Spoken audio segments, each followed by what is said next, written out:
echoes of pain. Vi sörger, vi sörger. Cold and empty, lifeless remains. Vi sörger, vi sörger. Fields of the fallen and blood washed in rain.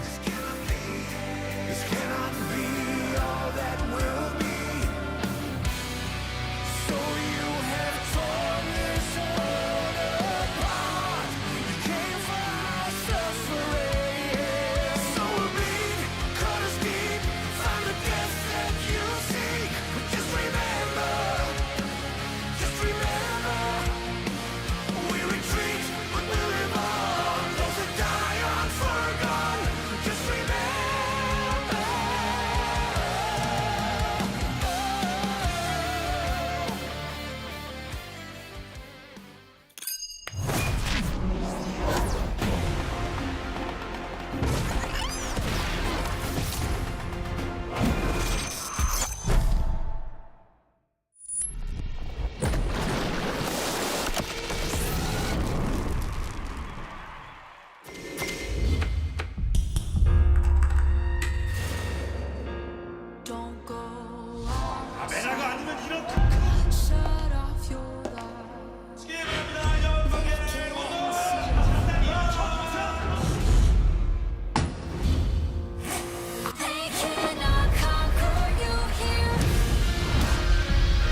Hello and welcome. We are back here at the LCK for yet another great day. We have KT Rolster up against Damwon Kia here for our first match. It's me, Valdez, with Chronicler. You saw us on the carpet space. Now we are caster boys today. How are you feeling, Chronicler? No more spacemen. We are actually taking in games from up close, and it's a good day. I think it's a really good day. We've seen some crazy upsets over the last couple of days, and I would be really happy if that continues here today. Would be very happy. It's also a very special day because it's Caster June's birthday. Caster John's birthday. So happy birthday, Feels birthday man in the chat for Caster John. And hopefully he gets some great games today because the matchups that we do have today are quite good. So let's take a look at the points of the match as KT Rolster up against Damwon Kia. 1 win, 3 losses versus 2 wins, 2 losses. Which team will bounce back? And we gotta put in the caveat here that KT lost against Live Sandbox and Damwon lost against Genji and T1. And yeah. And I honestly, KT is a team which whose performance can swing so much from day to day that I wouldn't be shocked if they beat Damwon here, even though they are the underdog. But yeah, from losing to Live Sandbox compared to losing to other two very strong teams, very, very different. And hey, Vicla's back. Yeah. And he's starting. So we don't know what happened, but he needed a week off, I suppose. But immediately he's back. And now, can he save the team against Showmaker? It's kind of interesting because I think Ario was playing quite well. He was definitely overperforming compared to what he had, as that's a very cute picture of Cuz. Not sure what's going on there. What would the jungler's early moves be? And that has been really big. We've seen a lot of the big moments come from early game junglers like Peanut. We have seen the same from Croco being a really big reason of why the Live Sandbox team is able to play as well. And for Cuz, I think it's pretty similar to what we've seen of him over the last year. He's alright. Sometimes he's a little bit better, sometimes he's a little bit absent. But it's been Canyon who hasn't really been able to match up to Owner and to Peanut really. Whereas that statement a year ago would be ludicrous. It was Canyon that was really the heart of Damwon. Whoa. That's wow. Yes, Caster John's birthday. That's a nice picture of him there, as that's what it says. But most importantly, she had alien glasses on with a Nuggery sign. So I don't know what's going on there, but pretty interesting. Take a look at the team stats here. You see that, Damwon, even with their 2 losses against the 2 best teams currently in the LCK, they have a KDA that is 3rd place, a very high Herald percentage, which nowadays there is less focus on the Herald, and KT with very high focus on the Dragon. And early Dragon stacking is a really good way to get into a comfortable mid to late game position and be able to play. For KT, honestly, it's more about themselves, like what level of form are we going to see from the laners individually? How is Vikla going to be after some shenanigans with the roster? As you pointed out, Arya was really the best performing member on that team. Yeah. And he's been subbed out. We've seen KT do this in the past as well.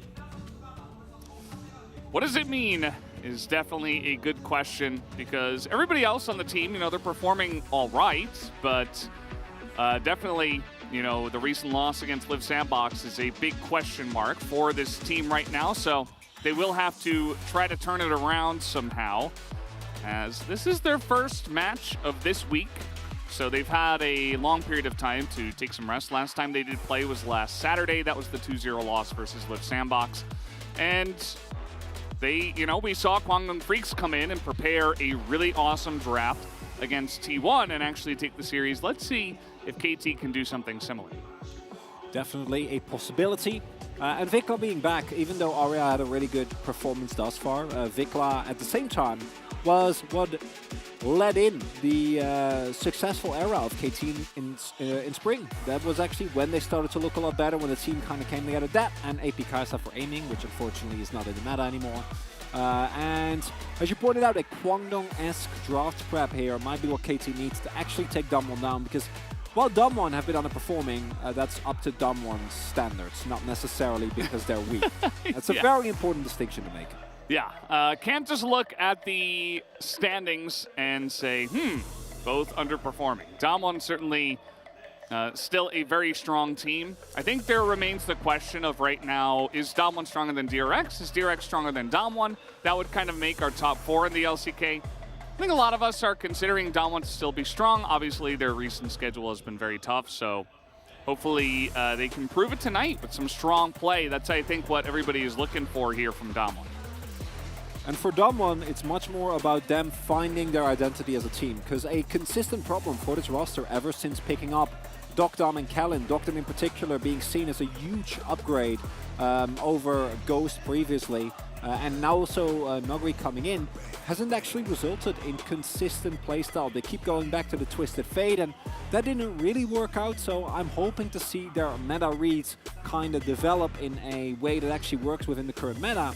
But the more we see of this Dom1, the more like, Barrel, where are you? Where are you, Barrel? Because the amount of diversity, barring Nogari, which, by the way, very nicely done, with the amount of champions that he's playing, providing us with a little bit more variety in the top lane. Yeah, he picked up the Mordekaiser. That was definitely the strangest one. We did have the Aatrox there. Everything else kind of pretty standard, but the fact that he is playing all these different picks is very nice to see. He's also, as we always like to point out, the most forward percentage out of all of the top laners right now. But Rascal as well, you know, he doesn't really have the stats to back it up just because of the starting. That's another Caster John sign there. Just because of the way that KTF started, but Rascal certainly tried to regain his throne as the solo kill king up there in the top side. Rascal last split, arguably the best top laner that didn't make playoffs, because KT as a whole, of course, fell short at the last hurdle. 7th place. Might even argue that in last split he was better than some of the top laners that did make it to playoffs. Yeah, but sure. Looking at the meta right now, it's not really a solo kill meta. Last time around we had Lee, and we have very aggressive picks now. It's Ornn and Gangplank. And Sejuani. And Sejuani. And we still see some solo kills, but they feel more born through very obvious disrespect. Morgan dying yesterday, lane comes to mind. And Gnar players. Yeah, it's me. It's just Gnar players. Yeah. Or people trying to dive turrets. I think that was Doran, if I remember correctly. Yeah. Kana. He was the one that was up 2 levels. Also, yeah. That wasn't technically a solo kill because it was a rotation, but yeah, definitely a little bit of an overstep in a solo sense, and he got punished for it. As just, you know, heating up the hands before we get going. Always, you know, even though the studio is very, what would you say, well-tempered? It is. Temperatured well? I don't know. Air conditioning. English is hard. But it's not too cold, you know, it's not too warm. Still, when you're out there in the center, it can get a little bit colder. As KTF selected blue side, so we're not going to have any weird red tide shenanigans to start off, at least, in this series. Might happen later, and we have seen varying teams try various things on this meta. Some of the most successful meta reads include what we saw Kwangdong do, obviously, because it took down T1. That's as successful as you're going to get. What is that? What happened to SpongeBob? No idea. What did she do to SpongeBob? Is he okay? Oh my god. Sponge? Sponge. Yeah, it was an Uggery sign. I'm not really sure what she was getting at, but that's SpongeBob has gone astray from the path. Anyway, we are in draft here. We're going to start off with TF. I think that's a good idea, especially against Damwon Kia. Against other teams, I think, kind of hit or miss with that pick or ban in general. As Zeri will not be given a chance to hit the Rift either. The Twisted Fate was not enough to withhold other teams from keeping Damwon down, but if you're KT, I think it's a good respect ban, because you know they're going to opt into it. And even though it might not be the most up to way to play, it's definitely good enough for Damwon to take weaker teams and find consistent backline access and find those cross-map plays. So really like it. I think it's a solid ban, and this is setting up for a bunch of picks. Can be the Ahri, can be the Kalista, although we have hopefully moved on a little bit from that, but I say we, by that I mean the community. Not the everybody teams. but Deft. Well, he's allowed. He gets the pass. Yeah. Yeah. It's like Singed and Lahans. You're like, yeah, no, that makes sense. That'll do it. He got the hall pass, the champion pass. What is the final ban here for Damwon? Could be a lot of things, but it's actually Gangplank. So makes you wonder what Nuguri is going to be playing up there in the top side. And Wukong Viego, the normal handshake. Senna, Kench, incredibly strong picks that Damwon can pick up here. My personal preference always goes to a Senna and jungle rotation here. Senna still combinable with effectively everything in the bot side of the map. And don't need to combine it with the Kench, but you definitely still can. Senna Seraphine, guys, we've seen what it can do.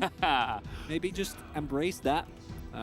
Would personally be a really big fan to see that, especially into a KT comp where, unless KT pull a rabbit out of a hat, I'm expecting to just default to the KT style, which is a nice mix of aggressive players. Oh, that's a cool flex pick. Has been nerfed, but notably, with the nerfs also came a little buff in the jungle. Yeah, so maybe going to go in the hands of Canyon, especially this pick this early on. Don't necessarily want to blind both solo lanes in one go, but you certainly could. Obviously, the Gnar was kind of expected. Was thinking maybe he could go for something else a little bit riskier with that GP ban, but the Gnar has been having trouble with the GP. You were talking about Kalista, and there she is. Yeah. Kalista Renata is a little more okay because of how incredibly oppressive the lane is, but it's going to be up to KT to actually utilize the pick. And Ashe, Senna are all available. And I can see the Senna being banned second rotation, but I don't think the Ashe will be. Kench pick up here would also be nice. If you pick up the Aphelios, then you are going to suffer early on in lane. Dogdom is one of our most notable Aphelios players. This I like a lot more. You can still go in a lot of different directions. Senna, Jinx, Aphelios, all completely viable with the Kench. Talia bot. Sure. Kalista in the jungle. Not Kalista. Kindred. I do that all the time. Kalista and... Yeah, Kalista and Kindred. I don't know. That's the one that gets me every time. It. Yeah, I just mow it. For no reason. Yeah, that happens. And with what we have so far, I actually really like the Talia into the Wukong. Picking AP junglers into Wukong is always going to feel a little bit better because of the amount of armor that he gets. Then in addition to that, your E is actually a very reliable tool to some of the more sneaky engages that he can look for in the later stages of the game. So as a whole, really like the pick. And it does still have some threat of being swapped around. Downside, of course, is that the early game impact is not as big. But Canyon hasn't really been an early game impact jungler ever, really, unless he's actually forced to. So still a lot of directions we can take this draft in, and with that Yone ban, KT clearly also acknowledging that this is probably a Canyon Talia. Yeah, seeming pretty likely, and I guess watching yesterday with Chovy obviously hopping onto the Yone with a very interesting build, perhaps they're deciding that Showmaker might get some inspiration from that. The Ahri also going to be taken away, so it's kind of interesting. It means, you know, they could have banned like a Lissandra and threatened an Ahri themselves. Maybe that would have been a little bit too much magic damage, but either way, kind of interesting to see that take away. It just shows that Showmaker does not want to see Ahri or play it himself. And for DK, they're just limiting what KT can do because they are going to R5 and mid. I would be really surprised, unless they really want to prioritize the Azir, but it's not really a Showmaker champion. But ideally, Damwon picks a Senna or Jinx, whichever they feel more comfortable with. I would honestly love Ashe. I think Ashe is really good into a lane like this, and you have plenty of damage to augment it as well. And yeah, well, I mean, we've just completely forgotten, and this happens every time. So so many times with so many champions in the LCK that Ashe has always been a counter to Kalista because Volley ruins her life. Yeah. And then Kalista comes back in, and it takes us 3 weeks. It took us 3 weeks to be like, oh yeah, that champion's still viable. And then the Azir going over to KT is no surprise there. Only question becomes, what will Rascal pick up into the Gnar here? Gwen seems the most likely if you go down the meta tier list, but it would mean that they're pretty heavy in AP. And for Damwon, a Kali last pick is possible. You can still flex the Talia if you'd want to. You can go in a very boring direction. That's a Rascal special. Top, you know, with the way that Nars have been struggling, this could be a way for Rascal to say, no, I'm back to my solo killing ways. I see a lot of nodding here from Rascal doesn't mean that he will pick it. Yeah, he was saying Ornn, Hey. and that will be the lock-in. Yeah, that's a nice roundout. That helps a lot and means that KT can always fight on even footing in the later stage of the game. Also, they can always fight whenever they want with whoever they want. Oh, it's because Anyone can engage. Kassadin, isn't it? Anyone can engage at all times. I like Lissandra a lot more than the Kassadin because this just feels like a Showmaker R5. I want to play Kassadin angle, but it usually does that in game 2, so we can save it for that. Downside of this is obviously that you have a really easy itemization for aiming if he wants to go into that in the mid lane, if he's able to get a little bit of early magic resistance. And the value of Mercs on this KT roster will be really high, but it does provide reliable setup, and I think Showmaker or the Playmaker is something that Damwon desperately need. It's his role in the TF, and on the Lissandra he can fulfill a similar role. And they don't have engage. And if you don't have a Lissandra, then you have effectively nothing barring an Ash Arrow.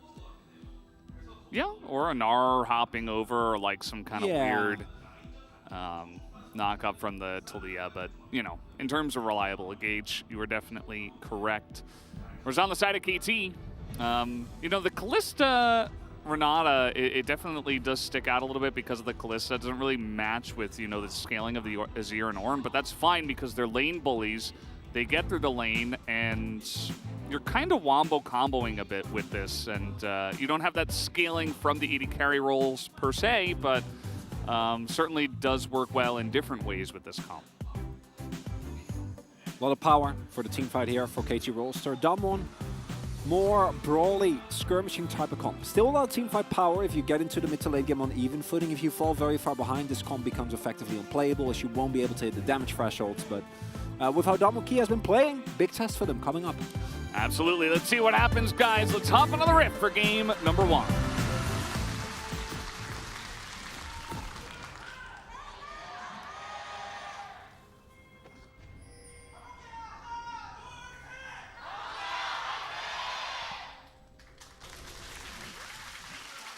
And off we go into game number 1. Oh, Already match 25. We're almost a third of the way through summer. hello Canyon. And 1/3. Wow, that is crazy, Valdez. Yeah, it always Cruising along. life moves fast. Yeah. Yeah. We got double first strike, as you were oohing and ahhing about. One for Vikla, which is normal, and one for Canyon, which is not always seen. It's I don't mind it. On the Talia specifically, especially with her new playstyle pattern. I would like first stroke, adds a lot more value. As yeah, life just taking a nap. As aiming says, you go to sleep now. Yeah. And life's like, okay, sorry, aiming. That's the way it goes. Kallista's very scary. I would not like to meet her in real life. No, she's definitely very, very. What do you think she's the scariest on the Rift right now? Right now? Yes. Definitely the creepiest. In a real life setting, Renata probably gives off really spooky vibes because she's a zone businesswoman. True. They don't mess around. I think maybe Tom Kench, given his size. Yeah, well, also his backstory is that he's like a river god that eats people, so that's pretty. Yeah. And then Lissandra is, as far as I'm aware, effectively the big bad of the entire Freljord. So also not very popular. She's very tall. Yeah, she's like the evil queen. Yeah. And then we have and then the top half of the map where it gets friendly, because you have Talia, you have Wukong, you have Gnar and Ornn. Yeah, and I think they want to fight. Yeah. Yeah. Ashe is. Ashe, as far as I'm aware, Ashe and Lissandra really hate each other's guts. Yeah, that makes sense. If I have my lore right. Yeah. Ashe kind of on the good side of things, I guess. Yeah. Yeah. So much lore in League. It's great. Can't wait for the MMO. Yeah, I mean you gotta build it up, right? They're building it up right at the right time. I think we're still probably at least 4 or 5 years out, but can always get hyped for just a moment and then remember that we're all still waiting for that one. Yeah. But eventually, you know, not bad. But you can see, guys, going back to the game, what happens in this bottom lane. Duck, Dom, and Kellen, they kind of just have to sit here, and Aiming and Life get to be lane bullies because they picked Kalista and Renata Glass. Yeah. As mentioned previously, I like Dash, but the first few levels are always going to be rough, as you haven't really had any points in your volley, so you're not really going to be able to match, and Kench isn't really threatening enough. Once you get a couple of levels, you get some more cooldowns, you can actually start contesting a little bit more, and your all-in setups are reasonably strong, provided that you are able to hit. As Nogri started cold. I'm shocked he didn't go first strike Gnar, honestly. Yeah. As that has been, that would have been, if Klepto still existed, he would have. It's true. I mean, kind of surprised that he doesn't take it more often. I think that, you know, he was already an aggressive player, but spending a year in the LPL, he just comes back and it's like, well, now I just fight. I am always in your face, and I have the highest forward percentage by far. I am even more aggressive. Yeah. Canyon, gonna get spotted here. And no camps up, so probably going to realize that they know, and then peace out. Yeah. He just backs away, just surfing by. Such a great Talia skin. Exceptional. Yeah, it's very nice. It's my favorite. Took a while for it to get a skin that wasn't just blue. Yeah, that's true. Just blue.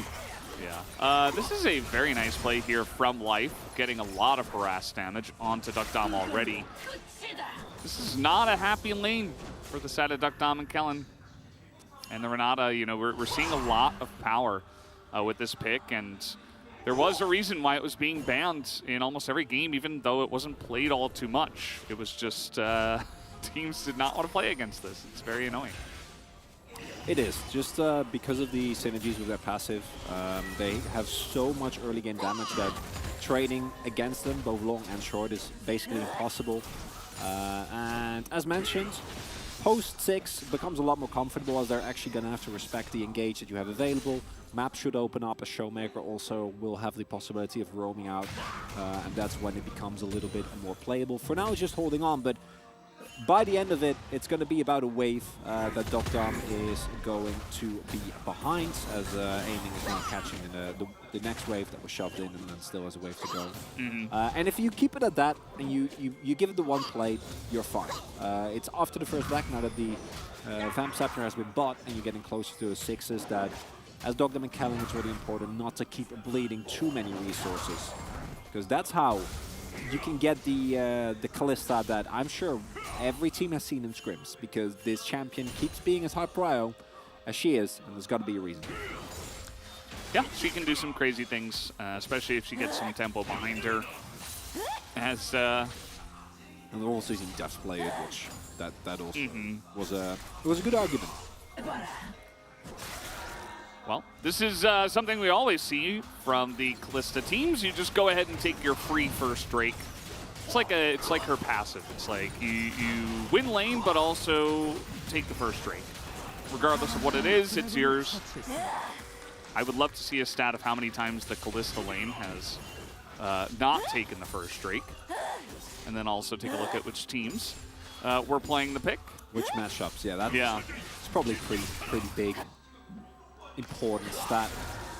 Well, you don't mention it, and then the stat might be funnier. Yeah. Perhaps they can get that one for the carpet space, as Vikla is in a little bit of trouble. That's a very nice combo there. He's taking a lot of damage. Oh, but denied. Getting in front of that was Showmaker. And Vikla is going to push them away, though, so he can just walk it out. Brilliant done by Vikla, able to make his way out. And this is where you see the difference between Ultalia and him. With the Ultalia, that would have been a surefire kill. Ultalia not quite gonna have the damage this early on. Really needs more points into her Q and her E before she starts chunking hard. And as a result, Flash for Flash traded. Vikla definitely on the back foot in terms of mana, but or in health rather, but not going to be substantially behind his Canyon. Oh, he's running right into the Wukong. Level 6 here is Cuz, as he will just flash away to get away from this one, but no Gromp. He has to blow his flash to survive. Still sticking around. Doesn't really have vision over there, so I like it. Just gonna back away. Yeah. And as a result, Noguri sees that Cuz is bot invading, so he keeps playing forward like he has. He has just lived in front of that turret. And Rascal's like, yeah, sure, whatever. Fine. 미드갱. Really has nice 내가 layering 풀 of the 생각할게요. CC 풀 there 쓰면 as we 살 see Showmaker really waiting out the max duration. 미드 한번 뒤 봐줄 생각 해줄래요? 리산드라 노플. But really 네. good defensive, 얘네 defensive 이번에 build 궁이랑 다 there. 쓰긴 했어요. Able to get both of them crucially. If Showmaker and Canyon were a little bit further apart, then maybe Canyon could walk around and get his passive, get the kill. But they didn't want to chase with the enemy territory. And looking good here early game from KT. Vikla very vocal. He was almost play-by-playing what was happening. He was like, "Yep, we got a mid gank." All right, Lysandra, no flash here, as really trying to push this one in. There was a question mark from the blue team, which is KT. So seemingly a mistake because there's no jungler, there's no Rift Herald, and now there's no ultimate as the arrow will also sail wide. Duck Dom a little bit of charity himself. Yeah. Oh, Kellen. Okay, nice flash. He is going to get away for now, but that's a lot of damage, and the great health barely, but it is not enough. First blood given over to Light in the bottom lane. It looks like it was all a bait, as Kellen, Phosphid, Hookline, and Sink are surprised by the amount of damage coming through there, but really nice usage of the kit from Kalista there. Hopping over the wall, and subsequently throwing life into Kellen, and the damage, as mentioned, high amount of early damage available that this duo has, gonna be enough, and that in of itself, survivable, but KT also get the play on the other side of the map, and Damwon Kia giving up 3 kills and giving up a Herald, and now setting up for a possible bot side first turbot is risky, but crucially, KT don't know that Canyon backed, and Showmaker TP'd in, so as far as KT know, maybe Damwon Kia are looking to contest and they don't want to take the risk. Yeah, we're going to take another look here at the replay down on the bottom side. They see him walking in. And aiming's calling for it all the way. He also hit the blind pierce there. Which actually was really big. If he doesn't hit that, then maybe he gets out. Got him. Life is very happy. Happy life, happy life. What? Because it's happy wife, happy life. Happy life, happy life. Yeah. Yes, wise words from Chronicler. Thank you for that gem of wisdom. Very well. Now, this is on Vision because there was a ward that spots this. And as we know, this is actually a more dangerous time to take it. But let's see if it actually amounts to anything, as we do see Kellen making his way up from the bottom side. Might be a little bit too little too late as we get close and the smite comes in. Guz gonna just walk in and pick that up and walk out. And Damwon, not looking hot today. Behind every single play thus far. Plays that they have made haven't really worked out as of right now. And even though they are going to remain even in terms of gold, at least for the moment, the Rift Herald should be used, if possible, in a bot side play. Either it gets you Drake, or it might even get you first turret blood if Damwon overextend. Crucially, Damwon comp, I think, still feels fine until the very late stage of the game, where it becomes really, really hard, and Vikla and Rascal kind of reign supreme. But they can't afford to fall further behind than this either.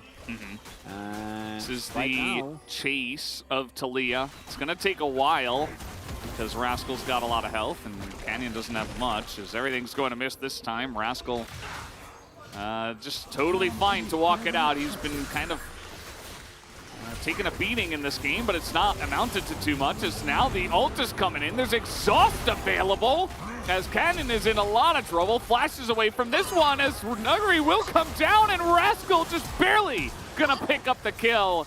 And Nuggery at least will be able to fight back on this one and take a kill for himself. Oh, and if Canyon is able to play that a little differently, maybe use his smite earlier to try and create some distance, he could have lived. And as a result, while that was happening, Canyon 1v1ing Rascal, nothing being gotten, and they might even get a second turret. KT completely blowing open the game. Oh my and god. Damwon bleeding plates in mid as well. It's a disaster all across the map. Yeah, KT are just all over them right now. This bottom lane has been a huge sticking point for Damwon, and KT have been pushing the envelope, and just one mistake leads to multiple things, because Showmaker had to go up the river, he had to flash, or he didn't have to flash, but he had to hop away and not really fight or do anything, and he's going to lose 2 plates of his own because he doesn't have teleport. And just a lot of stuff going the way of KT on the map. And for Damwon, this is slowly becoming a bigger and bigger problem. If this gold lead keeps growing, good luck fighting into the KT comp.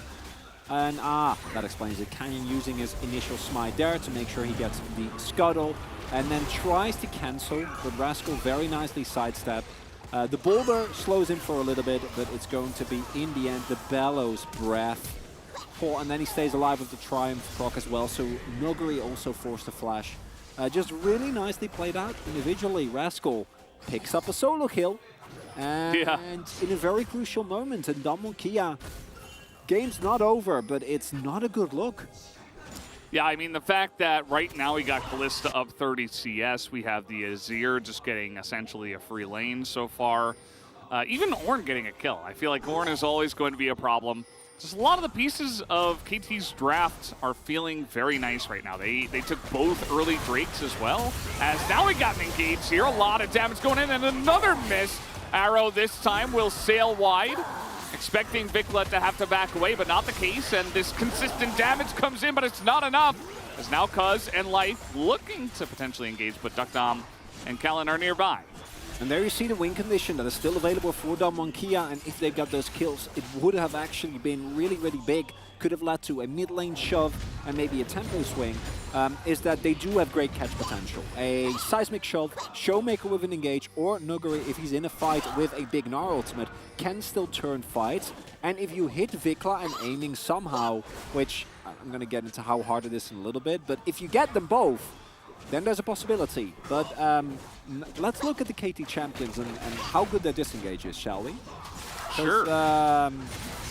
Do you want to do the honors? No. No? You were about to get into it. It's your thing. I don't want to take it away. It's a back and forth. You can cut No, it's okay. ultimates as well.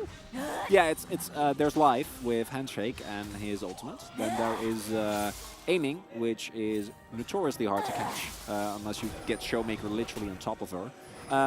Vikla with his ultimate, Cuz with his ultimate, and Rascal with a incredible amount of CC as Kallen is forced to flash.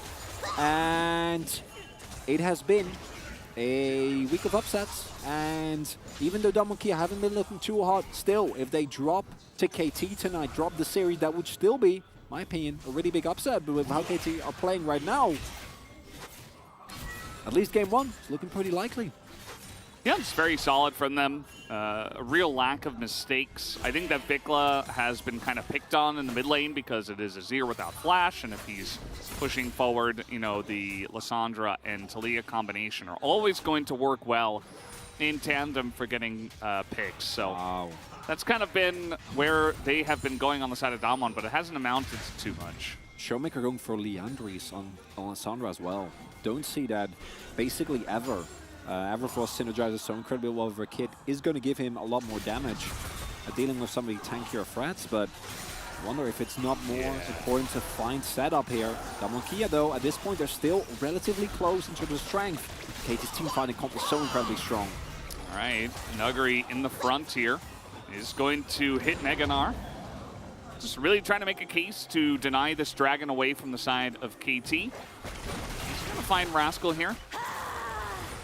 Not actually going to go over the wall for an Ornn, as KT coming all the way around here, looking to engage together from the backside, but this poke damage is quite annoying. I love this setup, yeah, from Damwon. Only problem is Nuguri not having access to his Narbar right now. Yeah. They're in the open space. And now Rascal just going to lead the charge. There's not really much stopping them here. They have vision in the Dragon Pit as well. And so they're just able to slowly push in. You see Damwon kind of have to give the floor, especially with no Mega Gnar. Oh, it's coming though. Nuguri on his way. It is. It's about to hit here, actually. He's got a very nice angle now. As the Ornn comes in, they want to go forward, as there is the Wombo combo. They get on in. Canyon's stopwatch gets a lot of value, but it can only last so long, as the three members of Damwon are just trapped there. As that's a very nice play from Canyon. They're turning it around now as Showmaker gets into the thick of things here. He's going to go into his own stopwatch. Nuguri's trying to front like it's a wallop here onto Cuz. He's peeling so well, and now the Frozen Thralls are coming out, and somehow Damwon Kia are going to win the fight. Get me a replay of that fight. That was amazingly done by Damwon. And KT, it looks like they found their angle, but instead they're going to give over a lot of gold. Incredibly big swing here for Damwon Kia, and they deny the soul point to KT. It's massive. I mean, that started off so well for KT Rolster. The fact that they got all of their engage into that one clump, though, and kind of left the Meganar and Showmaker, who's doing the best on his team right now, alone, and with no further follow-up, it was a bit of a problem for them. Note how much damage Canyon is actually doing here. And the initial setup to this fight is pretty okay for Damwon, except for Dogdom, who just dies. As Showmaker and Nuggery are able to actually get the health bars very low, this knockup from Canyon might turn out to be the fight winner, because what happens is the moment that someone dies on the side of KT is those frozen thralls start coming through. In such a small range, both Lissandra and Gnar are incredibly strong. See the consistent damage coming through, and everything gets thrown into a Ashe, which I guess just doesn't matter at all. It's just not relevant. Who cares about Dogdom? 딜라인 박아줄게. 위에 화이팅, 위에 화이팅. And they're just being really annoying on the backside the entire time. 아래로 와야 돼. 아래로 와야 돼, 아래로. We're coming in from the bottom side here. 나 배리어 있어, 배리어. I have barrier. W Stopwatch. He was talking about W in 3 seconds. Good communication from him. He's not phased at all. It's like he knew the entire time. As this Rift Herald has to be dropped down somewhere. Let's go, cuz. Where are you going to drop it? Probably mid. Try and get something going there. And possibly open up the map a little bit more. And that, right there, is exactly what we talked about. 20-minute Baron! Love this. Love this. You have so much damage available. They have Ashe E, but I don't know if... Oh, spotted. Really big. But, I mean, now everybody's over here. And this is a Callista as well. Oh, no, KT. I don't know about this one. I don't know about this one. It's very risky, and it's Lissandra! Showmaker gets in, and he's going to be the hero once again to pull off the fight. KT, they take a risk, and it's absolutely not going to pay off. Damwon will wipe the floor with them. All 5 members are going to survive, and Showmaker lives 4-0-6. That's the spellbook value right there. I was expecting KT to get the Baron and then die. But instead, they didn't get the Baron and all died. Which is about as bad as it gets. And poor Damwon Kia, they take a little bit of time to get going. They're biding their time. But when the trigger needs to be pulled, it gets pulled. And in what convincing way. Really, really big turnaround here. And you bet that those buys are going to be huge. And, I mean, they have full vision of this. It's 20 minutes. They just don't have the damage to do KT. Yeah, when it gets spotted, you just gotta abandon. Yeah, with the spellbook smite. Actually, I was like, maybe he didn't even smite it, but he did. Yeah. Because better than that. Fantastic devour timing from Kellen. Yeah. Avoids the Berserk, so Showmaker can go right back in. I mean, you know, going over that replay, just the little things, but this is what I wanted to see. 주고 싸움 봐야 될 듯? 싸움 봐야 될 듯? 에, 볼게. I'm gonna go. 에, 바론 뺏긴 했음. I got it. 에, 봐주라. 먹기. 켄치 먹기 없다. 켄치 먹기 없다. Just talking about how Kencha's no devour the entire time. 스마 Like, 먹었어. really cool stuff. Man, Showmaker is as cool as a cucumber. He is like, yeah, just another day at work. As he completely saves the game once again. Showmaker on playmaking champions. You love to see. Imagine that. Imagine that. And as a result, overall map state now pretty abhorrent for KT. We talked about the DK comp and how much oppressive. Yeah, that's a 10-second edge as. Okay, he's gonna do a lot of damage.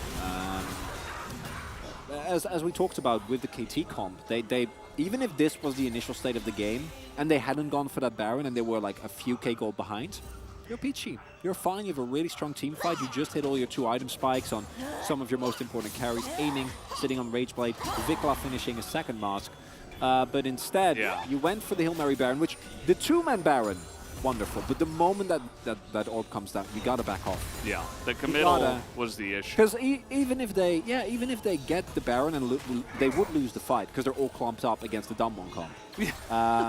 Against Meganar and Lissandra alone, it's like, yeah. Don't do that. Hey, we got an arrow that hit. Oh, that's very nice to see. Aiming is going to have to flash away, though, after all of that, so. Hi, Shirley. Yeah, she didn't end up doing much here.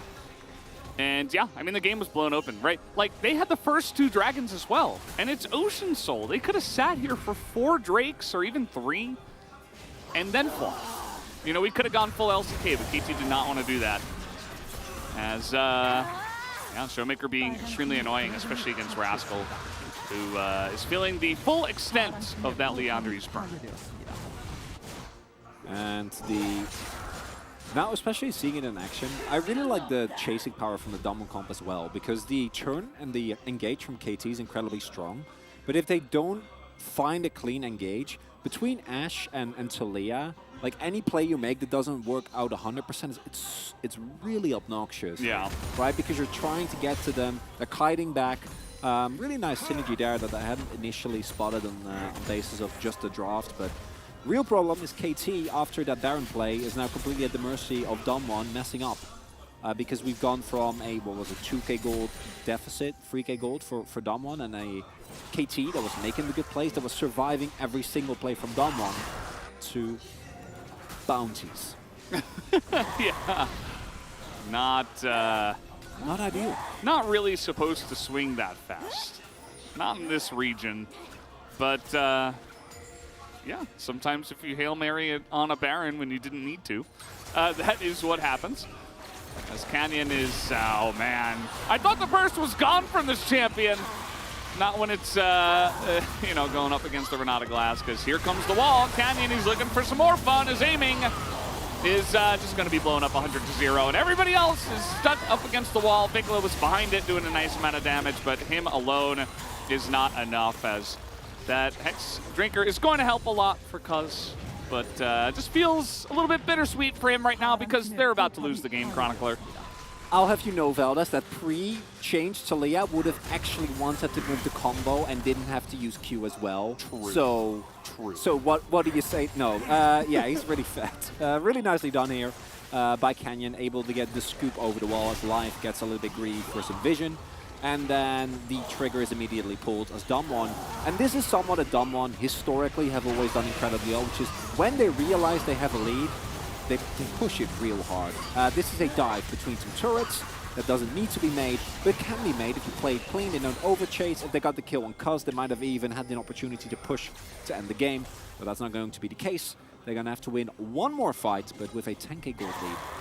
That one fight should be surmountable, and you don't even have to actually go for Baron. Just make sure that KT fights you, and you can open up the base. Or the highway towards the base, rather. Anyway. You talked about the synergy between the Ashe and the Taliyah, but also Ashe and Lissandra, when you're ahead, it's like you deny all the vision, you see exactly where they are, and if you overstep even an inch, you get hit. Even an inch, you're getting an arrow in the face, you're getting Showmaker, who's super fed in your face.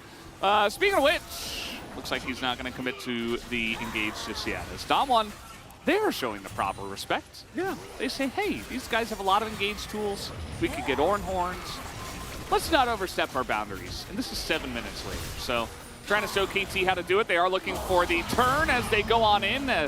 Fate's Call will have to be used, but Showmaker's buying so much time. Double stopwatch will come in. As Showmaker just staying alive for a very long amount of time, allowing everybody else to do the damage. Nice one by Vikla, but a little bit too little too late here. His aiming is trying desperately to survive, but he will not be able to. Double kill there for the Ashe, and that is going to do it for that. Teleport going down towards the bot side, and here you see Damwon Kia, the space that they bought themselves. No need for them to ever flip for the Baron, just make sure that the fight goes well. Showmaker goes in for a very deep engage, but gets a lot of cooldowns just by the virtue of the Velda special, the double stopwatch, coming in hot. As Damwon Kia. Yeah, just really putting an end to things in a very flashy way as well, not wasting any time. The old Damwon Kia showing their stuff here as, you know, how about some extra kills? As the Wallop will come in, life even in the fountain will be taken out. And that is going to do it for game number 1. 28 minutes as a huge swing happens in the mid-game. And DRX are able to stomp them pretty quick. And that early game, as we've pointed out in the past, or rather over the course of this split, for DRX, not flawless. Couple of plays not working out, a little bit too much pressure and a little bit too many losses that they take in lane. Some cross-map plays not quite working out. But when the moment is there, DRX pull the trigger like no other. Really, really nice mid-game swing. And Canyon and Showmaker getting it done together again. Really nicely done. Yeah. As here's the Nuggery fan once again. Still some choice words about that one, you know, especially for Danny watching this from the beginning. I think that as the coach especially, you know, the players will be happy with the win, but there's still a lot to talk about in terms of ways to play out that early game, perhaps ways to not get as far behind, or to take advantage of some of the plays that they could have made earlier on. But either way, I mean, still a very dominant victory, and I think we all know who's getting the player of the game on this one, Chronicler. It's going to be Showmaker. Yes. But I'm hoping for some Canyon votes. I wasn't brave enough, personally. But that might be might be a 13 out of 13. Pre-Baron steal, I'm like, Yeah, maybe. He did actually play a really clean game. Talia led in damage, but Showmaker was just too high impact. Yeah. Canyon nowadays is, Talia nowadays is basically like jungle AP Ezreal with less mobility. It feels weird because it's like consistent damage, but it's less bursty, you know what I mean? It's a lot of conditionals, but I really like it. See what I mean? Yeah. No, I get it. I get it. Does a ton of damage, you know, just consistent over the course of the game, just always poking, prodding. Yeah. It's very annoying. It is. It really was. And DRX, early game, little shaky, but overall convincing game number 1. Absolutely. And guys, we will have a game number 2 after a short commercial break. We'll be right back.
쌈 넣으면 리산이 출발해. 이거 레나타 쪽. 들어볼게. 나 들어볼게. 나 준해 있어.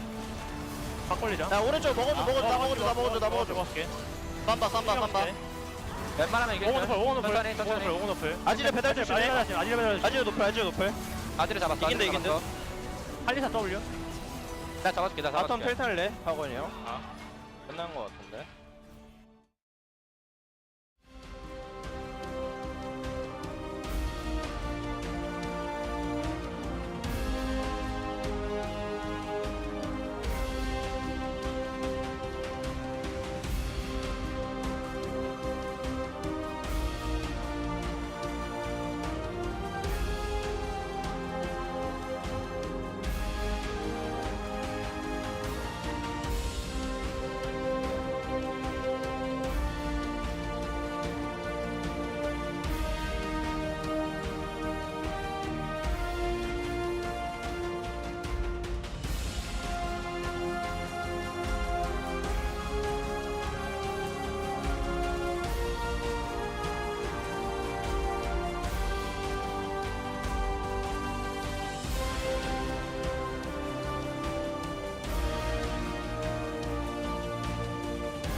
seconds while you dream.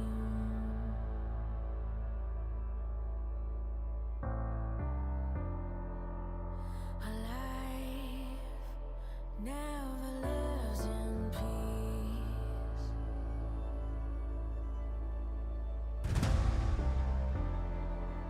As you stand upon the edge, woven by a single thread,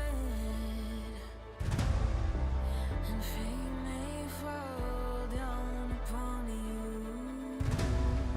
while the devil is knocking right at your door.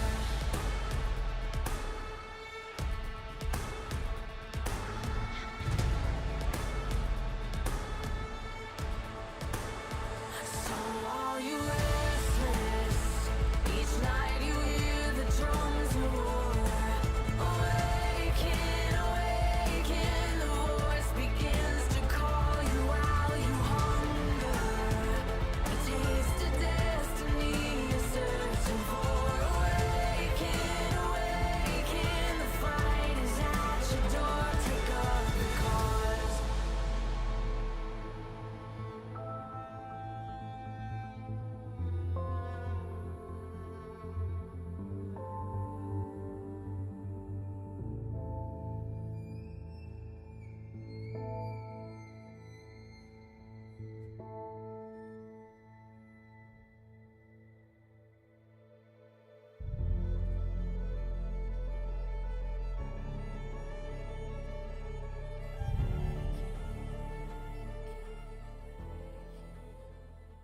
They cannot conquer you here.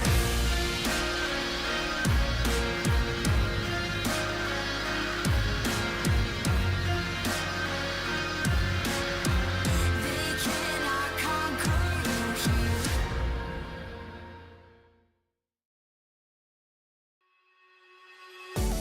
you here.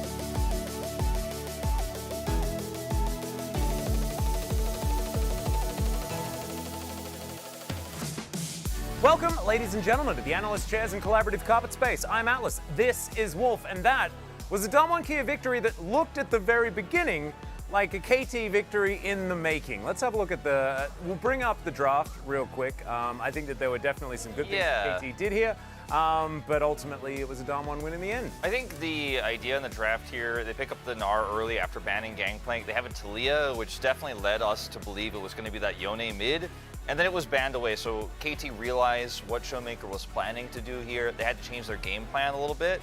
And then the Ashe pick in isolation, not too bad, but into a range support and Kalista with the Tahm Kench you picked up earlier. We knew that lane was going to go poorly. Then when they locked in the Lissandra into the Azir, I was like, looks like a lot of prio going over to blue side, so jungle control comes with that. I was very worried about Damwon Kia's draft. And in the early parts of the game, KT did take ultimate control over the map. Yeah. But with some really nice clutch plays, utilizing their draft correctly, Damwon Kia was able to take the win in the end. Yeah, it was fantastic. I was really worried when the Tahm Kench pick came in, right? Because Renata is super good, almost exclusively into picks like Tahm Kench or any of the more melee-based engage style supports. She controls them so well. We saw Life doing that absolutely beautifully this game as well. As we have a look at our first replay, and this is an example of how much control KT had in the early stage of the game. So Canyon is so desperate to try to make a play here topside. Meanwhile, KT is taking Drake while also pushing bottom side turret, and then like they end up getting a 2 Drake lead from this. They get the entirety of the bottom turret with a Rift Herald drop, forces the bottom duo out, so they're losing control of the farm. And yes, this ends up being kills traded because Canyon continues to try to force this, ends up dying as well, so it's a 1-for-1. And then in the mid trade, there's also plates that are taken. So this is just a huge macro mistake from Damwon with the lack of prio, desperately trying to force something on weak side Ornn, which ends up giving the entirety of the map to KT. And from this point on, it felt like, okay, this might just be a disastrous game for Damwon because they're just too far behind in terms of map control to come back. We were wrong about that, but at this point it felt like, damn, KT really just played a clean start. No, exactly. And like, what is it? It's an entire turret and a half. Yeah. It's these 2 plates in the mid lane. Traded kills, topside traded flashes. It's a kill on the jungler. It's like so much in favor of just that 1 kill onto Rascal. So I'm looking at that and I'm like, man, KT playing the map absolutely beautifully. But do you know what that doesn't account for, Wolf? This excellent map play and things like this. Damwon Kia's team fighting. Team fighting always. Yeah. So this fight was great for KT. Notice DuckDom in this fight just isn't really able to do anything because he has to be so scared of the long-range engage. And look at how clean it is. Yes, there is a nice stopwatch here from Canyon, but DuckDom is down and out. But then they chase in the choke. We even have aiming flash forward here to secure the kill. And then it's just such a beautiful knock-up here from Canyon. And then all the AoE in this choke point between Showmaker and Nuguri, KT just massively overextend. They could have just taken that kill on DuckDom and backed away, but they hard forced into a choke, and that's where this team comp is going to excel. Absolutely. Showmaker just able to use his stopwatch to avoid any sort of damage, and just looked all too easy in the end there. But the way Showmaker played it out, ulting first, got a lot of damage onto the squishy members of KT as they were chasing through. And I think it was the right idea. You know, you destroy the bot lane and the jungler, and then you should be able to turn. But the frozen thralls, those few kills coming through, just ridiculously good. And we're going to continue the Showmaker highlight reel as we go over to the Baron steal that came through for Damwon. This was just so risky from KT. And it was a sick mechanical play from Showmaker as well. It gets over the wall, steals, then turns the fight, plays it so beautifully. Remember, there's Rend and Jungle Smite. Yeah, exactly. Rend and Jungle Smite, and then Showmaker just casually comes over here, is able to second Smite, and he's untouchable here. Cannot be killed. He kites back. Devour is used, and as was pointed on the cast, Showmaker just repeatedly calling out, guys, he used Devour for me, so like, just so you know, like he's not gonna be able to save anybody. And the rest of Damwon is like, save who? We won this fight. They were all low health. You engage in, steal Baron, and basically wipe the rest of their health bars out all by yourself, 1v5. Wrong choice here from KT ultimately in the end. Yeah, it didn't quite work out, and it all spiraled into disaster for KT Rolster. Let's just say the roller coaster fell off the tracks. Let's have a look at the player of the game. For this one, no surprises. It's Showmaker, 0 deaths. 5-0-11. Yep. 0 deaths in a game where things looked really rough for Damwon in the early game, and the one Baron steal there as well. But I mean, there were fights after this as well. I mean, that moment where Showmaker goes like ult, then stopwatches himself, then gets devoured, then the Tahm Kench we'll probably his see it. stopwatch. Like, we'll see it towards the end here. It just demonstrates how well Damwon Kia were able to sort of navigate the battlefield as we check out the 13 out of 13. And like, you and I, this is the easiest vote of anyone's. Oh yeah, and you and I were thinking maybe he was going to go Imperial Mandate. He ended up going for Leandri's instead, which was absolutely the correct choice given the game state and how much burn damage he did in those extended fights. Just such a smart Lissandra pick. In the draft, we were worried, but we were wrong to worry. Yep, absolutely. But ladies and gentlemen, we'll see whether we're going to be worried as we move to game number 2. So take it away, gentlemen, on the desk. Thank you, Carpet Astronauts, for your great input on that one. We are getting ready to jump into game 2. And yes, the team fighting dominates it all, and Showmaker has showed up today. Definitely a very good sign for Damwon's chances in this series. It's also Showmaker coming in very hot after what was a extremely lackluster spring split for him. Not able to really play up to his usual level. It really was just Canyon that was able to carry the weight. And KT is off to an early start, but against Damwon you really have to maintain control because they are incredibly strong at wrestling back. And as the Deskers, astronauts, whatever you want to call them, I really like how we keep going deeper and deeper down the spaceman tunnel or trip, whatever you want to call it, is that Damwon's team fighting is so crisp, and you can't make a single mistake in those team fights against them. Yeah, let's see how it goes here. KT with the red side selection. So it will be swapped sides because KT did select blue side for game 1 as the home team. So Damwon Kia, if I were you, I would be a little bit scared. I mean, KT didn't show anything too different in game number 1 in terms of weird picks or drafting, but you never know what they will try to counterpick you with here. All I'm saying is if a Senna's picked, your Seraphine bells better start ringing, as The value of that pick has clearly been shown by Kwangdong, and it's really strong. It's really good. I'm on 12-11, even post nerfs, I think it might still be very strong, but that will remain to be seen as the Kench actually being blended here by Damwon Kia on blue side, and Zeri still available as a first pick. Ari is another big one that we have seen countless times. Wukong and Viego both still available, although Viego pretty absent of last game and has been very highly prioritized by a lot of teams, but there's also teams that just don't care about him at all, and that's you have to ban Zeri now. You don't really have a choice. You have to ban Zeri. That's the takeaway. Yeah. The ban on Zeri is definite. It will mean that Canyon, okay. Talia is going to be the ban, and Zeri will be the first pick. Who could have seen this coming, Chronicler? I think KT have to know, though. I'm not a fortune teller. I don't know this. Well, I mean, I'm just curious, you know, whenever this happens, we always are like, okay, well, we knew this was going to happen. KT should know this as well. They get the Wukong pick because of this, and let's hope they have something specific as well planned for making sure Zeri just doesn't get to do whatever she wants in team fights. Personally, would love a Poppy pick here. Poppy, good both into the Wukong, has a lot of value into the pick, and is great for protect the Zeri comps.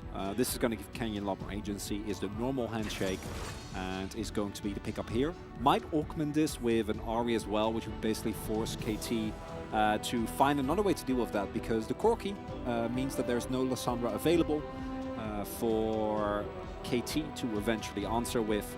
And Ahri and Viego has been incredibly popular here. Can also get a support for Kellen, but I think you can also save that till second rotation unless you really want to get your hands on you. Yeah, that was gonna be the sentence. Yeah, that was gonna be the sentence. Thank you. And of course, with Nautilus available, I mean, this is one way to handle it. You say, okay, we've got Wukong and Nautilus. Somebody should be able to hold down the Zeri and not allow her to just run around the rift. But let's see if it actually does work out. This does mean that for KT they can ban away, you know, the Ahri, if that's one pick they want to take off the board. The Sylas has been an answer into the Corki in the past. Yeah, it's feeling like an R4 Gnar here for KT, if you go the way of Sylas bans. And for Damwon Kia, I would actually love a Gragas pickup here. Nuguri looked very good on that, and it works really well with the comp that you have so far, provides some much needed AP damage, so you can possibly also look into putting Showmaker again on a more utility-based pick, although I say utility, he did second most damage in the previous game and really hard carried on Lissandra, so take that with a grain of salt. Yeah, that it's not. GNAR. You can be fine with that as Damwon. Can pick up the cannon, which is another Nuguri favorite. You might know, because he has the skin on it. And thus far the draft's not really bringing us any really surprising factors. Kalista, still available. Personally, the Kalista into Zeri sounds like a very bad time. That would be much more what I'd like to see. Actually try to punish it in lane, because otherwise, if you don't take risks, I think you're going to get hard outskilled. But aiming is giggling, and that's a good sign. That is a good sign, but this is always going to happen. Priced in. Yeah. Yeah. They want to pick it before, I guess, Damwon Kia selected. Which, you know, Nuguri did have a pretty strong game on the Gnar, so kind of makes sense, you know, picking here for Rascal. Let's see what the choice is going to be now for the top side for Nuguri. You were talking about Kennen. You know, the Kennen-Gnar matchup used to be a thing that we always used to see, but we are definitely in a different meta nowadays, and it will be the Sejuani. The Sejuani is incredibly strong with the comp that Damwon has. It has often been prioritized with the Viego for that two-man combo, being able to proc Everfrost very, very consistently. And then it just becomes about what is Showmaker going to play to augment all of this. Anything that can support Dokdam would be a very good call. Just going back to the Lissandra, I'd honestly like as well. The amount of CC that's available for Damwon and is incredible. And they have a lot of lockdown. So post-laning phase, the Dumbo comp is going to be fine. Now, do they get through laning phase if the Draven gets locked in? Is the big question. And I know it's Jinx and Corki, and that's great scaling, but I'm looking at the other end, and I'm seeing Yuumi into Corki specifically, extremely high value, actual ways to get on top of that Jinx, and Yuumi Zeri.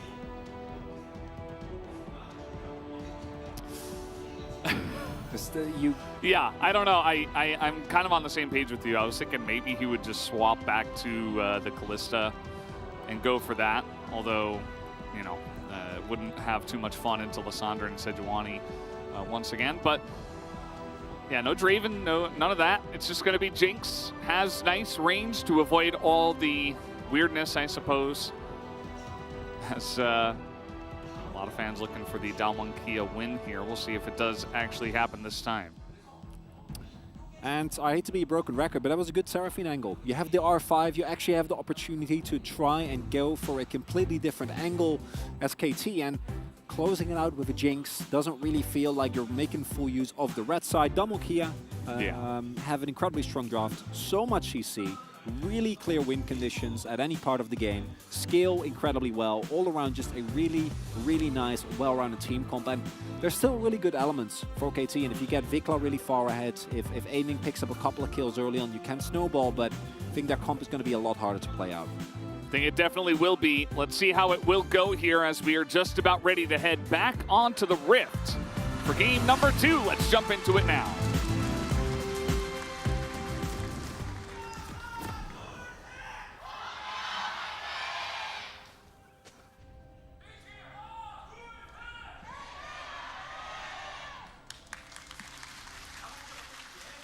And off we go into game number 2. We do have Corki. That was the little lead up, little intro, so that's something nice we get in this game. More Unsealed Spellbook Lissandra here for Showmaker. And I feel like the Lissandra is going to get so much value. As you mentioned, you know, you can, well, first thing he's going to get as value is see this little ward being placed down. Not going to deny it. But yeah, you can engage. You can go pretty hard into that back line, or you can survive very well against the bit of engage from the side of KT. You can play kind of both sides. You can smite Steel Barons again, if that's something you would like to do. And yeah, I mean, he looked fantastic on it in game number 1, so excited to see what he will do in this game.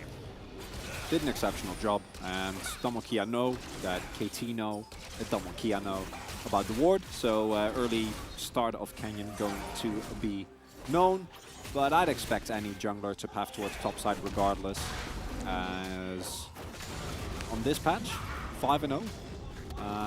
Now that, of course, doesn't say that much about the actual power levels, because Wukong has been B1'd, I think, every single time, barring some exceptions. As okay.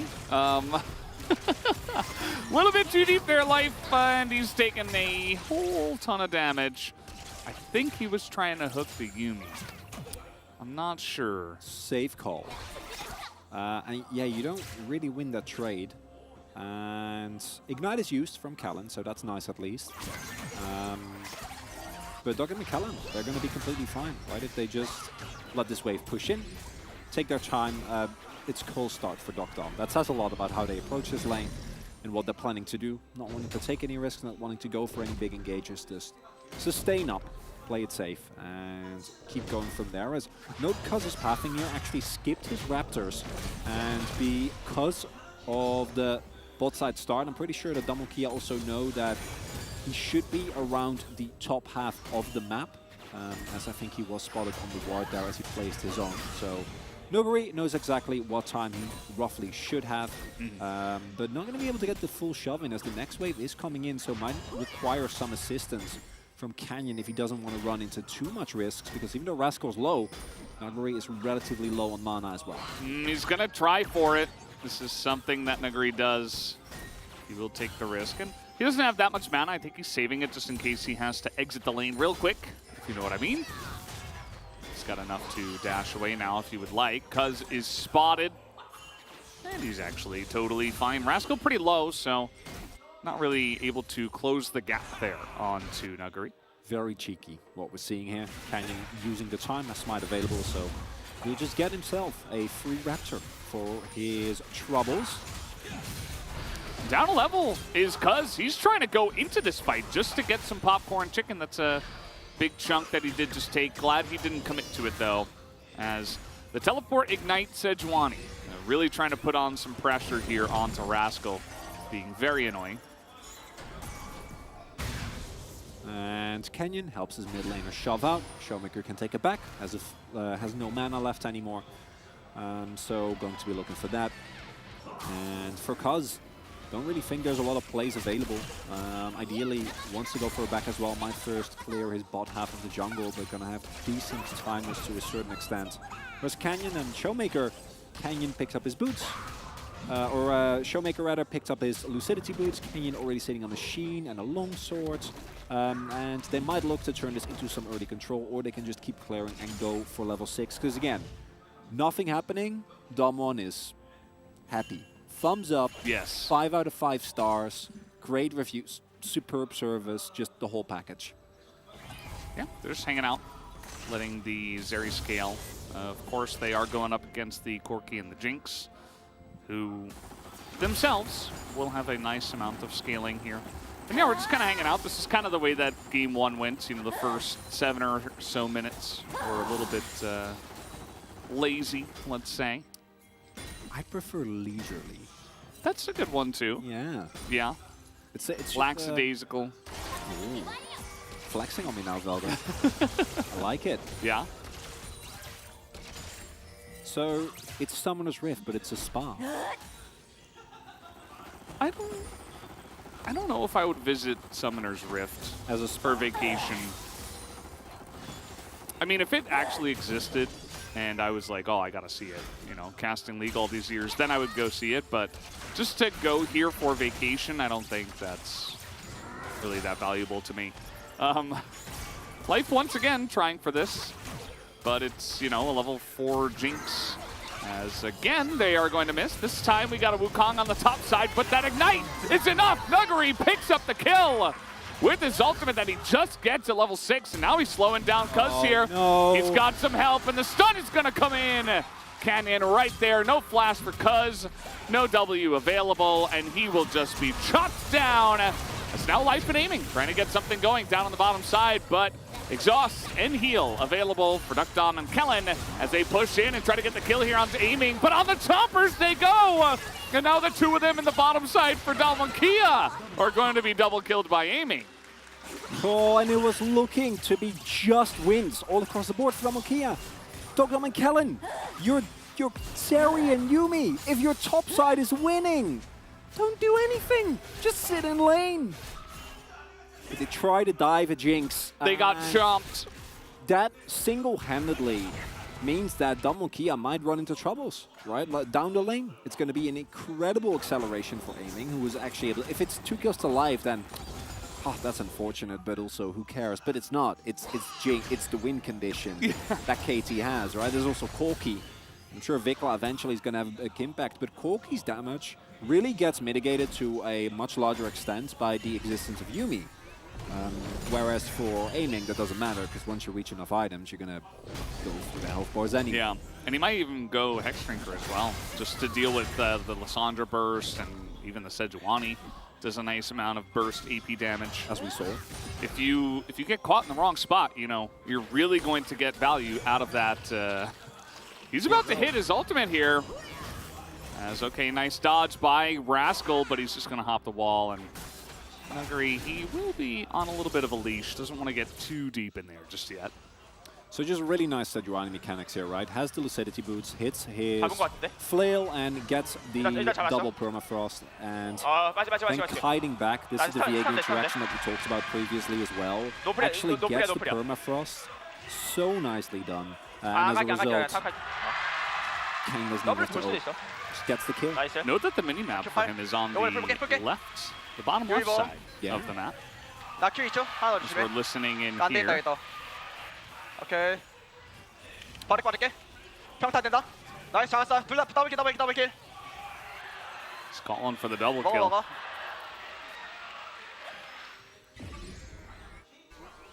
And there you go.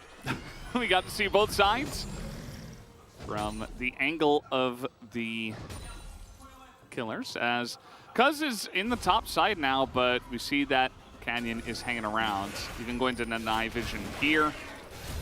Cuz is just going to complete his back, just going to let this one go.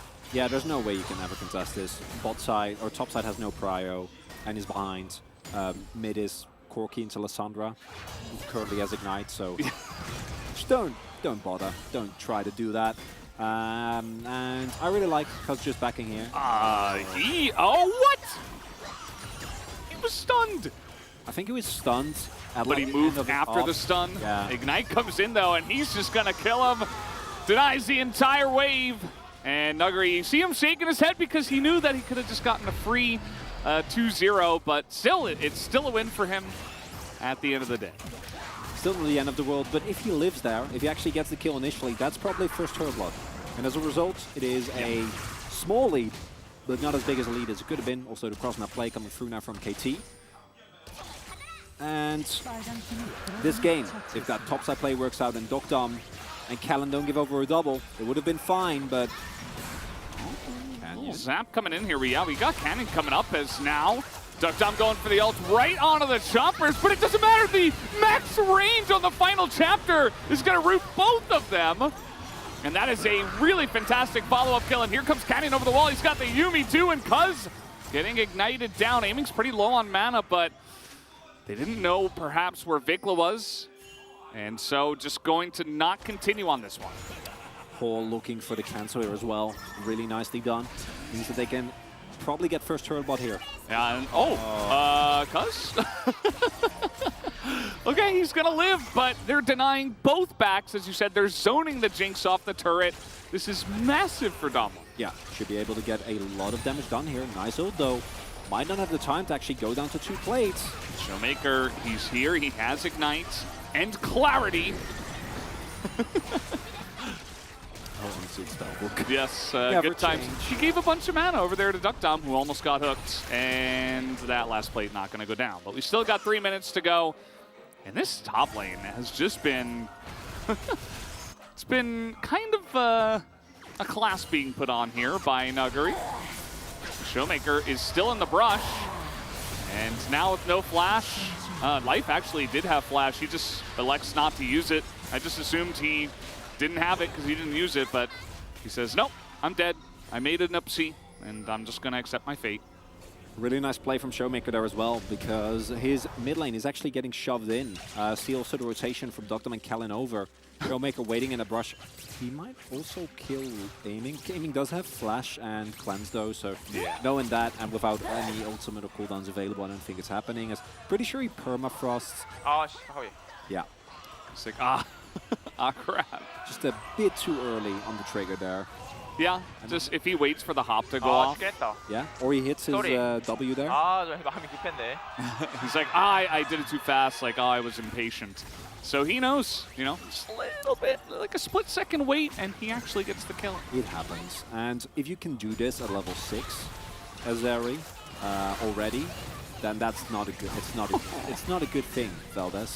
He's dead again. Yep, he is. The Ignite gets him again. And how does this keep happening? Rascal has lost complete control of the lane. Nuggery is just dunking on him. It's the most Nuggery thing I've ever seen. First gets the solo kill and then immediately greets for the plate and takes a free turret shot because it doesn't matter. But yeah, he is completely running over Rascal here. Rascal, our solo kill king of spring. Perhaps dethroned. Well, at least in this game, very clearly so, as Showmaker, it's crowning to Corki. Yeah, it just doesn't really make any sense. I mean... Okay, no, hear me out. He's just never going to ever actually get hit because he's always going to flank. And then your crown keeps him alive. Right? Yeah. As, again, not really just consistently getting the double permafrost stack is such a big burst of damage for especially Mini-Nerd to deal with. Just really clean. Yeah. The whips. What was that weapon? The flail. The flail, that's right, the flail. Winter's Wrath is the name of the flail. Winter's Wrath. As far as Miss Flail that Nuggery is using here.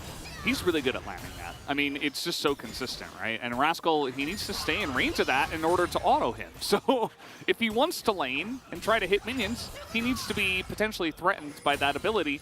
And the fact that Nuguri keeps landing it has been a big thorn in the side, or perhaps the front of Rascal, who has not been having fun.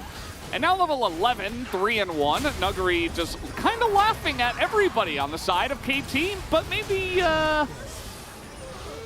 that wasn't very funny, actually. Perhaps you should stop laughing. And yeah, just going a little bit too deep there was Nuguri overestimating his tankiness. Also awaiting the return of his teammates as Canyon. Kellen has said, I'm no longer friends with Dogdom. Now Canyon is my best friend, as he has completely abandoned the Zarya. Dogdom, completely fine. Remember when Talon existed as a champion? It doesn't exist anymore. But was this? Yeah, it was this. All day. Just throw Yuumi on top and everything gets better. Just have a fun time as jungler. It's very rare for junglers. They're a sad bunch. That was the beginning of Nongshim's spring. I remember getting hyped. I'm like, man, Dred's looking good. He's got the Yuumi on his back. They're just dominating, playing, you know, the interesting picks. The Talon coming back out. His Cuz is in a lot of trouble here. He's going to get W down. He has to flash away. And that's going to be it for that, as the max range dredge line not going to land. Package available as, yeah, the cleanse, very important, extremely so. But it might not matter. The Prowling Projectile nearly hits him as Canyon looking for that Heartbreaker. He doesn't quite have it, though. As, yeah, just hoping that perhaps with the Yuumi he could extend onto that kill, but not going to happen. Almost enough damage available there. Cross-map play is a little bit of damage on the bot side turret. They're still going to lose the Drake. Drake taking very low this game. Only going to be second Drake, 50 minutes. We've had games that had soul points at 16 minutes, so there's been a lot of fighting, but not a lot of objective taking in the game thus far. Showmaker going to try and hold on. He doesn't have his ultimate. Might get dove. Yeah, he is getting dove. He's going to go straight there onto the Jinx, but he's got a stopwatch.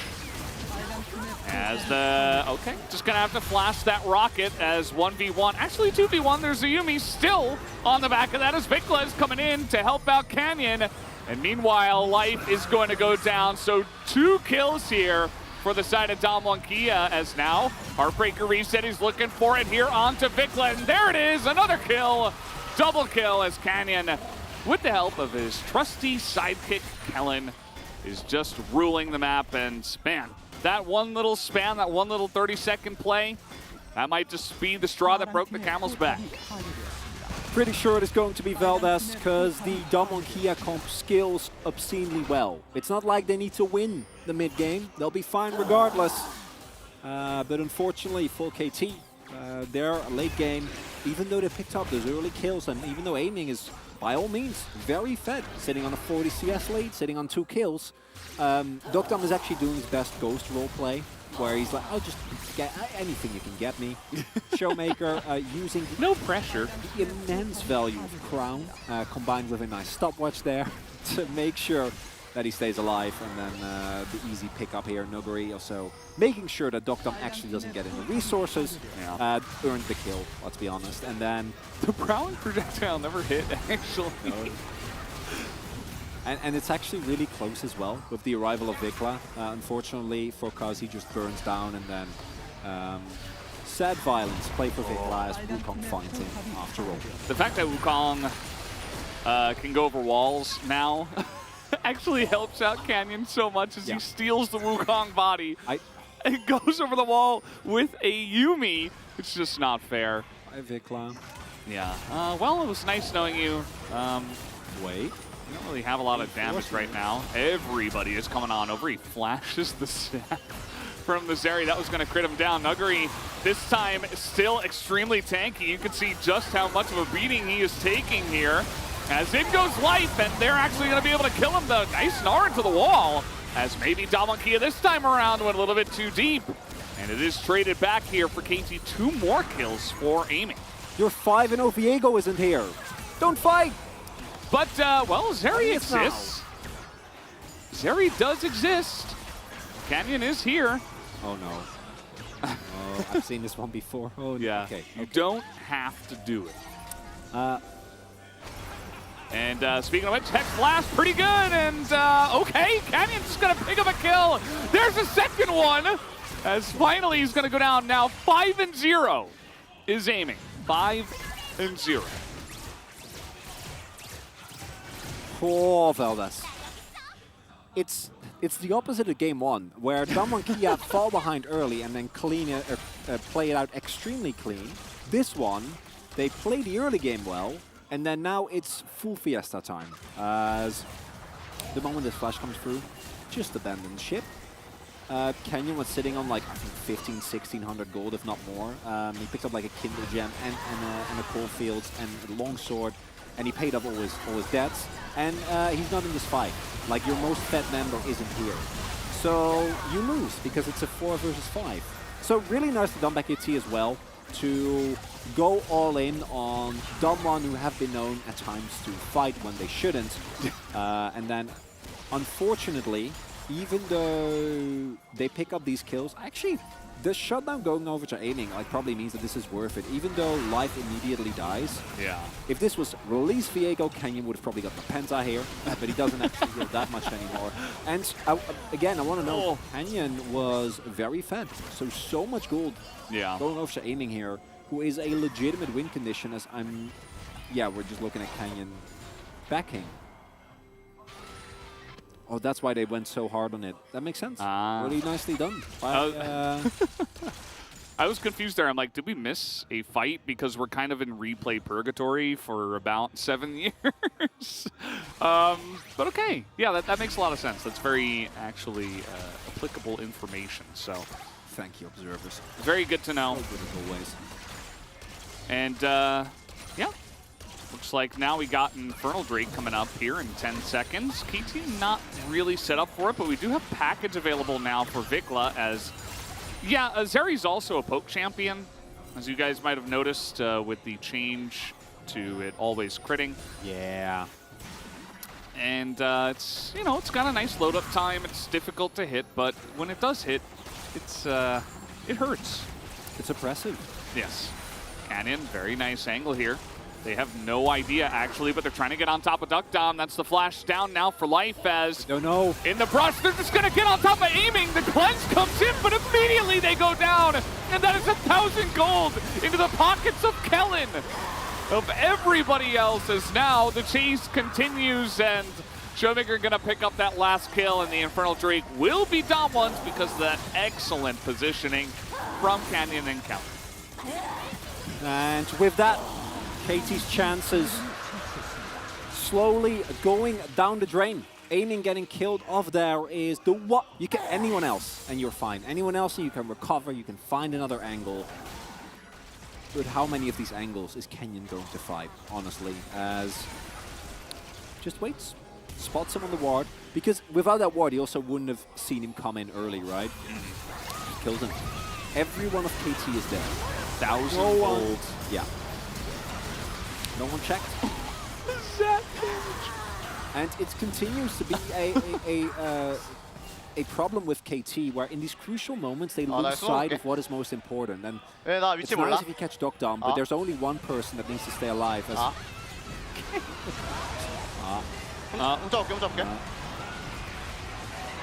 And then he gets to play Jinx. He was a little bit sad. That's more reset? He said at the end something like, oh, I should have done something, but I didn't hear what it was. By the way, aiming, that's you have to respect that, by the way.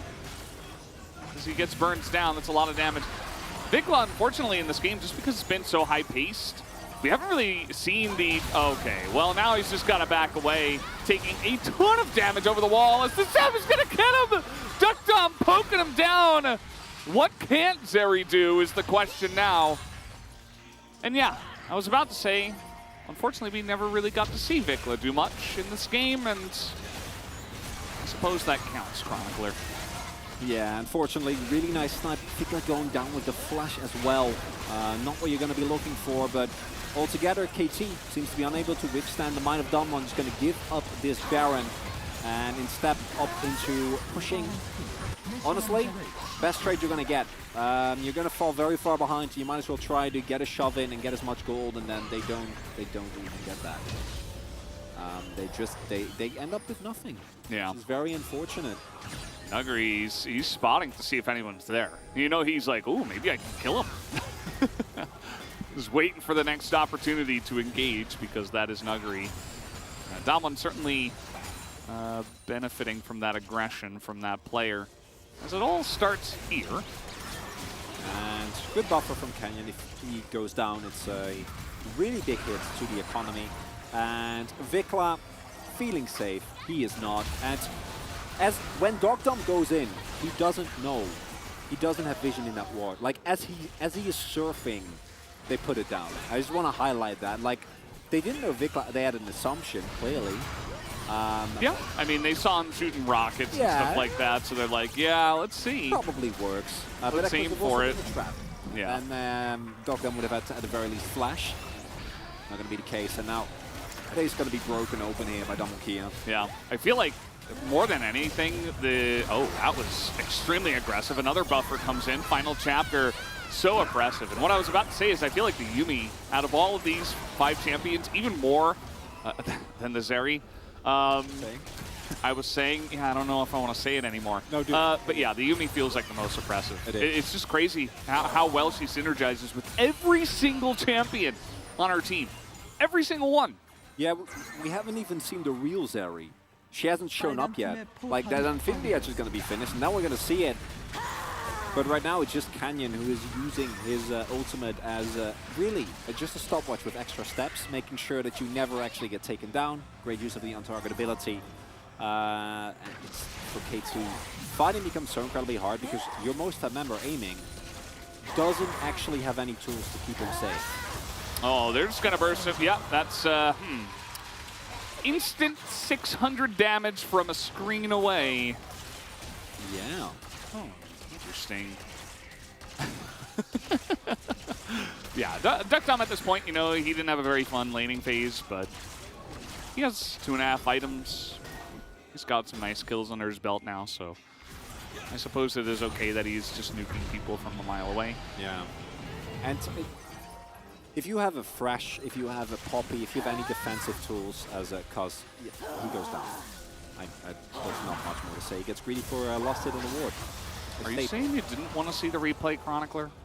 Well, if you don't like Wukong and you're done with him, then that was a great moment.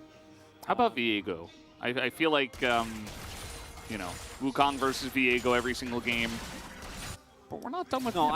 I can't wait for Lee versus Inzao. That's the matchup I'm excited for. Oh, yeah, nice. I know. I've Very glimpsed into the exciting. future, and there's no Carthus, there's no Fiddlesticks, even though they're getting buffed next patch. Again. How about Seraphine? No, don't think we need that champion. And honestly, if you're playing like this for Damokia, I don't think they need help. Yeah, KT definitely do though. I think they're totally fine. And yeah, they're just going to go ahead and dive on this one. The poke that's coming out, actually, though, first is going to cause Life to potentially back away. As Meganar is here, and let's do it again.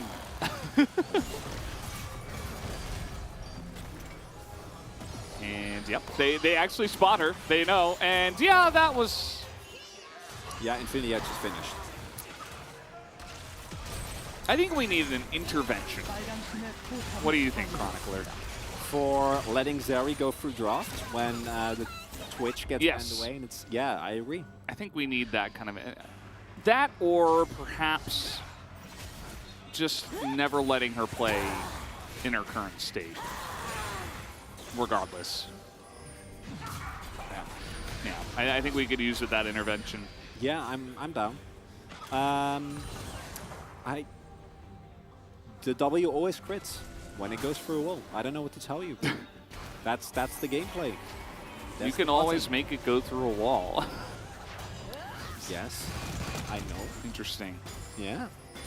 Very fun. Yeah, so that one, you know, they were able to pick up that Infernal Drake as well. That kind of came without much of a mention just because KT can't leave their base because they're getting nuked by Zeri. And yeah, Damwon have kind of been playing it slow since then. You know, they've been sieging. They've been hanging out, you know, slowly taking down objectives bit by bit. Not really trying to rush it. They know that, you know, you give a bunch of kills over to the Corki, over to even the Gnar, obviously aiming, then things can get pretty dicey. You don't want to give over a free Baron or a free Infernal Drake or anything like that to this composition. So instead, they're just going to, you know, jump over walls, find life very much too far out of the lane because he was not in the base. And yeah, they're just going to take down this turret now. And the problem for KT is that their normal game plan, which is poke into trying to get resets for Jinx, is not going to work. The entire studio is just groaning every time this happens. Even the Damwon fans are like, "Oh, that doesn't feel good." Corki's not even the real Corki anymore. Have you seen a rocket do damage this game? No, I haven't, unfortunately. It's just Dogdom Corkiing it up. Yeah, Vikla has a GA. 파랑팀의 포탑이 파괴되었습니다. Yeah. I feel like the desk segment should just be... This reminds me of when we were casting Corki when he was really busted. With strange similarities. Yeah. It's especially relevant because of how the early game played out. Dogdom made a really big mistake in the laning phase, and I also wanna... It's also part KT not being able to play around their lead on aiming. If you have a 5-0 Jinx, you can lose the game, but you better at least be able to use her. But we've never seen that happen in any fight, at any point, really. Yeah. And packages are being used defensively just to clear the supers. Probably we're gonna time out before Damwon was making their way over. And Damwon don't even need to go for this Baron. There's no need for them to flip. They just go for the Drake, and then either you start the fight and win because there's so little vision available. Look at Showmaker. He's just waiting. Someone's gonna walk. Someone's gonna get vision eventually. He's been doing this the whole game too. Look at that! Look at that! Oh, look at aiming right now. They don't know. That is just the juiciest target as they're going to find Vikla at least, but Showmaker just going to ult himself. Says, okay, I've got enough damage. As the redemption coming in from both sides. And this time, KT actually able to get away from this engage. Canyon is still on the chase. But yeah, they're just going to back away from this one. They wanted to pick here before the Infernal Soul. But still 40 seconds until that is going to go off. Health bar's low for KT. KT might look for trade here. Make a play towards Baron. And then he might even have time. 30 seconds on the Drake. I don't think they would actually do anything though. So they're just going to look to clear some vision, regain some control. But I don't think they're going to get that time. Rascal thankfully going to hop over that one as everybody's bunched up against that wall. It makes me really nervous. But it is okay. They will just back away from this one. And it's going to be difficult because KT have zero vision around this Infernal Drake. They're losing soul. Dogdom's going to do even more damage with his W's. Think it hurts now? Imagine if Infernal Soul. Yeah. Free Drakes, Valdez. He might be able to one-shot Vikla. I have seen this year one true one-shot, and it was okay. We're good. It was in a Challengers game, where a Gangplank went full crit plank, got Infernal Soul, and then literally hit one barrel on the Lulu. It was one of the funniest things I have ever seen. It was legit. It was amazing. Like 1950 damage. It was one barrel and she was gone. There was no cannon barrage. There was no parlaying. No burn. There was no burn. It was just Lulu was there. And then she was not. That sounds great. I want to see that clip. Well, maybe we can get that now with Dogdom and his W. That certainly seems possible. But yeah, I mean, KT are in full defense mode, full turtle mode, just trying to hope that Vikla can pick up another item somewhere, as Gaming already has 4. But Damwon Kia, you know, as they have an insane turn, so if they do start a Baron, they have a Yuumi, so they can kind of heal through the damage. They have a tank as well, so you can just start it up if you want, and then just turn if KT do decide to engage onto you. They were looking for the picks first. And now they are going to start this Baron. Do note that death timers are high, and they're still Fed Aiming, who's currently sitting on 4 items. So KT, it's unlikely, but there might be a chance that they can get a really, really good fight here. Oh, and look at this! Showmaker, where was he? He was in the red buff pit, as they had no idea, and that's the turn. He didn't even have to use his flash. for his E. The grasp, here he goes over the wall once again. As the damage is really there, though, you can see Showmaker has to be careful about how deep he goes alone.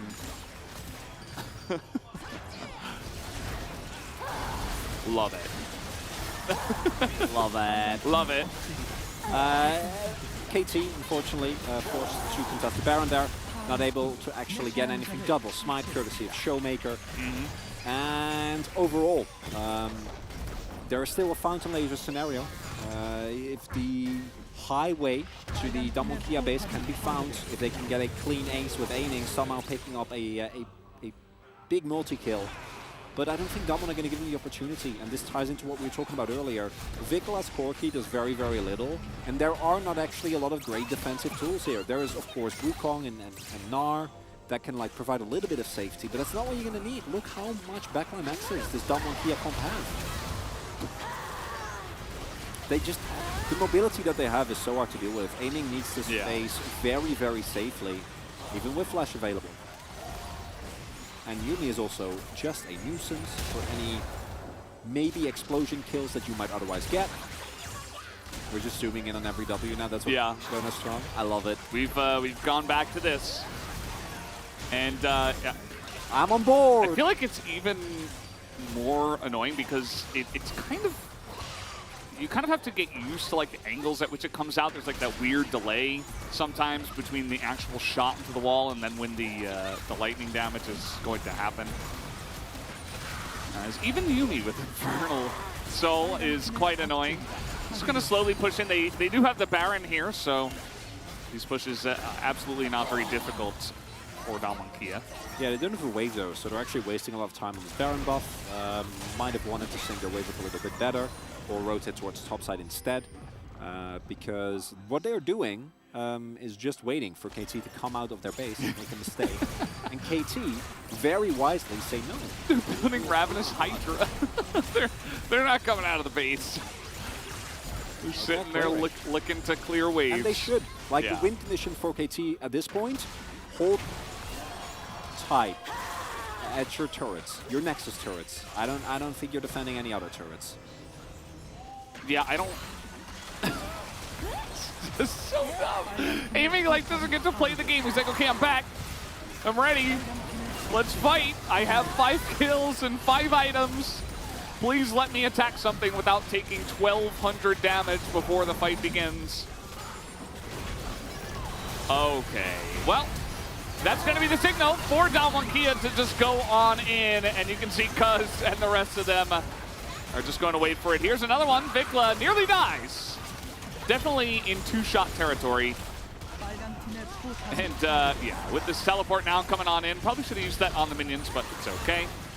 As now in they go, a 3-man W onto everybody. Big package from Vikla, but it is just not enough. Showmaker finally going to go down as the package gets huge value. Damwon Kia not really respecting it. And they don't necessarily need to at this point in time. Canyon desperately trying to get on top of Rascal here, who does hit Mega. And the angle is pretty nice, and Aiming is getting some big hits down. But at the end of the day, oh, he's going to proc that GA. And Canyon and Nuggery say, well, let's try to get the kill anyway. And there you go. The Nexus goes down 2-0 from Damwon Kia. Nothing to see here, huh? No. Definitely don't pay attention to the Zeri in that game, because that was a little bit gross towards the end. It really was. Honestly, the start of the game looked very good for Damwon Kia. Kane in particular, really high light level of play, then some more questionable decisions coming in for the mid game, but the Yuumi, the Zeri, really getting them towards the end of that. And for KT, in the week of upsets, all the ones we've already seen, unfortunately not going to join that lineup of teams that were able to beat the favorite, going to get taken down instead by Damwon Kia, who in terms of meta look a little bit better than they did. In terms of individual play, Noguri to me the most standout, improved player. Canyon also looking a lot more comfortable. And Damwon Kia, very important win I think for them to kind of start building momentum after, even though you know it's against Genji, it's against T1, you can kind of rationalize it. Still, losing never feels good. Yeah, it never feels good. I think this will be big for their momentum. They have Nongshim on Sunday, so I think you can kind of try to roll into that one, continue with the pressure. And yeah, as you mentioned, I mean, Nugri he was putting on a clinic in that top lane. You know, regardless of where this game went towards the end and the thousands of damage that Zeri was doing, it was kind of insane. They also have DRX next week, so another big matchup that they will need to prepare for very nicely. But yeah, just really good stuff here from Damwon Kia, especially game one where they were able to just take one team fight and then effectively shut the door in KT's face. Definitely reminders of old Damwon Kia and their fantastic team fighting. Nugri gets a big cheer hopping off the stage here. Should be happy with his play today. Definitely. Really good overall. Getting the better hand of Rascal extremely consistently and able to, as we are going to see in many highlights, also draw a lot of attention from Cuz. Never amounting to anything, never able to actually get anything out of that. And it's these moments that really started to shape the game and bought Damwon so much time. Even some skirmishes that didn't quite go the way that they wanted them to go. Fighting without their most fed member there, which is the skirmish we're looking at right now, provided a lot of tools to KT. But KT seemingly unable to utilize those tools. It was always going to be a draft where it was going to be hard for the Corki to have impact, so it really came down to the aiming show. And the aiming show was cancelled by Canyon very forcefully, as we see here. Just not able to play the game. The Yuumi getting insane value as well. Yeah, the Yuumi felt like the cherry on top of the sundae. I think they had so many tools, and obviously the Zeri, even with the unfortunate laning phase, got a lot of work done in this one. That was only the beginning. Yeah, everybody had a movement ability to get over walls, to enable engages, and Yuumi's always going to be really fantastic with comps like that. 천천히. Slowly. 잘 갈렸고. 세주 올 때 박아줄게. 다음 대포에. 나 하나만 밀게 먼저. 세주 올 때 박아줄게. 나 찍을게. 범버야 나와봐봐. 상대가 먼저 가야 슈발이긴 해. 슈발이다. 아니 박아볼게. 징크스 피해. 그렇게 살찐 거렸어. Talking about how Jinx actually got away from the engage. 그렇게 잘 쳐. 파워 쳐봐. 빨리 잡아. See as well, standing on that damage there. 이겼어. A little bit risky, but 탈진 있어. ends up working out. It's like I have exhaust. Uses it on Rascal and not the Jinx. Able to deny the damage, of course, with the Hagenar. 잡았어. He's like, ult. I got the ult. And let's take a look at that damage. Ooh, that's a juicy one. Duck Dom doing even more than the Corki. Although the Corki in this game was kind of... Didn't really do too much, unfortunately. No, it's both a combination of the... there's plenty of tanks, right? Most notably Noguri, who can tank a lot of that. Canyon also, because it was so fat, was very far ahead. There was also Leandris, and the biggest one, there was Yuumi. So any damage didn't really stick. Yeah, they were able to cruise through that game, kind of taking their time, you know, not really overdoing it. You know, they got some picks here and there, but eventually able to put the nail in the coffin. So big 2-0 for Damwon Kia. Let's see what the guys on the carpet space have to say. Thank you so much, Casty Boys, for the cast on the day, and welcome to the Analytical Chairs and Collaborative Carpet Space. I'm Atlas, this is Wolf, and yeah, that was basically an example of Zeri out-poking a Corki, which I just don't think should be allowed. Yeah, why did they buff that? Yeah. The other thing is, let's have a look at the draft here for a second, because there's one thing I want to illustrate very, very quickly, and that is the draft trap that was set up here. Yeah, it's that so was well done. just beautifully done. The Twitch ban basically showing their hand. They're saying, we're going to pick Zeri, but Corki was available as well. Yeah. And so you're in this position where it's like, you either ban one or the other or none, and they decide to ban none, roll the dice, get 2 priority picks in the Corki and the Wukong. They're kind of off theme if they're used together, and yeah. Also, I mean, is what happens. Look, KT drafted a Gnar and a Nautilus after this. They're hoping for really miracle team fights where Jinx is going to get that kill and get excited. But for me, the biggest and most important champion that was picked up the 10 is the Yuumi in this case. And yeah, I don't think we're going to see a POG for Kellen, unfortunately, this time around, but he was able to empower both the Zeri, but also the Viego, but also the Lissandra sometimes, and also the Sejuani. And his ultimates were fantastic through the early mid, and straight up, like, he was the glue that allowed Damwon to just push forward full steam ahead all game long. And also had so much value in so many different points of the game as well. Like, yes, in the very early game, there was the unfortunate situation that happened towards the bottom side of the map that I'm sure Damwon fans would not like us to talk about. However, after that, he moves into being a Viego follower, right? And then gets all of those kills. And as we hop into our first replay, we're gonna have a look at how the Viego got so incredibly strong. This catch onto Cuz, oh man.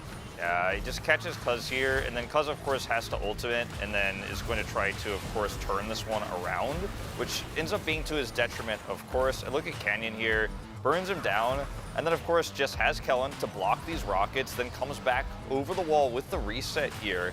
And at basically max range with the Wukong is like, cool, I go over walls too now again, and 2 kills picked up for him. He got 5 kills in the big game. Yeah. He was 5-0, I believe, at one point before the game really started to get off the rails. And like, he could just do no wrong. He could do whatever he wanted. No, it was absolutely insane. There were some yakety sacks that did ensue after that situation, and Damwon Kia overstepped just a little bit. We are going to have a look at it in our second replay. It was sort of that top play where Naguri was like, I found Vikla, this is great. And I think Chronicler actually said, like, after you get the flash, just let it go. Yeah, and I mean, Duckdom was hoping to get a further catch here and then go in with, you know, the ability to just basically wipe everyone on his own, and he almost does. Like, we're gonna speed through some parts of this. He does end up getting ulted here, and with all the damage done with the Yuumi ult coming through too, Duckdom is like, can I get a pentakill right now? I think I might be able to do that with a Yuumi on my back.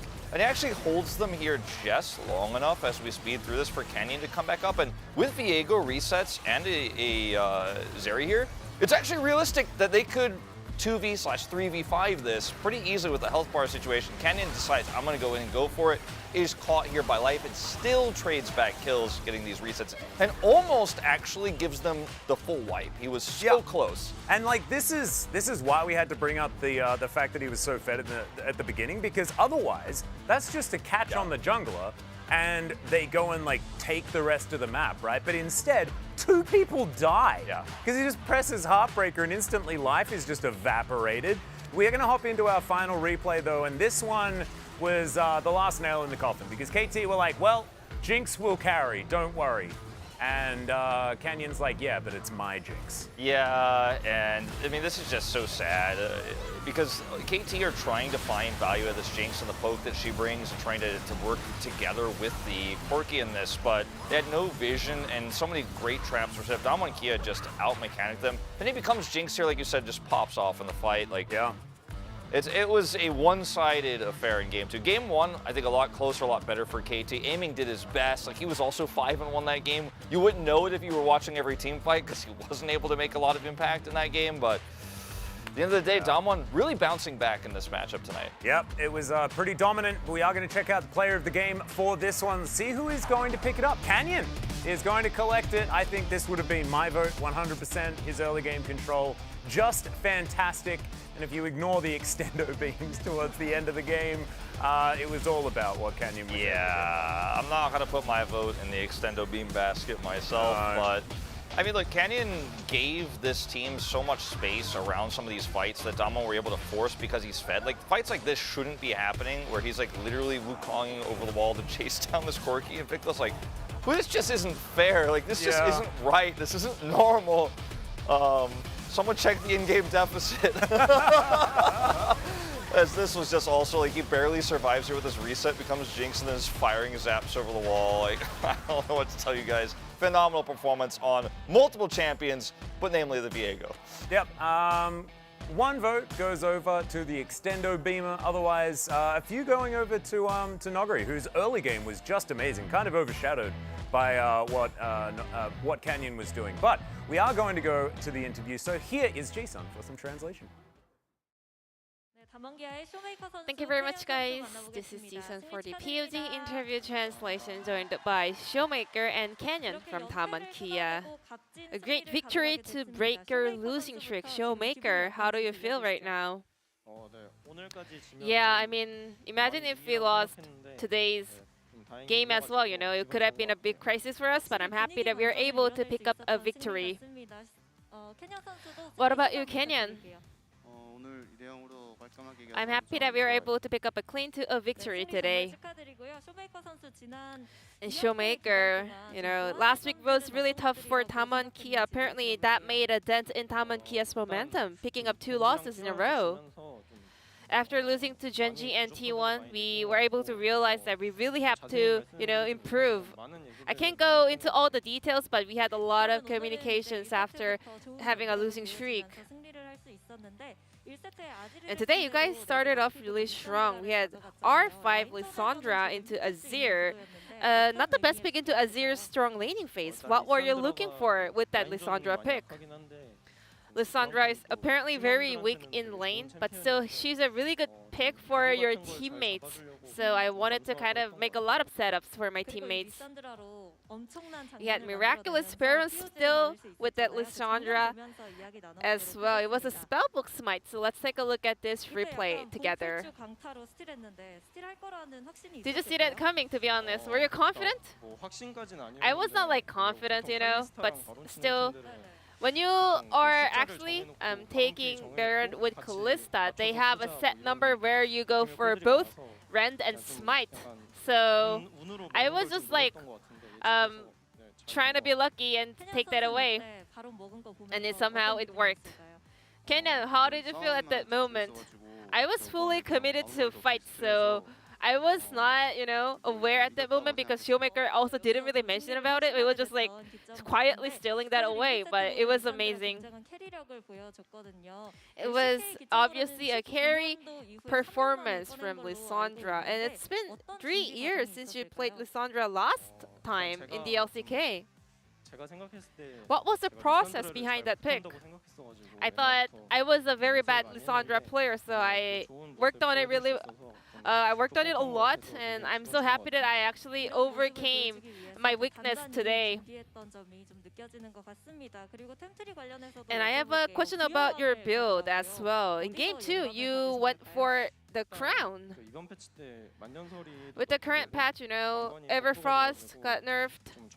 And also I was considering the MR as well. And imagine Corki, you know, coming in with the upgraded package. You know, I wanted to kind of block him away with my Lissandra skills. And then game number 2, we had Viego versus Wukong matchup in the jungle. In the current patch, Viego is 6-0 against Wukong. He is dominating this matchup. Why do you think he's so strong and a huge counter into Wukong? I don't really see why, you know. I think both matchups are really strong. I think either sides can work really well. So I have no clue. I have no clue. Yeah, and I can tell a lot of teams are actually prioritizing Wukong right now. He is one of the common first pick champion in the LCK, but his win rate is below 50%. Why do you think so? I also. Well, I think Wukong is also really good if you pilot him really well. So I don't really see why.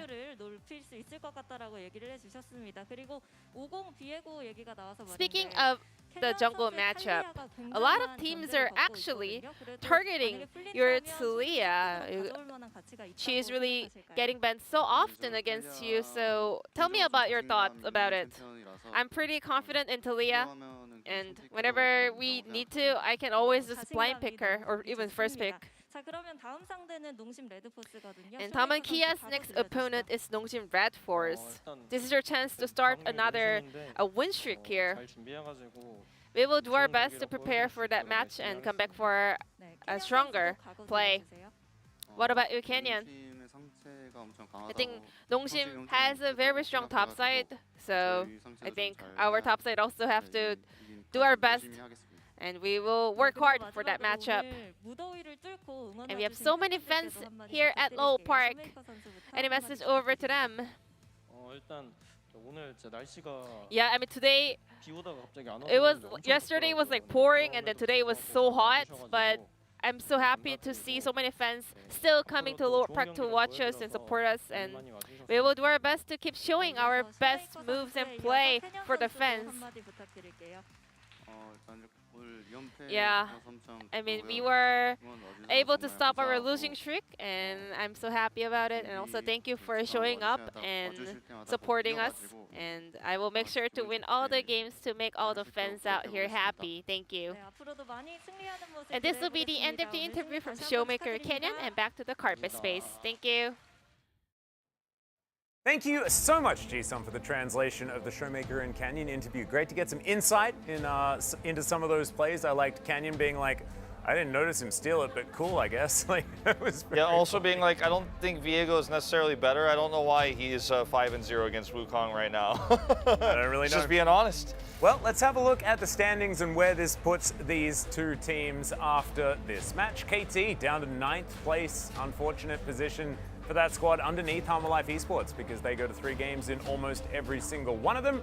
Damwon Kia up to 4th, finally bettering Live Sandbox this time around. Surprising position for Live Sandbox, but yeah, definitely some impressive play from those guys. And now this matchup is the one. This is it. This is our match of the week, T1 versus DRX. I think T1 favored, but you never know. Both of these teams lost on Wednesday. One of them needs to bounce back here. We are going to go to a break, and when we get back, it is that game of the week. We'll see you there.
Cannot conquer you here.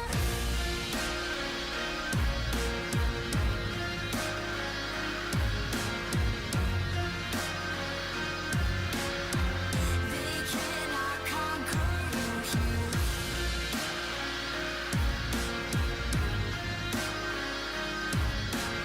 you here.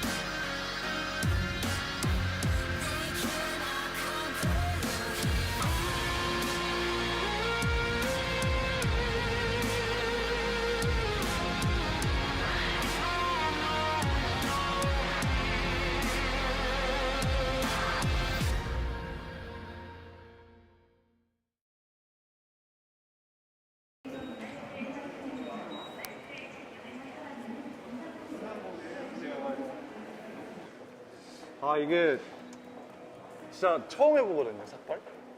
그래서 적응이 잘 안 되는데 제 생각보다는 엄청 못생기진 않아가지고 실감나요. 솔직히 하루 남았는데 이 롤파크 오는 게 맞나 싶긴 한데 그래도 좋은 경험 시켜주신다고 PD님들이 그래가지고 흔쾌히 감사하게 왔습니다.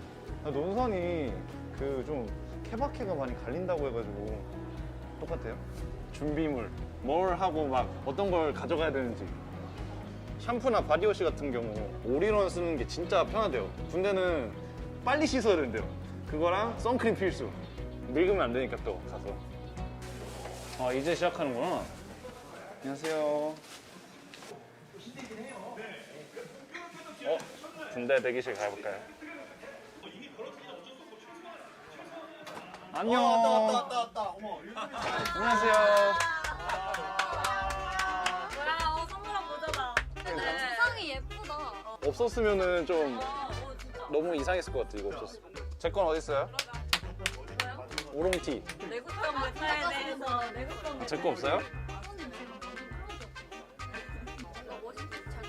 뻥치지 마요 저. 맞아요. 진짜요. 아, 어차피 못 보시겠구나. 이거 영상 나올 때는 올려가시느라고. 저 인터넷 편지로 좀 써주세요. 영상 어떻게 나왔는지. 아까 기인이가 찾아왔는데. 아직 안 갔을걸? 기인이를 물어볼까? 팬미팅하고 있을 수도 있어. 안녕하세요. 잘 지내셨어요? 잘 지냈지? 네. 난 뭐 어디 가는 거야? 내일 공국회. 내일? 그래서 내일 마지막으로. 야 우리 머리 많이 큰 진성이 아니야 이거? 형한테 연락도 안 하고 이거. 가끔 해. 우린 가끔 해. 나도 서인이 형 19대 처음 본 거 같아. 그래? 나 맞아, 그랬을 처음 거야. 봤을 때 19대. 그러네, 아프리카. 안녕하세요. 아프리카 프릭스에서 미드를 맡고 있는 프로 이상입니다. 탑을 맡고 있는 기인입니다.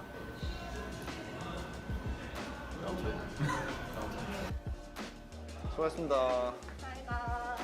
가. 네 미래 임마. 열심히 해.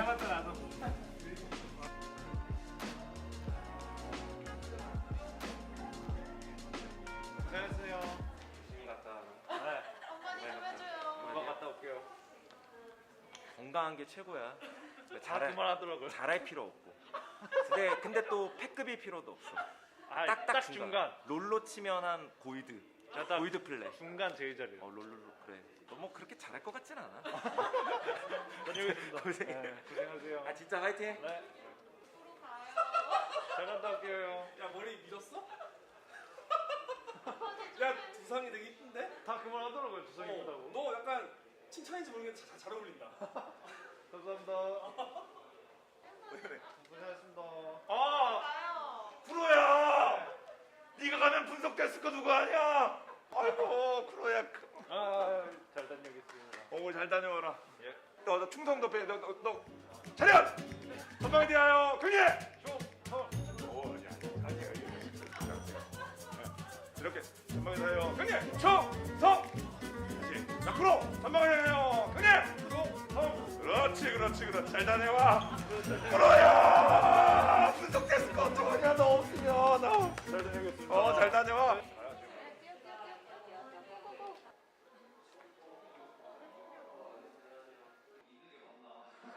내일 떠나신다고 들었어요. 지금 심정이 어떠세요? 아니 내일 입대를 하는데 여기 있는 게 맞나? 저 처음에 연락받고 조금 당황했어요. 아니 내일 입대인데 오늘 오라고? 그 머리를 오늘 시원하게 깎으신 걸로 알고 있습니다. 네, 맞습니다. 팬분들 궁금해하실 것 같아요. 공개?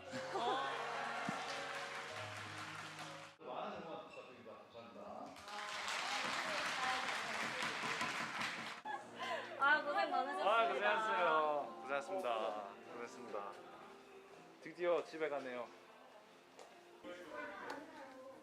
왜 다 뭉쳐있어? 초코파이 뭐야 이거 초코파이. 훈련소 잘 갔다 오라고. 건강하게 다니고. 훈련소 잘 갔다 와. 하나, 둘, 셋. 감사합니다. 두 개나 불어?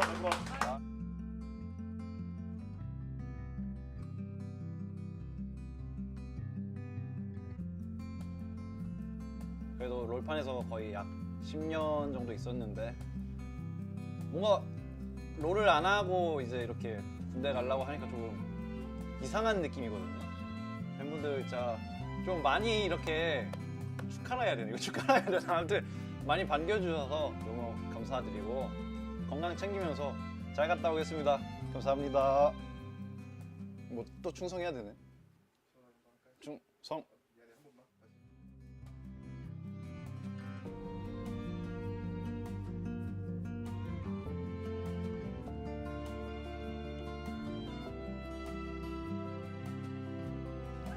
고생하셨습니다.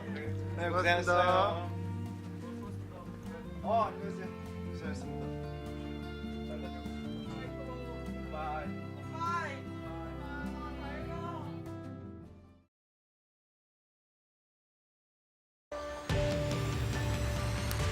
원석이 빛날 수 있는 순간이 무조건 올 것 같은 선수예요. 신인 선수의 스타일은 아닌 것 같다. 뭐 좀 관록이 쌓인 것 같은 그런 플레이 스타일을 지향하다 보니까 이 친구는 뭔가 돼도 될 것 같다.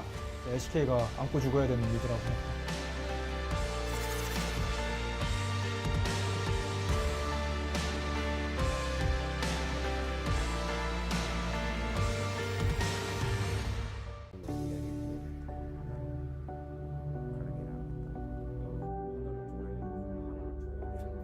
카리스 김홍규 선수 아빠 김성천입니다. 성격이 활발했어요. 공부 잘하고 반에서 뭐 회장도 하고 그래 해가지고 발랄하게 학교 애들 리드하고 이런 거 다 했어요. 오래돼서는 제가 잘 몰라요 아예. 그런데 이제 게임은 잘한다는 건 알았어요. 제가 그때 당시에 중3 겨울방학 그랜드 마스터 를 찍으면서 점점 올리고 있었는데 그때 당시 덴지 스카우터 손창식 스카우터님한테 좀 연락이 와가지고 바코드 아이디가 한 명 보이더라고요. 미드라이너인데 챔프 폭이 요즘 친구들이 하는 챔프 폭이 아니었어요. 카리스 선수는 그 당시에 리산드라라던가 정통 AP 챔피언을 많이 다뤘던 아마추어였어요. 그리고 챔프 폭이 굉장히 넓었던 친구였어가지고 접촉을 했는데 좀 잘하는 것 같은데 우리가 뭐 테스트 보는 게 어떻냐 이렇게 해가지고 그때 테스트 보고 나서 합격 받고 그때 당시에 이제 그게 부모님이 좀 저한테 좀 반대했던 그 시기였는데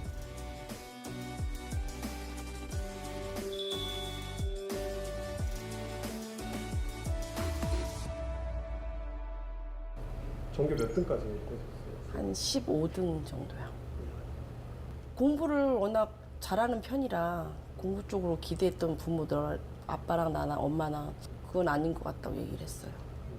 네, 평상시엔 제가 거의 부모님 말은 무조건 듣는 느낌으로 좀 약간 모범생 느낌이었는데 딱 그때는 제가 뭔가 제 인생이 달려있고 제가 무조건 선택해야 되는 그런 길이었다 보니까 제가 좀 세게 나갔던 것 같아요. 많이 해서 내가 한 3개월은 혼자 고민했을 것 같아요. 자기 또 자신 있어 하더라고. 그래서 딱 가서 한번 해봐라, 부딪혀봐라 이랬지.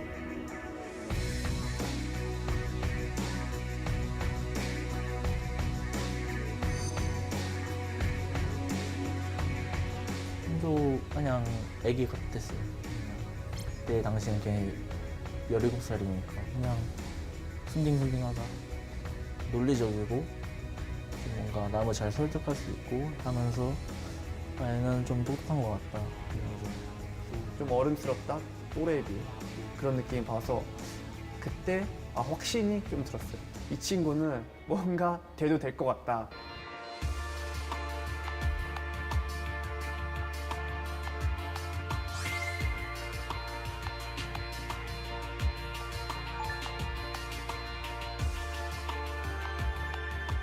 오늘 라인업이 카리스 김홍조입니다. 카리스 선수 유망주로 굉장히 많이 유명해졌던 선수인데 어떻게 보면 좀 신기한 타이밍에 등장했다고 봐야 될 것 같기도 해요. 네, 동의합니다. 네. 카리스 선수가 이제 팀 내부 사정상 어쩔 수 없이 데뷔를 해야 되는 상황이 왔어요. 근데 본인이 준비되지 않은 상태였어 충분히. 이제 아지르 픽을 했을 거예요. DRX 전 때, 데뷔전 때. 그걸 보고 딱 알았어요. 카리스 선수는 원래 아지르를 절대 선호하지 않았고 하지 않았던 선수였거든요. 그 당시에는. 근데 본인이 맞지 않는 옷을 입는 거 보고 완전히 준비된 상태는 아니었겠구나. 나랑까지 왔어요. 전멸 카리스 첫테스 나오나요? 스킬 잘 아꼈고 뒤진다고요? 카리스 시연계 터졌어요. 기분 나쁘진 않거든요. 웨이버 타고 있어요. 카리스 도와줄 사람 들어가다.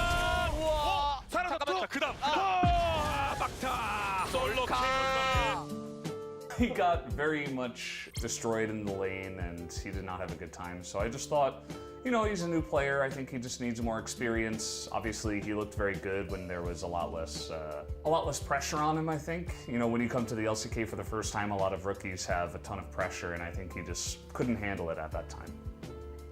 제가 잘 못하기도 했고 준비도 잘 안 돼 있었고 긴장을 좀 많이 했어가지고 그때 당시에 지고 나서 아마 거의 한 달 동안 새벽 7시까지 솔랭한 것 같은데 저한테 좀 많이 충격이었고 제 자신의 위치?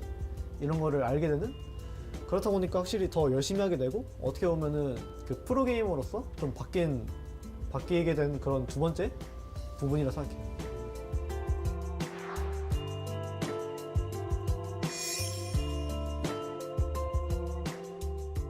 I watch a lot of challengers because I co-stream it every Monday and Tuesday. And Karis was one of the best players when he played in 2021 on Gen G. I think in challengers it was a lot easier because he was way better than everyone. So he could pick anything and he could get away with a lot more. 순간이었지만 아무도 죽지 않았던. 오! 카리스! 이거는 따라가 볼 만한데요? 잡았죠? 이야! 젠지! 설마 뭘로 뺐죠 이걸? 오! 카리스! 아, 소리! 아, 신드라 터졌고 편하게 게임할 수 있는 건 젠지예요! 와, 미리미리미리야! 충격파! 드립니다! GG!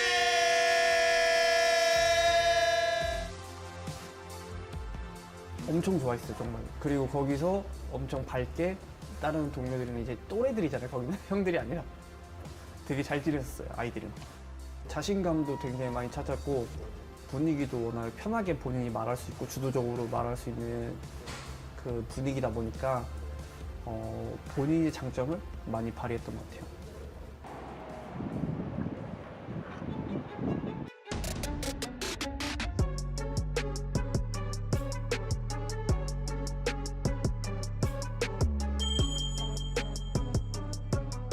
일단 선수들이 다 모였을 때 제가 원하는 그림은 패기?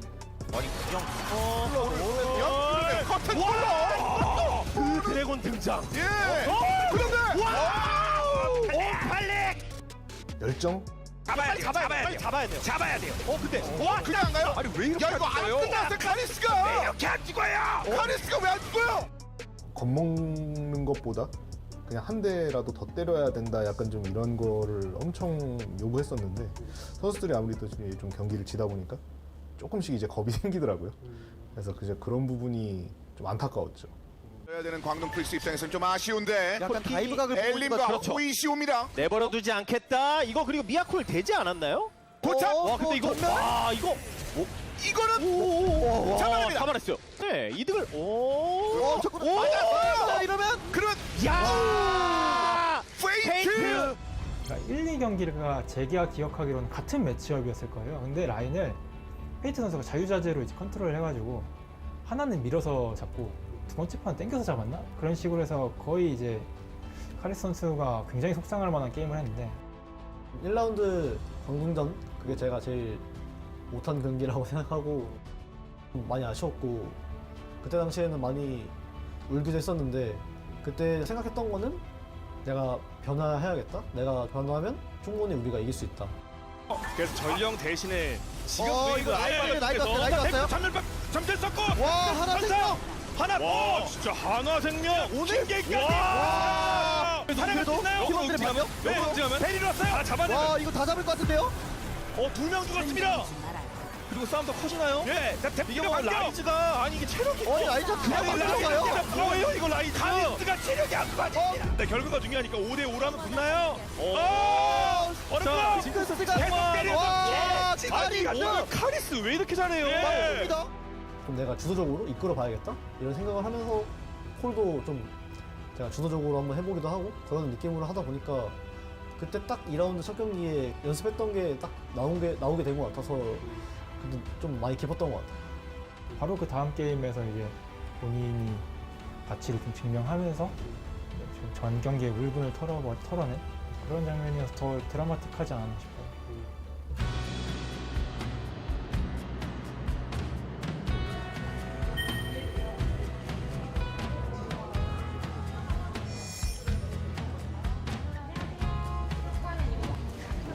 선수 어떤 점이 매력이라고 생각해요? 카리스 선수는 일단은 톱10 있고 피지컬이라든지 가능성이라든지 충분히 좋은 모습 보여줘가지고 매력인 것 같습니다. 저는 카리스 선수의 아칼리를 막 억제기 타워 앞에서 역으로 스윕하는 거 보고 이 카리스 선수 정말 크게 될 수 있겠구나 막 거기서 조금 많이 감명을 받았었던 것 같습니다.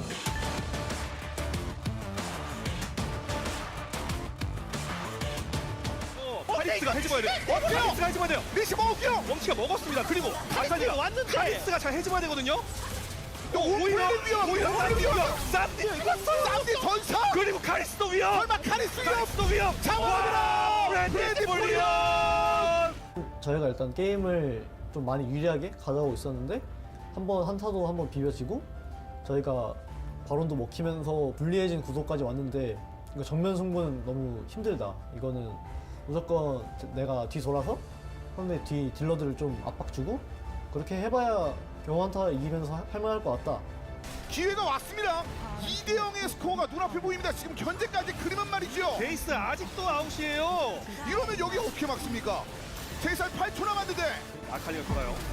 월광 포화를 사용을 했는데 제가 계속 각을 보고 있었는데 그때 딱 렌즈 돌리면서 뒤 돌각이 한번 딱 칼각으로 나왔다고 생각해서 야 이거 무조건 해야 된다. 이거 아니면 다 없다 하고 그냥 사용을 했는데 카리스가 글쎄요. 그럴싸한데요. 이거 어떻게 하실까요? 다 잡아요. 그럴싸해요. 다 잡아요. 카리스가 더블킬. 딱 약간 구원 떨어지는 느낌으로 아칼리가 구원해줘가지고 되게 안도했던 것 같아요. 상대가 실수한 것도 딱히 없었던 것 같고 그냥 되게 잘했다고 생각하고 있어요. 집중하시고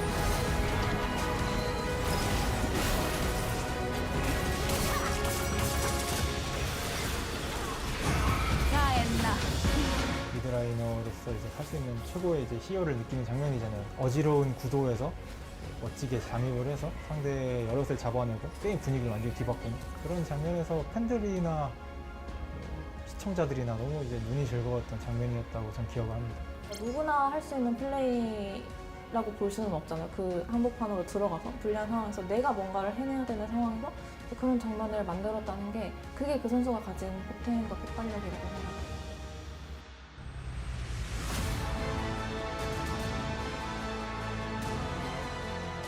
어떤 선수로 기억이 되고 싶어요? 특히 오늘 롤모델 페이커 선수랑 비슷해지고 싶은 미드라이너들이 제 상대로 만났을 때 좀 무서운데? 그런 생각을 하게 되는 그런 뭔가 강한 미드라이너로 기억되고 싶은 것 같아요.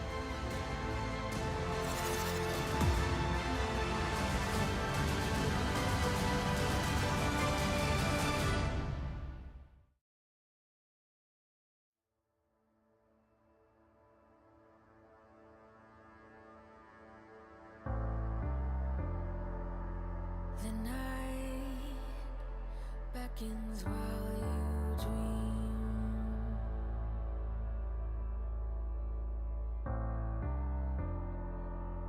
A life never lives in peace.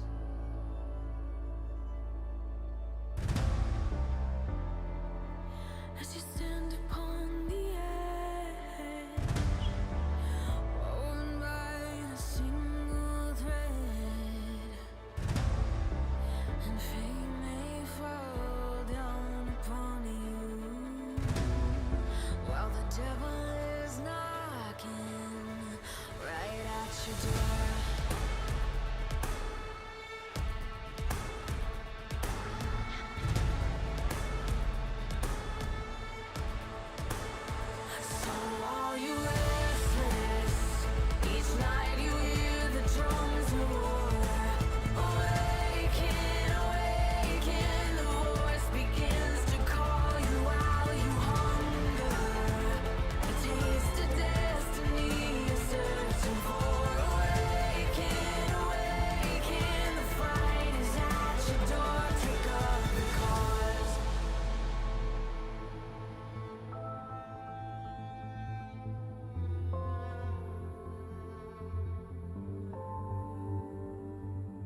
echoes of pain. Vi sörger, vi sörger. Cold and empty, lifeless remains. Vi sörger, vi sörger. Fields of the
Hello and welcome back to the LCK. We are here for the match of the week. T1 up against DRX. And funnily enough, and not so funny for the teams, both of these teams are actually coming off of a loss. And of course, that means that someone has to start a losing streak tonight. But who is it going to be?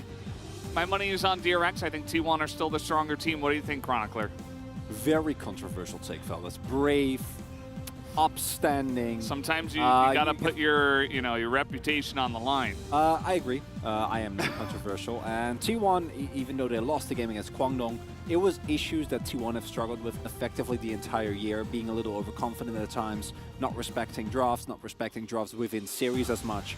But it doesn't take away from the fact that individually the players are insane, whereas for DRX, inconsistency, kind of part of the brand. Yeah, that's the way it goes sometimes, as win streak's broken for T1 and DRX. One team will lose in a row. And, some cheese picks. Definitely, that's one way to put it. I would call it well-prepared strategies more than cheese picks. I think that Seraphine should be kind of obvious, especially in the coming weeks. Whereas Dove plays Azir, right? So that's just kind of what he does. And it's great into Gangplank. He showed it off, and I want to give them credit for their strategies. And as we can see here, for T1, they have already fought many of their would-be competitors. DRX is the only one besides NG that they haven't fought yet. But for DRX, it is rough. They've mostly been beating on weaker teams, and then we got T1, and then Dom1, and then GNG all in a row. And then KT, and then T1 again. Yeah. And then Fred Brion, and then Dom1 again, and then GNG again. That's the way a double round robin works, but they do have all of their stuff in a row. It's not going to be easy for them. It's going to be rough, as we see Zeus, Owner, Faker versus King and Pioshik and Zeka. Even with how much the DRX top side has leveled up, we saw Pioshik fall into some of his own issues, and even though the improved mechanics of King and Zeka in particular have looked a lot better, is that enough against Zeus and Owner, with Faker being kind of the golden standard for reliability? I don't know. Yeah, I don't know. The way I'm framing it, I don't know, but I have a suspicion. Yes, exactly. This is the best birthday present, she says. I'm not sure if she's talking about herself or about Caster Jun, who, by the way, it is his birthday today. Wish him a happy birthday, all you guys watching out there. As the team stats, both of these teams have been finding success recently. They actually have the exact same record in terms of the 4-1 and also the +6. T1, though, a bit more impressive with the teams that they have been playing against, as you did mention. And yeah, DRX, they have their work cut out for them today, because if you're not going to win up against Live Sandbox, then this is the next level. It really is. And it was also the individual play that was a problem. For T1, it mostly felt like, again, issues that have plagued them all year. The draft at times, and fighting 4v5s, fighting 3v5s, and relying on your mechanics isn't going to be enough when your opponent is ready for it.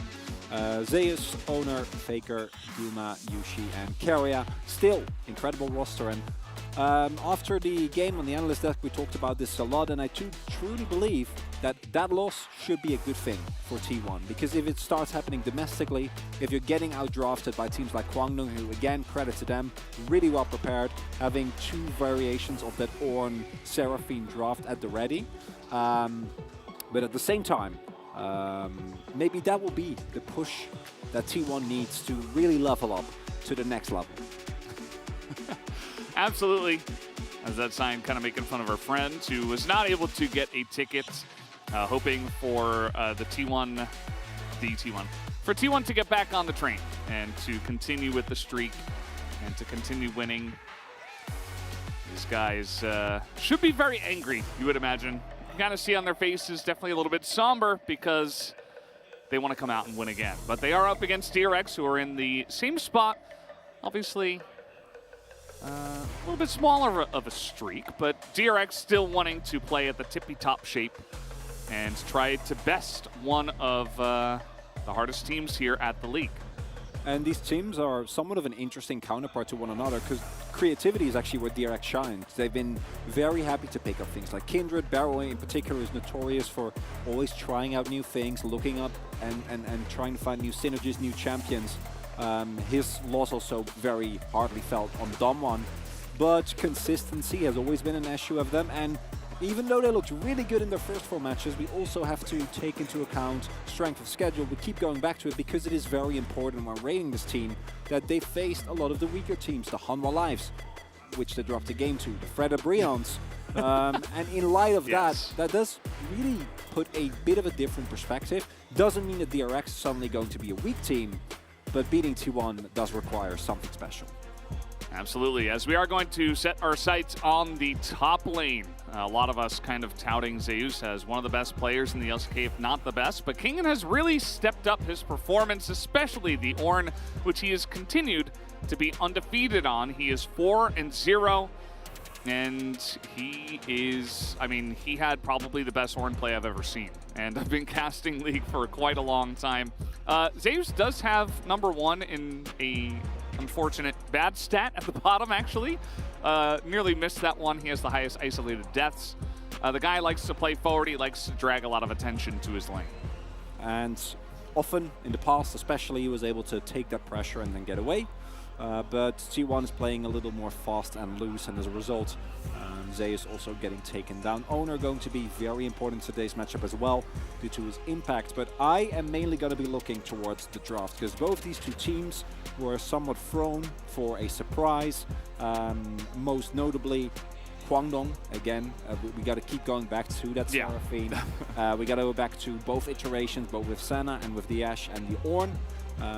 Whereas for DRX, if they have something similar prepared today, and they would, because they're DRX and they love doing that, then it's up to T1 to show that they're not going to fall for the same trick twice. Yeah, and there was a very cheeky, big smile on Pioshik's face. You have to wonder, you know, kind of as you're saying, will DRX opt into some of these strange picks, these new strategies? And I think it could be a way, you know, for DRX to come in and say, well, it's a difficult team, but they got defeated by Kwangdong Freaks, so we can do it as well. We can try these picks as well. We are creative. I feel like T1 has some creativity. Most of it comes from Keria, though, because, you know, he's kind of given a leash to do so, especially with the Senna coming in. We did see Senna Yasuo, which is one option you could take. But yeah, I think if there's one team that is going to opt into kind of the new unique strategies, it would be DRX. T1 have selected blue side, kind of the gold standard of summer right now. Even with some teams opting into red side, more for very specific drafts, counter picks and whatnot, not going to be the case here, at least in the first game. Might swap to that later, but I don't expect that to be a big thing with still how many power picks there are on the current patch. And as next week we move to patch 12.12, we might see some crazy. That's a great Ornn, very, very justified. Yeah. I would be shocked to see that one make it all the way to second rotation, because it has been such a pivotal part of DRX's strategies. Yeah, maybe they can pick it up early. I wouldn't even mind it, given... Okay, well, never mind. That'll do it. Yes, I think Chronicler, you saw it coming there with that one. So yeah, no Ornn for Kingen, and no Akali either. Could be leaning towards a Gwen or an Azir. If they are considering that, obviously Zeka can play a mean Akali himself. So definitely a good ban. Opens up a lot of other choices. Very good. Zeriban. Yeah. After after game 2 of that last series, I don't want to cast Zeri again today. I think I've had enough for the day. Yeah, I think I got my fill. Corki still open. Azir Corki looking likely here, unless either of them is going to get banned away.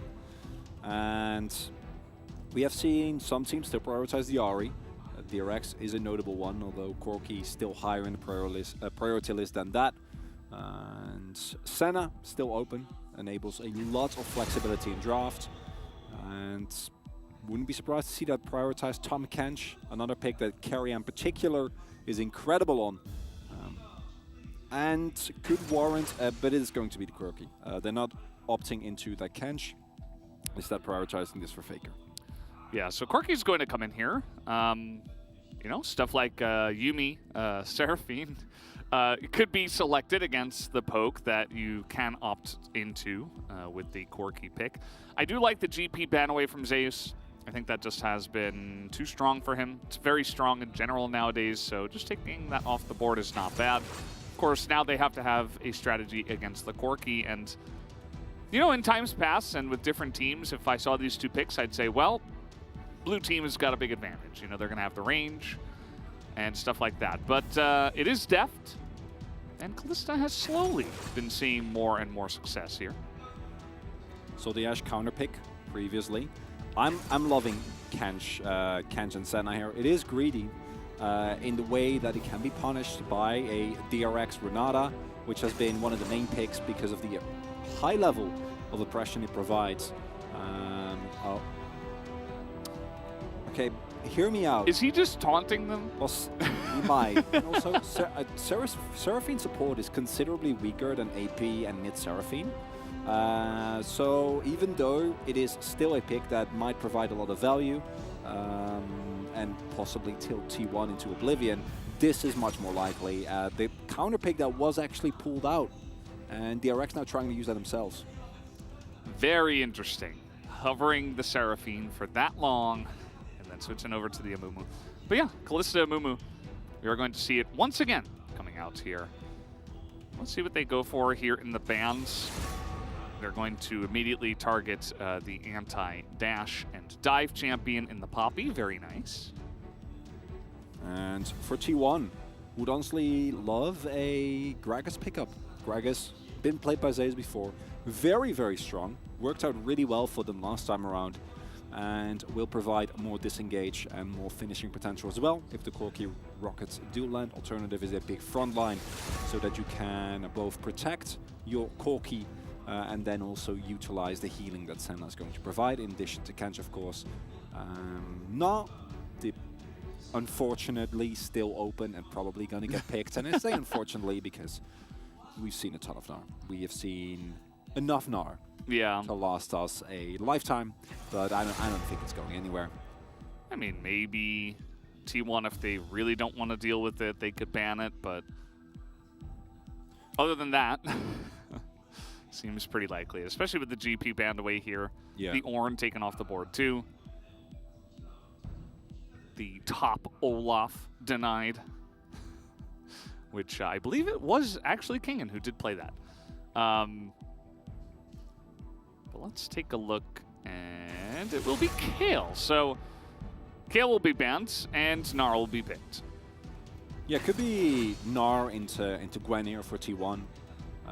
The Gwen, not as strong as it once was, still providing a lot of value. And the kill pick makes me believe that if the Gnar wasn't picked up, they could go for a Gwen blind, and then the R5 response from DRX wouldn't be nearly as good.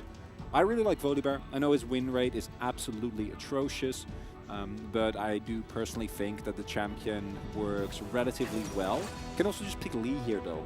Owner's Lee is incredible. I don't think the playmaking potential with the rest of his team is necessarily great, but it provides them some early skirmishing power. And it will be that Gwen. Xin Zhao even more so. Actually like that a lot more, as it does give great setup. The Lee, more mobility and more power in terms of the 1v1, and it is, what is it, 24-2?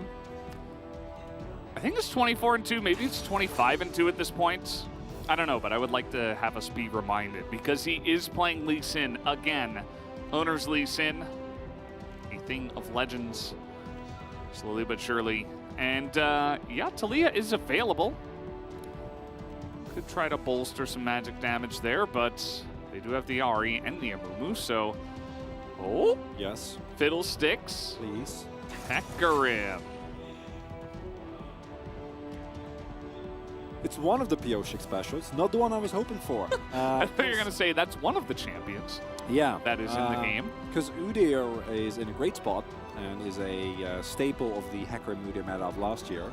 but is also a very strong champion right now. I think Hecarim overall not nearly as oppressive as he once was. If you're going to pick him and you don't snowball in the early game, I think it's going to be really hard to get consistent value out of the pick. Doesn't really have any defensive steroids, and if you build him full damage, then you run the risk of getting blown up or overextending into a Kench and a Gwen. So curveball for sure from DRX, but I don't know if it's a good curveball or a bad curveball. Yeah, I would have much rather liked to see something like an Udyr or anything else, but Hecarim is going to be interesting. Obviously, it's very nice hard engage if you want to try to blow someone up on the side of T1, especially if they are not next to the Kench. But that is very difficult if Keria is there. But at least, you know, with the Gnar and the Hecarim especially, you can really lock down the Kench and potentially deny him from saving his teammates. So if they can get ahead and they can continue to deny vision and get great engages time and time again, don't mind this from the side of DRX, but it is T1. So I feel like there is always that caveat. So we'll have to see how DRX will be able to play this one out. As the Rift is loading up, guys, we are just about ready for game number 1. As here it goes. Let's hop onto the Rift right now.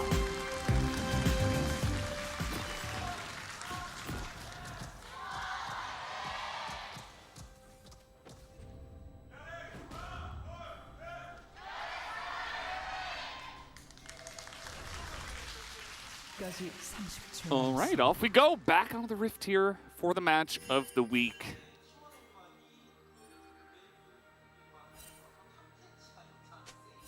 What are your thoughts on this Amumu skin? Ambivalent. Ambivalent. What? Ambivalent. Yeah, no, I mean, I know Yeah. what I you don't- said, but maybe I mispronounced. it's a great skin. I really like it. I was just surprised. It's okay. I really like the Teapot one.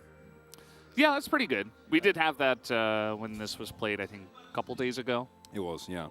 That's probably my fave, actually, now. I'm not super big into Amumu skins specifically, as we are going to take a look. We'll see Pyosik start by himself, as he is not wanting to give away any information on where he starts. Hecarim, of course, really fast, really clear. That part of his kit is still there, but in case you forgot the nerfs that were thrown at him after he trotted his way through many a game for a really long time, basically the entirety of Spring, was his Q, and with Hecarim Q nerfs, I mean there was a bunch of other ones, he got nerfed, and his one-shot potential with tank builds got nerfed, but it was a Q nerf that really did it in, as it always does, as Hecarim spams Q a lot. So any damage, any damage reduction on that, it's like Karthus and Q. It's like it's only like 5 or 10. Yes, but he so many of those get thrown every single game. Absolutely.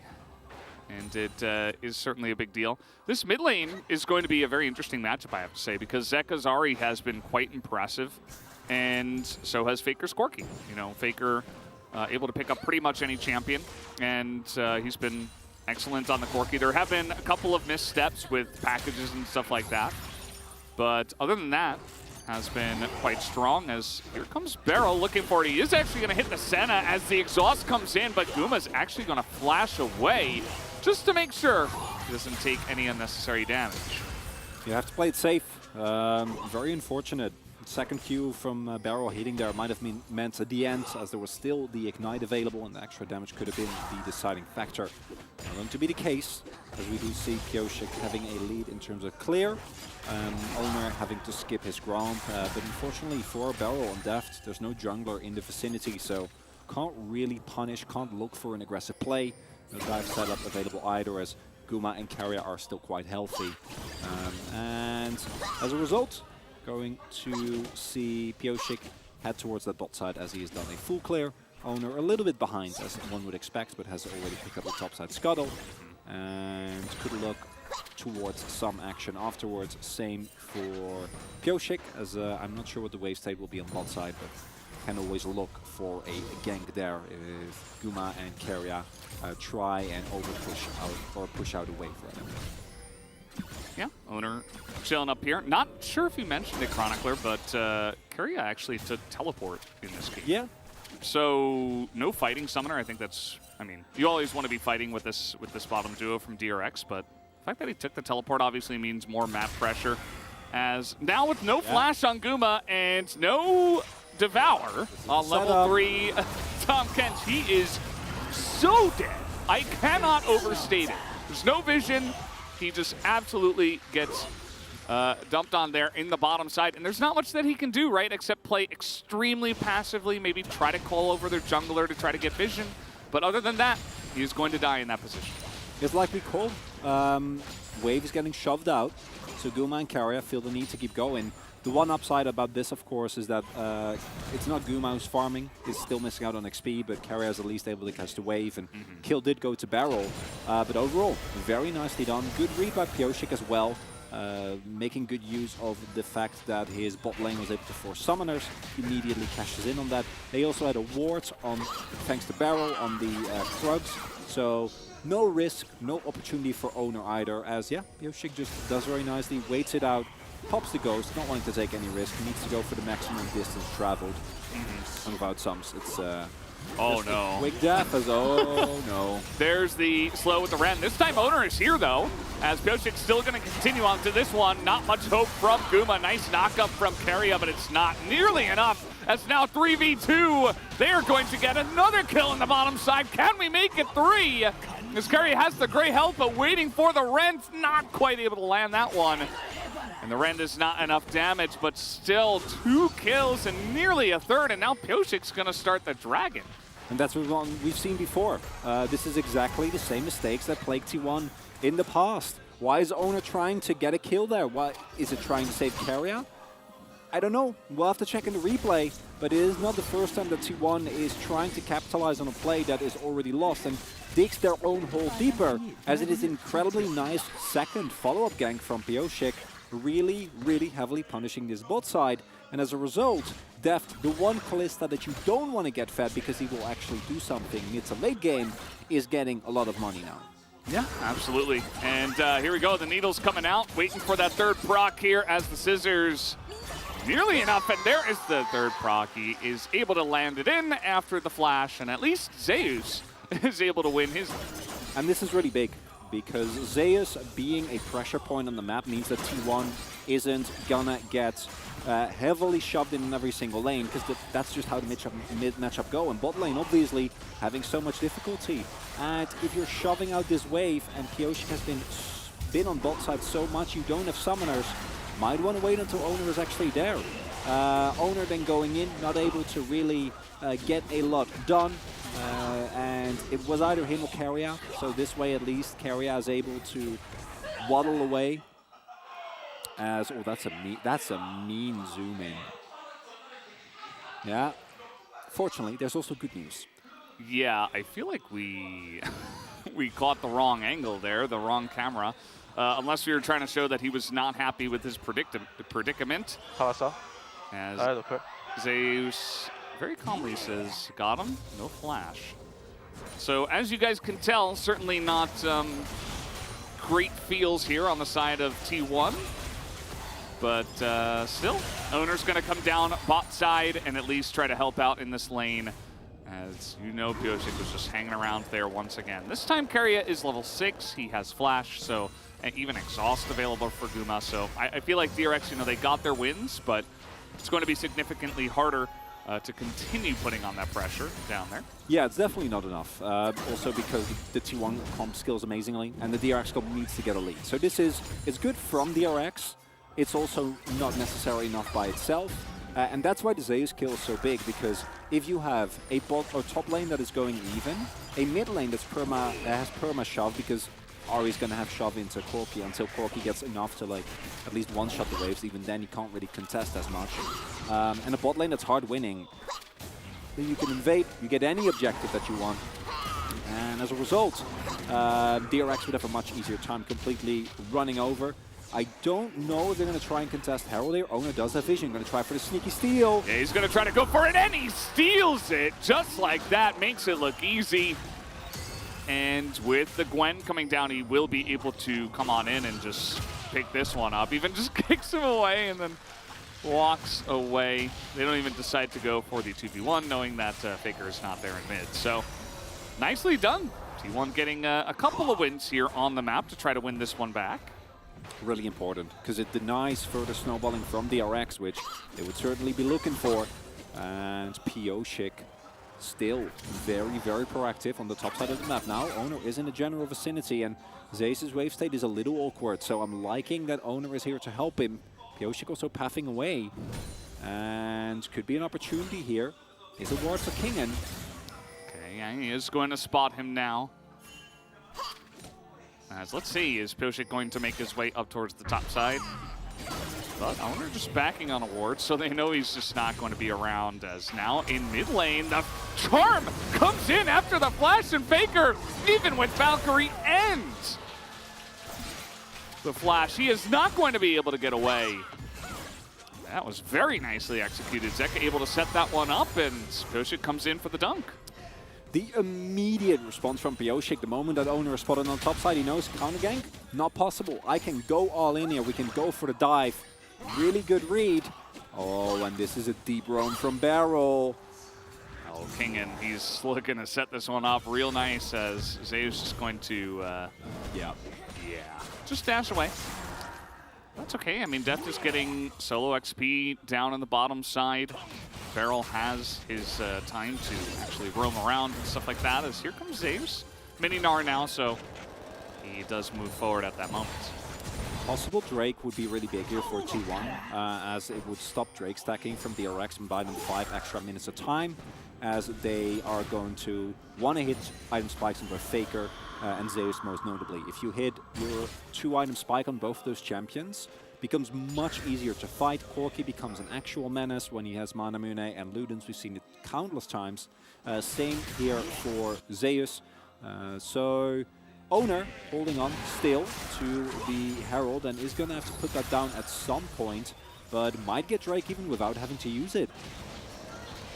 Yep, looks like DRX, they kind of knew this was happening, but they're still going to give it away, which is kind of interesting. You know, they have the Kalista lane. I think that Barrel's roam and maybe the timing of the back for the Everfrost pickup for Zeka wasn't great, but he had teleport, so not sure exactly why they just decided to hand that one away.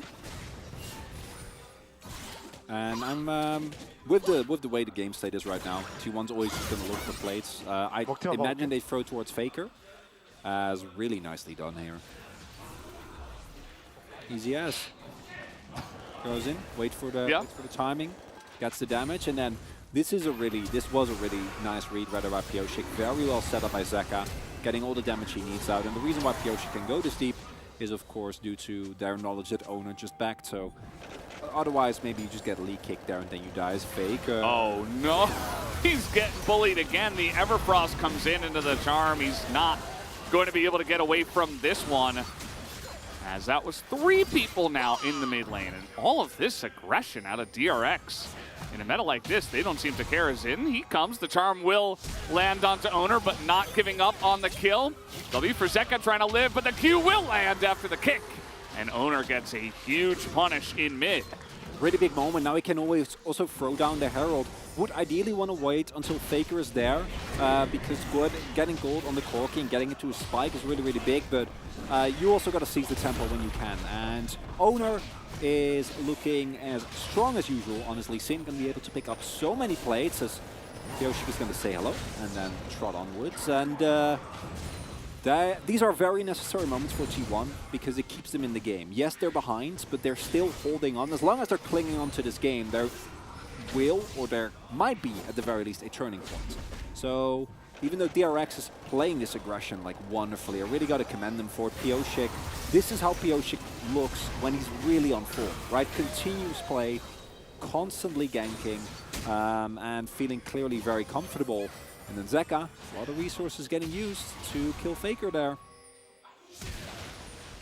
So he just dies. Yeah, I mean, Gordon finished. No miss on the Q. Yeah. Which is good because sometimes, for some reason, after Dragon kicks, Lee Sins like to miss that cue. There's got to be Lee Sins that just don't miss kicks. You know, like there's got to be someone that just never misses, right? Maybe it's Owner. Maybe it is Owner. It might be him. It could be. I don't recall. We don't know. I don't recall him doing that. Maybe he'll miss in like 10 years, but we're not going to know until that happens. Yeah. And we talk a lot about T1 and what their angle to the gamer, which is very straightforward. Get Faker to 2 items, get Zeus to 2 items, and then find a good team fight. For DRX, it's about the snowball. Get the side lane turrets, take complete control of the enemy jungle, and then use your incredible hard engage and how fed Deft currently is, as well as just the general itemization advantage that you have, to continue forcing fights over and over, never really allowing T1 to get to those crucial spikes. And ideally, get this mid lane turret down as soon as possible. Yeah, you can see that Zeka's kind of getting to work on it. They could potentially push here for this second Rift Herald. Do you see that? Keria has teleport, so he's kind of just been straight farming down on the bottom side. Like, he's just there alone, farming it out as Owner gonna deny the blue. As really, I feel like Owner and especially Zeus, you know, the two of these guys have really been the ones that are putting on the most pressure here for T1. They are, yeah, very, very clearly. Yeah. And for Faker, you just don't have any agency. So that's just DRX playing it really well. You're Corky. You're Corky, yeah. You're just not going to do a lot. But I agree. Yeah, it really is just a consistent topside showing here. Zeus and Owner both coming up huge. And making sure that this gold lead doesn't become too big. Kingan's Gnar is going to time out soon. Seen Owner win these. Yeah. He could, no, Kingan's actually respecting that side pretty well. Could be on vision here, but no, Owner not able to spot him, actually. Check. No. No, just assumes that he backed. No vision over there, so Owner taking a bit of time up in the top side, but that's just okay. Kingan did go back and pick up a Trinity Force, so that's a pretty big pickup for him. Has Frozen Fist here for Keria, the main carry of the bottom lane. In addition, Zeus is a Drift Maker, meaning that he is actually a champion now. If you thought Gwen was a champion before, then bad news for you. Makes her way more consistent. Faker, though, not even close. Not going to be a big menace in this fight. And you can give this one up. The early Drake, the Cloud Drake that you got so much time for you as T1. Unfortunately, are going to lose your mid lane turret, and it's a lot of map control over the DRX, and I don't expect them.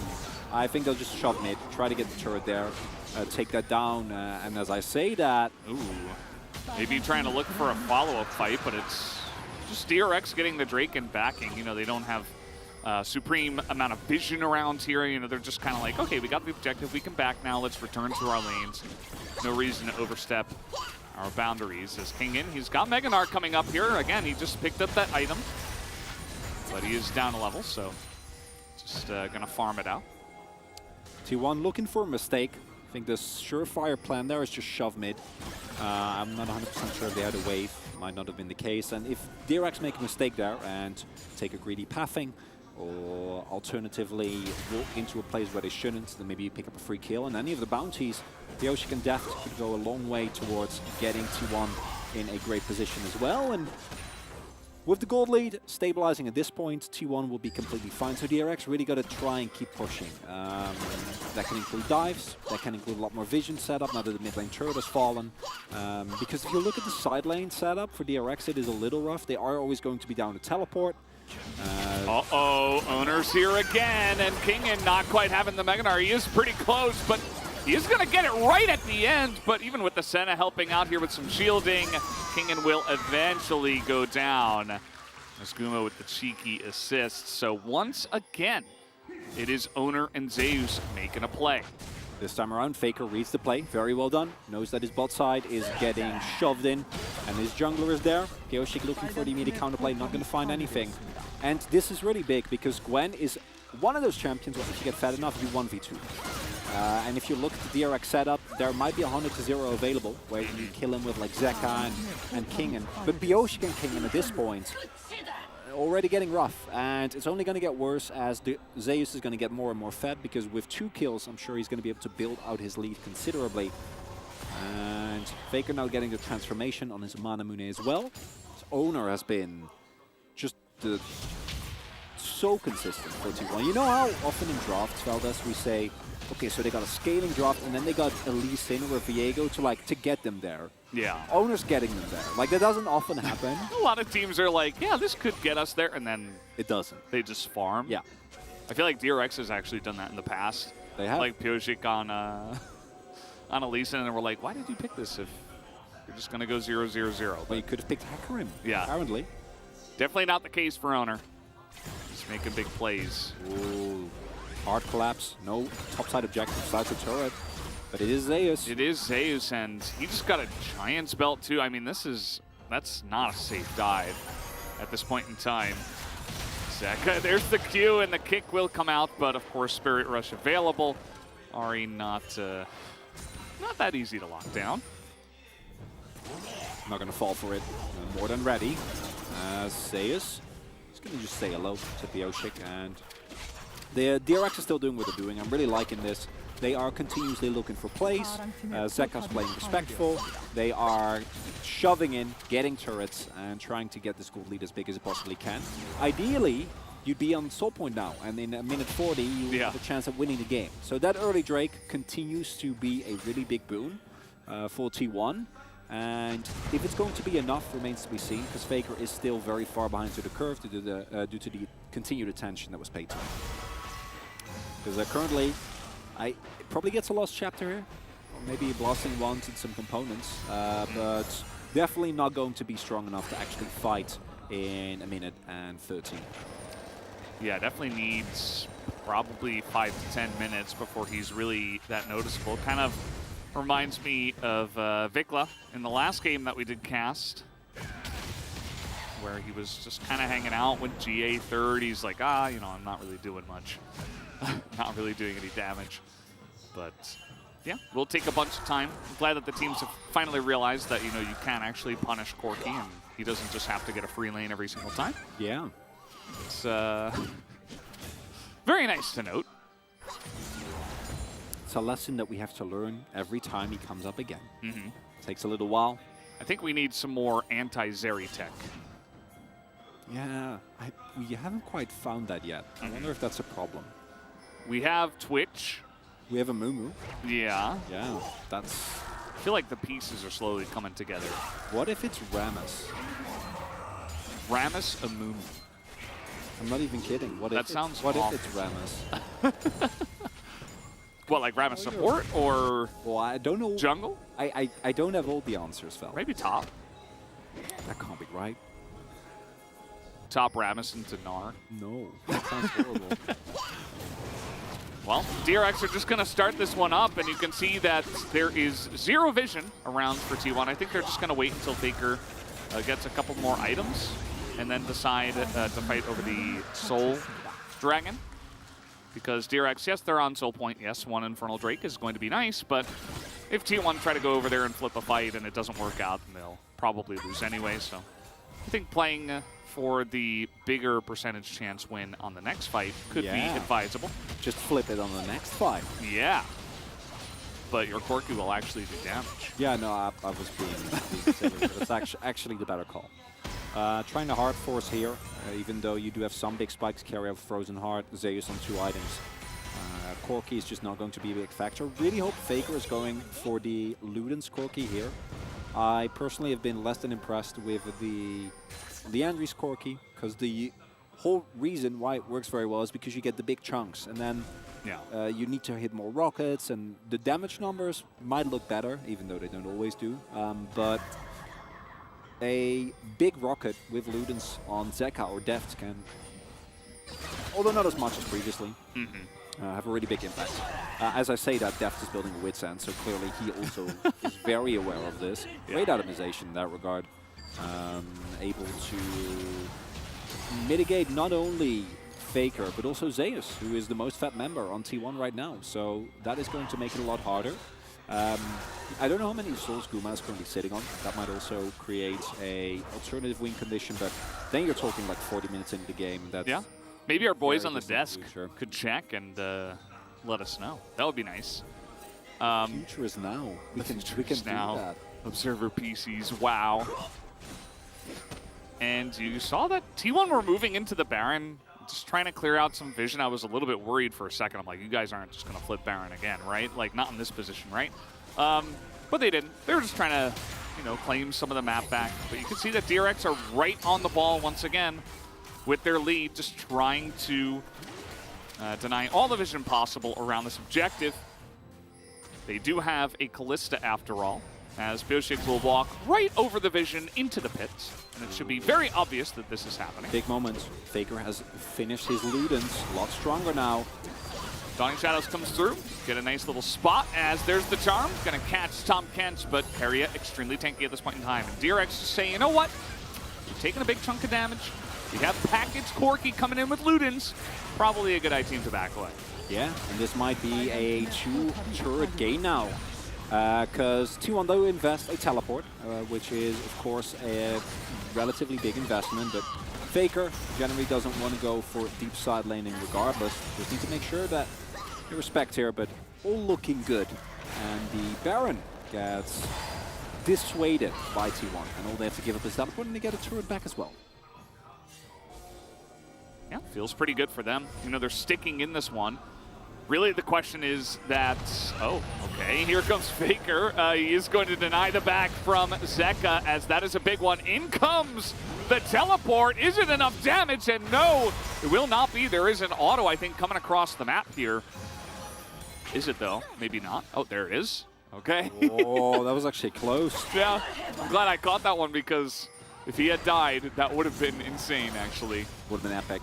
Not going to be enough, but hey, that's TP for TP, so you'll take it if you're T1. So 1 minute, Valdez. We are reaching the promised soul fight. Yeah. As expected. It should be a big one. Note that Faker is not going to have package for this, but as the players have mentioned before in interviews and stuff, they're picking up the stopwatches. They know, okay, this is going to be a huge fight. If T1 can buy more time, plus deny Infernal Soul, plus get an Infernal Drake for yourself, it's going to pay off for the stopwatches and whatever they buy right now in huge dividends. So it's also, yeah, with how these two fights play out, like how these comps play out, DRX specifically, like if they fight, it's either they win really hard or they get aced. You know, there's not really a middle ground. It's a very aggressive comp, very short range. So as a result, the stopwatches should get a lot of value. Looking at DRX though, they have a couple of really great item finishes. Kingen sitting on the cleaver, Pioshik 2 items as well. Zeka quite strong. Banshee Veil finished for him. Easily procced by Faker, but he has to actually hit it. Force of nature for Pioshik. You can see that Faker hits a big one onto him, and Pioshik's like, did you scratch me? Like, what was that? Barrel's good.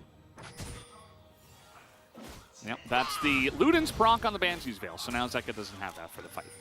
But of course, MR is always going to be good against this comp. Oh. They do not spot Owner. Oh no. And that was a big one. That did some damage. Not everybody has as much MR as Pioshik does.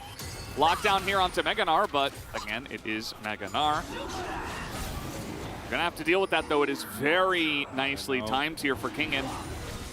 Now Owner going to step onto Vision. He is Lee Sin though. He gets into the pit. No denial on this one. The flip comes in and Owner gets it again. As now the follow-up, big one's coming in. Owner's right in the back line. The Amumu comes out just for the Lee Sin. And the chase is on as Deft gets a huge amount of lifesteal coming on in. And now Pioshik invades on the backside of this fight. Not sure about that one, but gonna give time for his team to back away. The exhaust is big, but still Guma will go down. As now the chase goes on to Zeus. He looks to be done too. As a couple of huge picks for DRX. They get another charm here.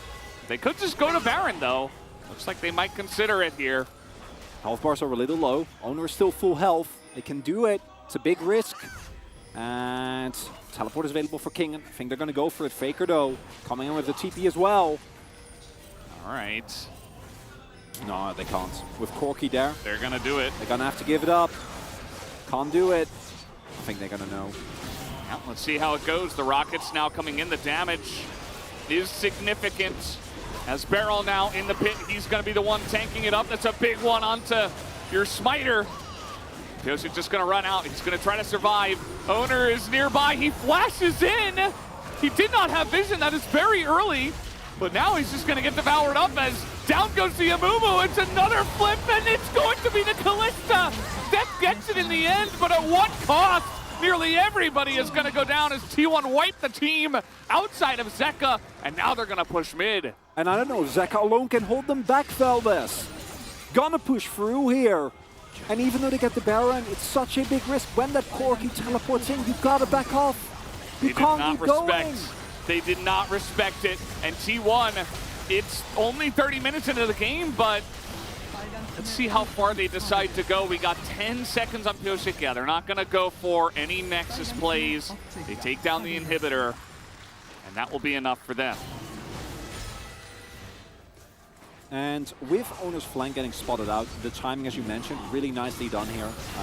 King and Maganar bar still there, and they actually force as they should. Owner, though, crucially gets the smite, and then this is all looking peachy for DRX. Crucially, their kiteback is really, really well done, and Deft is able to actually keep Barrel and himself alive. Deft's movement in these fights is just amazing. And then watch Zeka, who gets this charm right on top of Gumayer. If that charm doesn't hit, might not even have the Baron. Might have actually been better for DRX, ironically. Because what happens instead is they get the charm, they start the resets, get the kill, and then get the kill on Zeus as well. And then this is where you should abandon ship, and then they go back in. And then Pyosik and Barrel are both behind Baron. And those spikes, they hurt a lot. And Pyosik is not able to smite, and it's going to be the range from... Well, that's, there was no way. Wow, that could have been gotten. Really nicely done by Deft. Yeah. But also completely irrelevant. Probably shouldn't have been in that position to get that done. Impressive none the least. And now, a very interesting point in this game because items are being hit here. We do have the GA available for Faker. Double GA, actually, so those stopwatches being put to use in terms of items. Stopwatch picked up here by Zeka as well. They have the one man with Baron buff. That is Zeka. They're going to use that to take down one turret, but you can see the Baron power play right now is more of a penalty kill. They're below 1,000 gold in terms of that, so not much of a Baron power play at all. So just going to have to wait it out. We got another Infernal Drake here in 1 minute. That's going to be the key moment. See the difference though. Faker picking up the GA as the Corki here, what means that he can go for those extremely aggressive package deliveries that we've seen in the past. And that's a painful goal. But that's where you expect the gold trough to halt for T1. That's where you expect them to bounce back. This is the moment when they truly comes online. And for DRX, it now becomes a question of have we gotten ourselves enough leads? Is it enough to actually take down T1? Because one more lost fight, and I think T1 is going to take the control of the game definitively. If I'm not mistaken, Faker able to pick up passes, the package. Also, I checked, Guma is sitting on like 120 souls, so even though he might not look great in terms of KDA, if you leave him alone, he will still do a lot of damage. Yeah, absolutely. He's coming online. I mean, we're 32 minutes into the game. You'd like to have your Senna up and running. Let's take a look at the angles here from T1. We got Zeus on the bottom side. Owner is over the wall. Spotted and actually going to hop on in. And Zeka has got a very interesting angle from the top side here. Q is down. They're trying to burst in, and here comes a gigantic package, and the Amumu gonna lock everybody down, but Deft is just left alone. Nice peeling now, though, in the Nard to the wall. Will it be enough? Doesn't look like it. T1 have been able to burst through the front line. As Zeus is trying to kill a Kalista by himself. Not sure about that one, as he will go down, but still, T1 win a huge fight at this point in time. I think with Zeus dying that, it can't actually end, though. That's really, really big. Carrier did TP into the base, and they're still going to get the Drake. But him going for that kill means that they don't have the available people to push. Zeus TPs, then Death will be alive, but I just want to highlight the team fighting from T1 here because this is such an immaculate setup where Faker, knowing he has GA, can go that deep and the rest of the team just fully follows up. So you can see Guma actually able to stay alive for a really long time, and this might look close, but then remember Faker still has GA and doesn't actually care as... Yeah, this is Death. This is not any Kalista, so ill-advised play from he's Zeus. Also really fed. He is, yeah. Zeus must feel strong himself, but...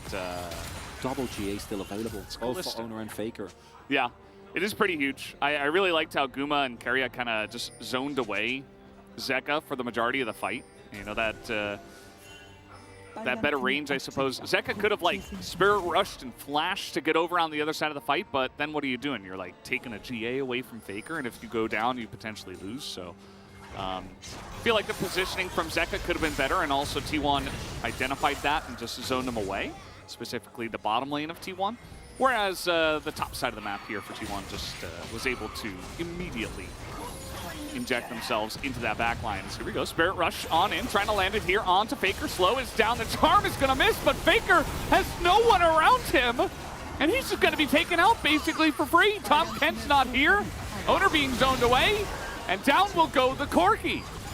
Here comes the rest of the team now, finally grouped up as Pyosik looking for the re-engage. They're going to wombo combo him, but do they have the damage? Death is in the front line, just trying to chop them down bit by bit, but it doesn't look to be enough. As Owner goes in, he's going to be able to get the execution onto Death, and that is exactly what T1 need to try to take down this team. Kingen and Pyosik, though, will be able to get away. And DRX is doing such a good job of not outright losing these fights, because every time people get away, there's enough people to survive the Nexus. They might lose Baron, though, and T1 winning a 4 versus 5. A lot invested by DRX.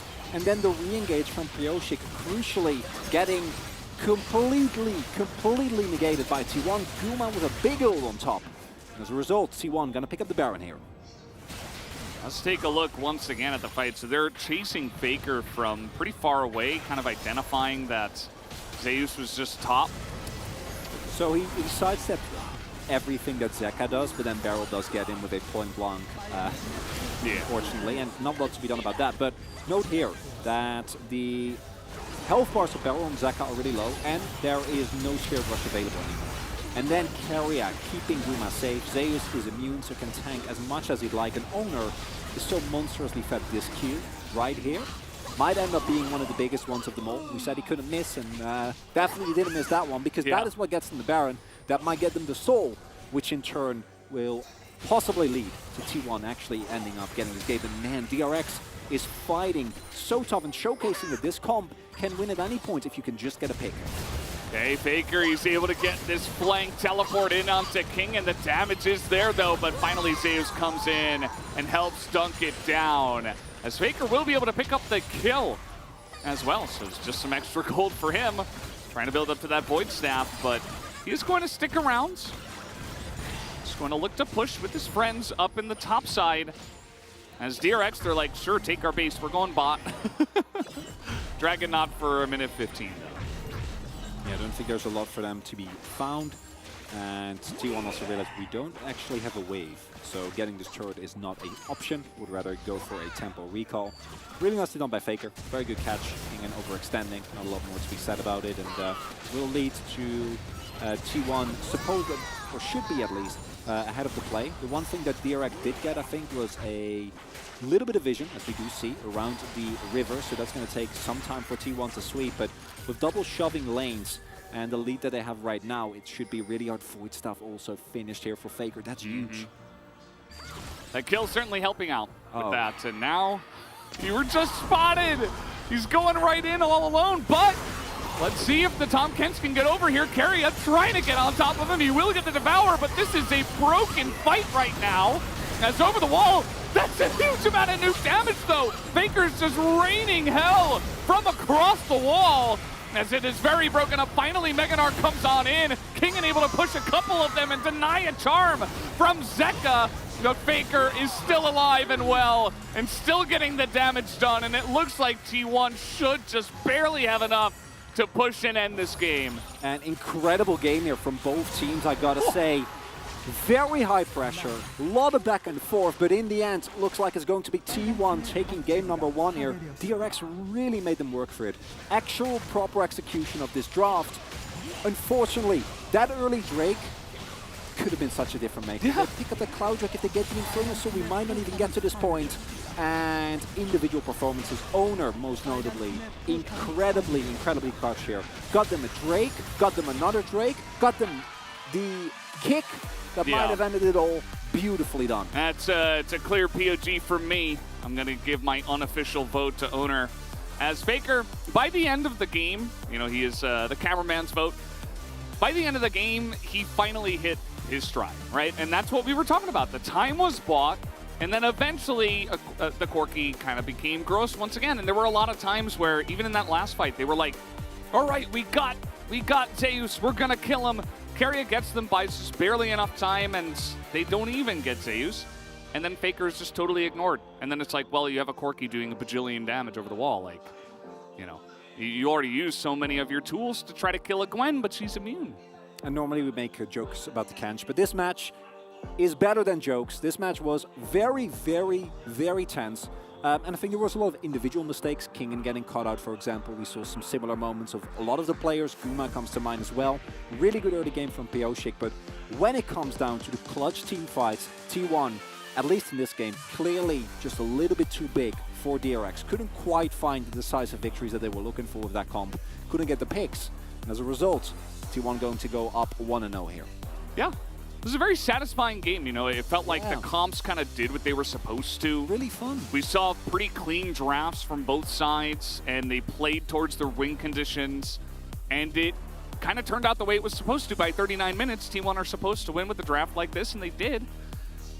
The gameplay itself, a lot of those fights were kind of like there were picks going on all over the place. I think that was partially because DRX kind of felt the time pressure, and they were looking to get picks and try to end it that way. Maybe part of the reason why they tried to rush that Baron desperately, even though they were in an advantageous position in the game. You can see what happens with the gold difference graph. It just goes slowly and steadily up and up, and then towards the end it just spikes. As Coach Keria is teaching his students Gumiusi about what happened in that game. But either way, guys, that was game number 1. Let's take a short break, and we will have a game number 2.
위로. 먹을만해. 일단 빼면서. 일로. 왼쪽으로 와. 나도 소식했어. 할만해. 딜 잘 받긴 했어. 나를 살아있다. 칼리 죽었고. 칼리 일단 죽었고. 나를 보면 좋아. 나를부터. 나를. 아래 이탈 상대. 아래 좋아. 칼리 잡았다. 나이스. 미드. 나 따라갈게 일단. 보여줄 수 있어 이거. 나 발길 타고 올게. 다음 앱에 끝내자. 내가 얘 끝낼게 그냥. 걔 조냐 있어요. 하나. 넣어보려봐. 나이스. 미드로 끝내자.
seconds while you dream.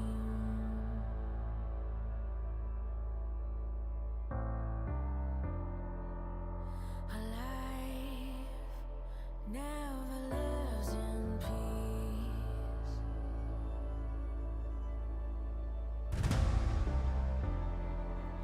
As you stand upon the edge, woven by a single thread,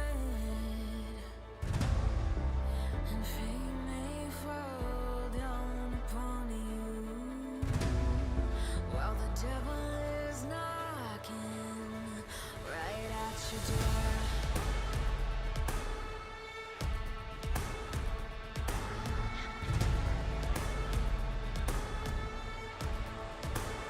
So are you restless?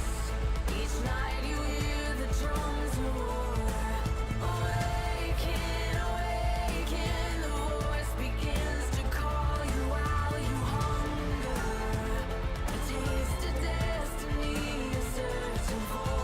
Awaken, awaken, the fight is at your door. Take up the cause.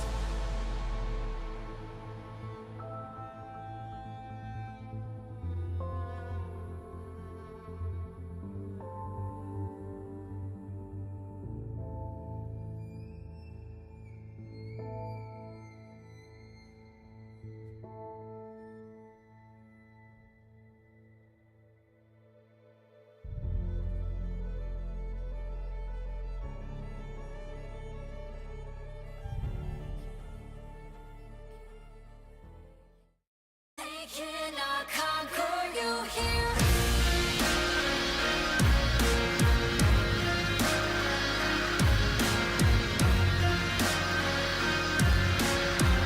They cannot conquer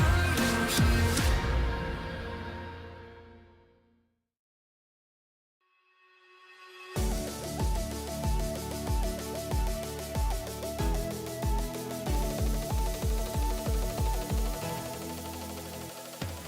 Welcome, ladies and gentlemen, to the Analyst Chairs and Collaborative Carpet Space. I'm Atlas, this is Wolf, and that was a T1 victory that was pretty hard fought at the end, Wolf. And if we have a look at the draft, let's bring it up real quick because we've got a lot to get through here.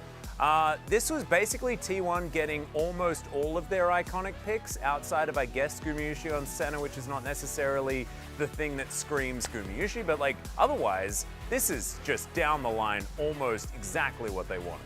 On the other side, though, DRX have a composition that can win the 2v2 super hard. Barrel's Amumu is fantastic, and in this game it is too. His accuracy on his bandage tosses are really good. Zeka's Ahri, not our top 2 Ahri that we always talk about, but still up there, so it feels like it could be a composition that works out if they snowball the game early, and that's exactly what they did. DRX had a lot of advantages going into the mid game. It felt like, wow, they could actually pull this off. They could stifle the Corki, who was super delayed in his build. And we're going to get into our highlights and show how they did that, and mostly in that bottom 2v2, of course, with the Kalista Amumu. Yeah, exactly right. Let's get into our first highlight here, which is Pyosik basically camping the bottom side with a very unique Hecarim pickup here as well, which we haven't even spoken about yet. First time we've seen it so far this season. We want his Udyr a little bit more, but if he's happy to play Hecarim, I think we're getting close. Yep, so that was the first time he finds success. Now, this ends up being where are you pushing here as T1? They're just so desperately trying to rely on Owner's rotation down to save them here. But if Pyosik is here, you lose this no matter what. Then Owner decides to go back in, so they trade up even further. They pick up a massive amount of gold here for Deft in the early parts of this game, thanks to Pyosik. And it's just really successful timings for Pyosik, knowing their win condition, knowing how to punish that bottom 2v2. That leads DRX into a massive advantage they then use to try to push around objectives, get some deep vision. It looked all good until some of those later team fights. Yeah, some of those later team fights and some of Pyosik's smiting. He lost the Herald at the very beginning. Owner just sort of walks up and takes it, like all this sort of stuff. And then DRX go for this desperation Baron. They are so low, they are on vision, as is shown here, before they go into this. And the last time they tried to take a Baron using the Gnar to lock the door, because notice, they're going to try to make sure that the Gnar can come down here and stop. He was in better position last time, and they all had health bars, and they walked away from that one. This time with Faker coming over here, they decide they're going to stay. And because they're so incredibly low, Pioshik has to smite to stay alive, and luckily, Deft is able to take the Baron away, but this was there's no game, there's no possibility you ever get away with this Baron if T1 see you, and you were on a ward. And yes, Deft does get the Baron here miraculously, which is why DRX actually continue to be alive in this game. If he does not get this Baron, the game literally ends at this moment. But that was what gave T1 map control, vision control, so much extra gold over to Faker because he was starving for it in that game. And this call was not the right one. The previous Baron, which we only have so much time, I think was a better place to actually make that stand, use Kingen to block them out when they were all at full health. This time it was just desperation. It was, and it just wasn't the right call. I mean, to be perfectly honest, like Beryl did nothing and died to Baron, right? Standing at the back of the pit, always a very dangerous thing to do. And from this point, it did feel like T1 had come online. You mentioned Faker, he's playing Corki anyway. Like, the late game is his domain and is where he's going to get most of the work done. We saw that absolutely play out, especially when he got to use his packages effectively. We'll jump into our final highlight here. Speaking of. And this was just special delivery, and there was nothing DRX could do. Even though this Curse of the Sad Mummy is fantastic. It is, but Deft is in stopwatch the entire time, where he would normally like to be doing damage because Faker's package angle is so good, and Faker has been every game of Corki he's played this season and last season, even when behind, he usually has one crazy package move that turns the game around. The game was already turned around, but this was kind of a game-defining one. Yep. And that gives them the 6th Drake of the game, which is their 3rd. But that win in that fight was what really pushed them over the edge. Like the Baron fight, okay, puts them back in the driver's seat. This fight is what basically guarantees them all subsequent fights on the win. Exactly right. Let's check out player of the game, which is going to Owner, ladies and gentlemen. That is just the only correct choice. Here he is, 5-1-7. His smites were on point, but his plays were amazing. We saw in the first highlight that he goes down. Outside of that, he was basically perfect. And I think he weaved almost every Q this game. Like, it was unbelievable how he played this. Yeah, he punished Zeka here too, which was actually incredible. He had another flash kick play on the bottom side, which I'm not sure was before this or after this, but he had so many. Yeah, this is the one. Flash kick here onto Kingen, is able to take him out. He just played a fantastic game, and like, is the Lee Sin 100% the perfect pick for this draft? I think not necessarily, but when it's Owner on the pick, you just never want to doubt him. No, and he absolutely not. He's got another one in the column, another W. It is so easy, and voting for him here was the obvious choice as well, and I'm sure the gentleman on the desk will agree, because we heard from Valdez that he'd already decided that his unofficial vote was going there. Mine's going there as well, and we're going back to the caster desk. Thank you, Carpet Spaceman. Yes, 15 out of 15 for Owner, as DRX have selected red side. Interesting. Oh boy. That is a precursor to Is that the Seraphine side? You know my opinion. I think Seraphine is just generally, it's not a cheese bag, it's just a really strong champion, and we should just, wow. Okay, I gotta break up my point, because that's amazing. Yeah, that Teemo really well drawn there on the right. No, that was a really cool painting and drawing. That is Cloud Templar. As a Mumu, of course, as he always is. So we are going to have same sides here, with DRX losing the game and selecting red side. So what is going to be the switch up? If we get the same stuff, I mean, maybe they could try to do the same, but better? The same can be said for T1 though. If T1 plays their early game in bot a little bit easier and they don't start snowballing from that angle, that would definitely help. The overall composition of DRX definitely working out decently up until very late stages of the game. So could see a salty run back. You think that in that favor, or in that situation, it would favor T1?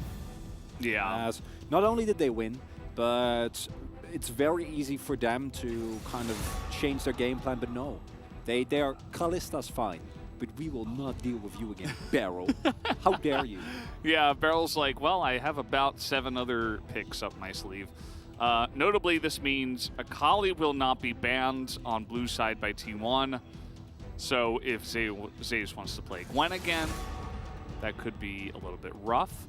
But the GP is open this time because the Corki is banned instead. So we will have a little bit different picks in this one, as they will first pick Senna. Very good.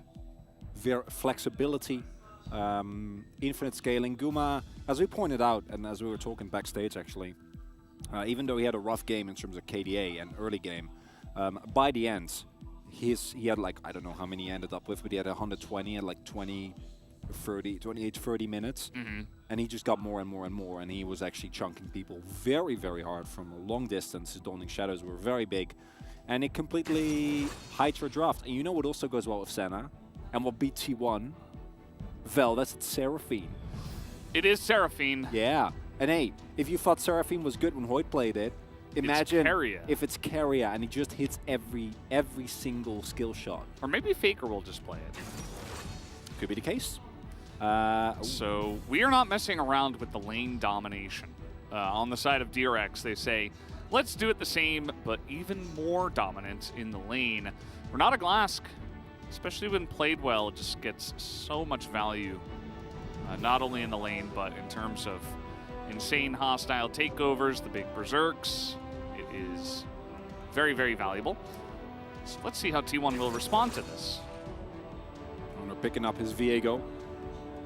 And a pick that can help this out for mid would be nice. Swain is the obvious one, and playing Kalista into Swain, it's never a great experience because you gotta kind of get in range, and I don't feel like Orianna is in the greatest spot in the meta at the moment, but it's hard. Ahri is not a great pick into Swain. We've seen that a lot of times, not able to really burst through him consistently. And I think I like this more. You have the ability to ban the Gangplank, like you ban Gangplank 100%, please. Never. And Akali? Yeah, and then you have a good second rotation ban. I didn't even think I was going to go with Gangplank and then a large gap and then anything else, really. Okay, they're going to ban Nari and Gangplank. Yeah. Then it's still fine. Then it's okay. They wouldn't let Zeus have that. That makes no sense. As also possibility, of course, that this is a Gwen jungle and they will still pick up the GP for themselves. There's some options here for DRX if they want to keep shenanigans hidden. Yeah, that's why you get red side for the shenanigans, and shenanigans have in the past worked, as the draft fortunately will not take a dark turn. Zeus is not going to be allowed to play his Gangplank, and a very good counter coming through here, which that's going to be Cannon then, isn't it? That has been the main answer for T1 when it comes to this, and Cannon also should have a lot of value. The Kalista can, or the Renata rather, can be a big problem, but Kalista and Gwen both struggle into Cannon, so they get the ban. Okay, Saka really doesn't want to play. That's the LPL counter pick. Yeah, that's exactly what you want to see here from DRX. That's the dream. I think it did get nerfed I on don't 12-11. care. I know it got nerfed, Valdez. So we will see Poppy. Poppy's nice. Poppy's great. I welcome her presence to completely okay with that. Not gonna have the biggest value with what has been chosen thus far, but in case T1 did want to opt into more dashing champions, could have definitely been a really big problem. Fiora. This has been a very high-profile pick, and I've talked to many analysts that feel like this pick is on a plate within the LCK. Yes. Oh, yes. Please. Please, T1. Yeah. Do it for the LCK, Keria. Do it for the future of the LCK. Yeah. Yes. We need to know. We need to see what Keria can do on this champion. And it's going to be really great. I mean, you have so much sustain, you have excellent range. You can kind of somewhat ignore laning phase without having to deal too much with the Kalista with this. As we're hovering Brand again. It's going to happen. I think they're going to lock it in. I think they're going to have a banger of a second game, Valdez.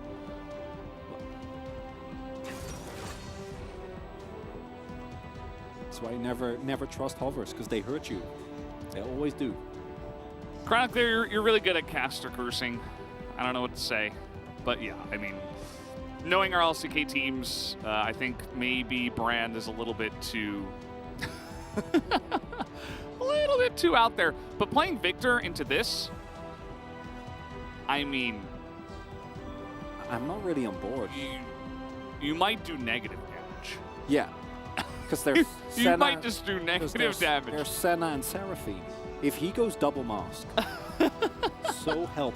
If it's a full damage, you know, it's like Ludens, Shadow Flame, he's ready to throw down. that's fine. If the game plan is we're going to have early game victor and we're going to win in 20 minutes, also fine.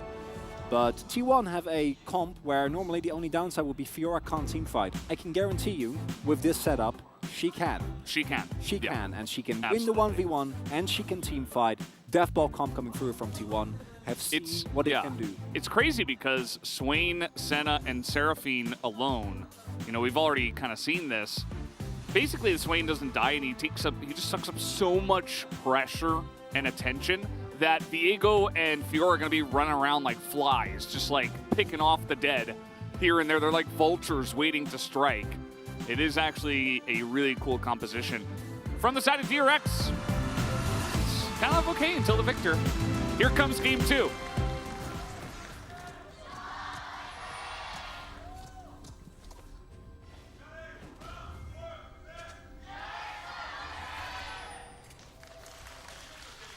All right, off we go, back onto the Rift. And we're going to need to see some excellent play from Zeka. I want him to prove to us why we keep seeing the victor in the weirdest of spots. Because right now it just feels like I don't know, I don't want to take the risk pick, you know? It's like, oh, it's a control mage, it's like I wanted to play Orianna, but nah. Yeah, you know my opinion on the matter.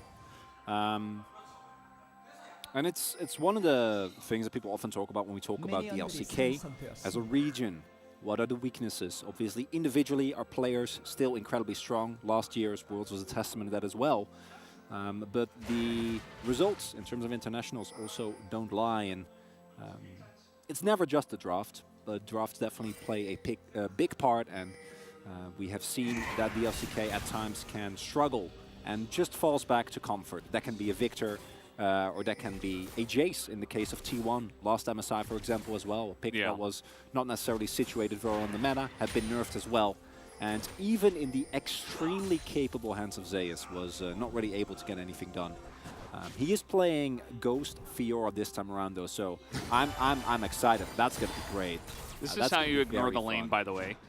Yes, myself included, very much looking forward to the Fiora angle. But this is kind of what you do down on the bottom side. You know, you have fantastic range. The Kalista can poke a little bit, and obviously Renata Glass can as well. It's part of the reason why this lane is so oppressive, the duo there for DRX. But at the same time, as Seraphine, you have your Q button.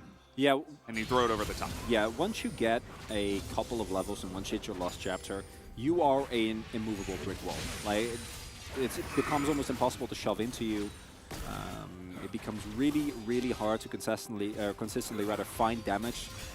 Even just Seraphine with any setup can be really oppressive, but it's specifically this one that has, I don't know what it was exactly, I think it's like somewhere between 3 and 5% higher win rate. Like both the champions in this combo are just not okay because they augment the best part of each other, and they're already really strong without that because you have the safety and the wave clear that Senna traditionally lacks. The wave clear safety, not so much. She is relatively safe. And then in addition to, wait a minute, Pioshik looking. He's looking. And I mean, he saw, but he didn't end up doing too much. Got a little bit of damage, threw in the buckler, and it's just backed away. So yeah. Owner down on the bottom side, no shenanigans down bottom. And that's always going to be nice for the side of T1. Would like as little action as possible down there. So Senna Seraphine. In addition to what we, I don't know if we're ever in gonna addition, get, I don't know if we're ever going to get the chance to talk about it again because we only have bring out the days scroll left. of Senna Seraph. You know I have an essay ready. Not only, it's definitely written and on your computer, actually. Yeah, no, I have. Not only is it, I still haven't posted it, but I need to at one point, you know, to really show the world why. But we get a little bit of a moment now because the early laning phase is providing us with too much action as both junglers just getting a back in. Pioshik going to be a little bit ahead of the curve because he hasn't actually went back to base. But so Senna lacks a way to reliably deal with waves, which is what the Kench can run into this lane, which is just not being able, and you get shoved in, you lose plates, and they get a lot of control very early on. Okay, Handshook, Guma in a little bit of trouble here. He will have to flash away with that Ignite as well ticking. And there it is. They find and engage. The handshake is big from Beryl. So as I was saying, obviously early game, you have to be a little careful, because pre-lost chapter and even post, you don't win a lot as all. Oh, they're just going to engage. There's the root after the Viego stun. And if you've got a jungler, anything is possible. Pioshik up on the top side of the map. They're able to convert a kill onto Renata. So big. Gets Guma further ahead, means that they can get the shove in here.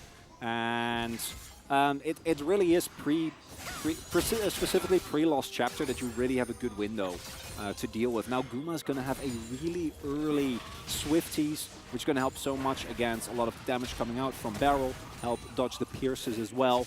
And yeah, once Carrier, especially with teleport, gets access to the chapter, becomes really hard to shove consistently. Every single time Senna's going to hit a Q, you're going to have to be careful for the beat drop, and Zeus might have to be careful as well. Yeah, Ignite's coming in as Ghost is popped though. No flash, and yeah, he's just too fast. So at the end of the day, this gigantic roam up to the top side not going to amount to too much for Beryl, and he'll have to slink his way down to the bottom lane again. One win that Pioshik got while that top side play was set up by Owner, or rather, as an extent of that, is that Pioshik was able to invade in the T1 top side and able to at least gain an advantage in terms of camps. So Owner is going to be a little bit behind the curve in terms of money. Experience not so much because he was in the bot side as... Okay. Here they go. Trying to never move as the stun will come in. Is the damage there though? The question, and the answer will be no. They could throw down the Chaos Storm as well, just trying to push them off of this one. Nice little play, gets a bit of damage onto Zeka. And one of the biggest criticisms that we saw for T1 initially when they started playing Senna comps was that Gumayushi had a really hard time finding good windows to roam. Actually getting out on the map and not getting picked off while warding or actually setting up, and seeing Guma and Owner roam together is a really cool adaptation of what we normally see as Beryl, unfortunately, not respecting the flash Owner, very secure in that. And yeah, once the first stun hits, you chain it into root, chain it into beat drop, and there's never a way that you're getting out of there. It's very sneaky. You know, you see the mist come out, and you have about a half a second before you flash, and even then, you know, he could have just thrown it out. So you're like... also look dummy, yeah. You look like a dummy if like, Owner just throws it and you flash away. It's like, oh. But instead, you just get flashed on and you don't get to move. So the fact that Beryl didn't flash, you know, I absolutely can't blame him for it in this case, you know? I agree. So just a really great timing, I would say, from Owner, if anything else. You know, this guy has just been just super clean today. Hard to take anything away from him, gets a big assist there. As this first Drake is going to go the way of DRX. So they will continue with their Drake stacking. We'll see how Drake 2 goes. Drake 2 was the really big one for T1 last time around. That was the one they were able to pick up, which bought them a lot of time, but this game already looking very different. In the previous one, Yoshi got completed. Oh, carry. It's call, yeah, he doesn't have flash. His handshake comes in, and yeah, that's going to happen as the sun will come down. Faker's going to pop Ghost here with his unsealed spellbook. Not going to amount to too much at the end of the day. There we see the downside, especially pre-ultimate. Run the risk of getting hard engaged on. Really nice Fate's call by Deft, setting that one up. Carrier, kind of a sitting duck, without ulti, without flash. Fortunately, he has teleport, so makes his way back to the lane and will at the very least be able to get himself the XP and the wave. But getting kills on Deft, as we saw in the last game, might not be enough to win you the game, but it's definitely enough to get you in a great feeling position, and your team fights are going to look good. Maybe Zeus runs in again and doesn't actually kill you, and then you just 2-tap him, which is what happened last time around, and not something you often see with Zeus. And talking about him, he's having a great time, because Pioshik has generally been tracked, and we might be having a skirmish on our hands here. Yeah, everybody making their way, but Carrier just TP'd bot, so will be 5v4 in favor of DRX here for the beginning. Faker gonna get handshaken as well. Chaos Storm on top of him, but he is swaying at the end of the day. Beryl will get rooted down. Stun comes out from Owner, but they're really just trying to secure this objective. T1 will let them have it, especially because Carrier not able to get there on time. he's at least able to push in the wave and deny that from the side of DRX, but other than that, still a big objective pickup for DRX. Yeah, really nicely done. And T1 had to have carrier there 20 or 10 seconds earlier even, because then you can hard force a fight and rely on the Seraphine ultimate to turn. Or you keep Seraphine in the bot side, but she is great at shoving waves. She's not great at dealing turret damage, so even leaving her alone with the plates doesn't amount to that much generally. And as a result, very nice trade. DRX able to, again, find some momentum in the early game, and they've been very consistent there for these last 2 games. Pioshik looking for a gank, but he doesn't know Valdez. He doesn't know, as that's going to be a huge amount of damage already. Heartbreaker is going to miss, but the Fiora comes in, and not even the ult here from Pioshik will help. Zeus incredibly fast. He's going to riposte as well. And Pioshik says, okay, you win this time. And another excellent timing from Owner. So nicely done. Owner just in amazing form tonight. Truly, truly playing very, very aggressively, very consistently, and crucially being there in times when last time Pioshik was ahead of him every time. And it's cost him in terms of CS, but he's gladly going to give that up, because getting a Fiora kill in a matchup like this, carry versus carry, can be insanely oppressive, as Barrow was hiding. And then the moment that the Fate Skull is activated, Kara's like, yeah, I'm dead. Walks forward. I think maybe he's trying to get like the 2 melees with a Q. As Owner on his own flash cooldown is just at the ready. Just doesn't miss. Oh. I mean, misses his ult, but it doesn't really matter. Still gets the damage down and hits the difficult one, misses the easier one. Oh. And then Pioshik just knows he's not going to have anything, and Owner's going to be there. So yeah, and then you run the risk of dying. So it looks silly, but especially with Fiora, if you give her a kill, it's going to be hard. If you give her 2, she is going to single-handedly win the game. It's kind of how the champion works. And if you give a mouse a cookie. You know about that book? I've never heard. Is it good? Yeah, it's, you know, it's about kind of, I forget exactly what it's about, but you kind of give him a cookie, and then he's like, he starts inviting himself over. He's like, oh, you know. It's kind of like that snowball effect. Yeah, yeah. So it's like if you give Zeus a kill, then all of a sudden he's diving the turret. And then if he's diving the turret and getting a kill, then all of a sudden, you know. You're losing your inhib. Yeah, you're losing your inhib. It's Fiora thing. You can't deal with it. And yeah, I mean, this was counterpicked, because here we go. The grand challenge is in. But the needles are sustaining him, and that's going to be Zeus reading this position very nicely. He says, no, this looks a little bit strange. Let me just back away and feel the pressure and not die.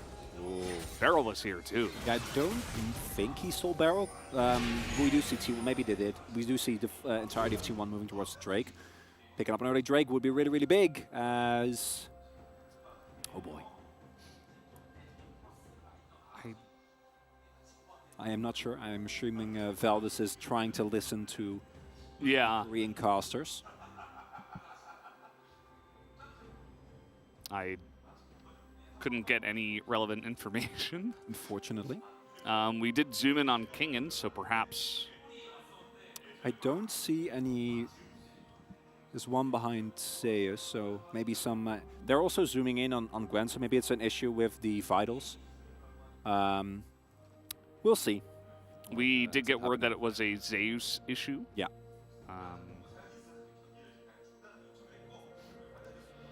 He is claiming an in-game issue. And maybe that's why he just like backed away. He was like, he's like, wait, this is weird. I kill him there. Well, yeah, you know, it did look a little bit weird. Like, he put up a grand challenge, then he autoed, and then nothing happened, and I was like, what? Maybe, I don't know, maybe that was it? Because there is a potential chance that even with 3 people top, he just kills the Gwen and then gets away. It is Zeus. If anyone, I believe it.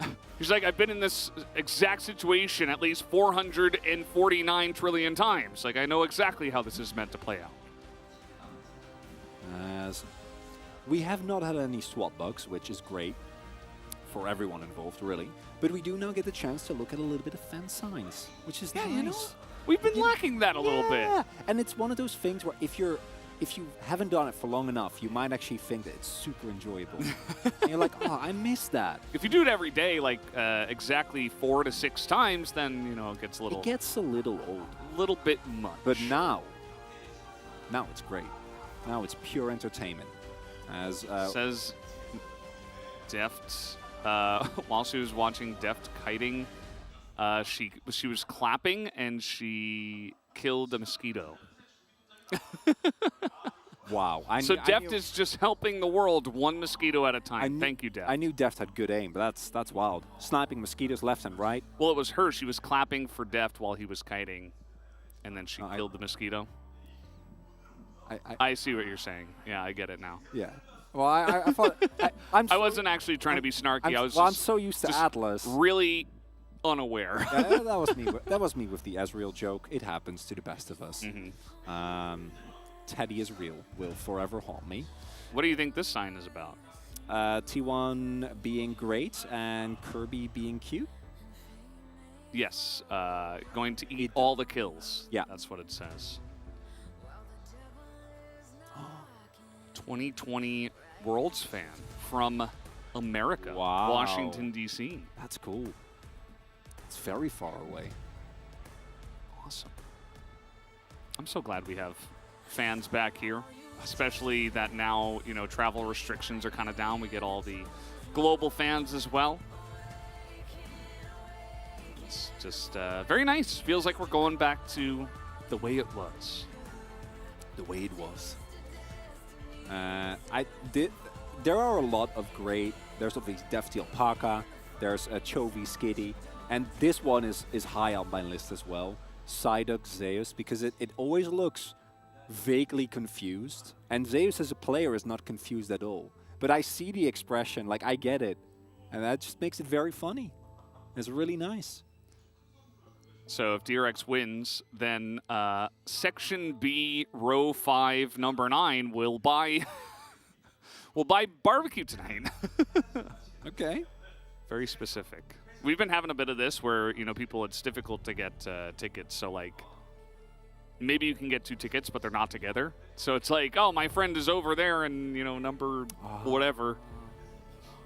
Okay, these are the symbols of each of the T1 players.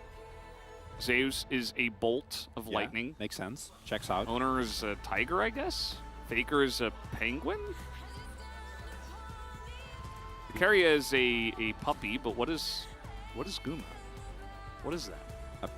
Is it a weird peanut? I don't think so. No, I don't think so either. It's a sweet potato. Ah. Yeah, because his name is Gumayushi, but the word for sweet potato in Korean is Goguma. So Guma. Go Guma. Ah. Thank you, Veldas and G-Sun. After I learned that, I just had to do a little sigh. After you hear one of Freak's really great puns. Yeah, they're great because how great they are is basically directly correlated to how bad they are. Yeah, exactly. Yeah, makes sense. So I was like, oh, I see. We were having this. This conversation actually, where it's like the different, because Atlas is also very punny, but he keeps firing them. It's just pun, pun. And with Freak, it feels like he just takes the one pun and then he runs it into the ground, and there's so many cycles of it being funny. Yeah. And then not fun, and then funny again. It's great. These are actually really cute drawings. It's like Owner and Faker fighting or something. This one is a bit too esoteric for me. So the time is going to pass.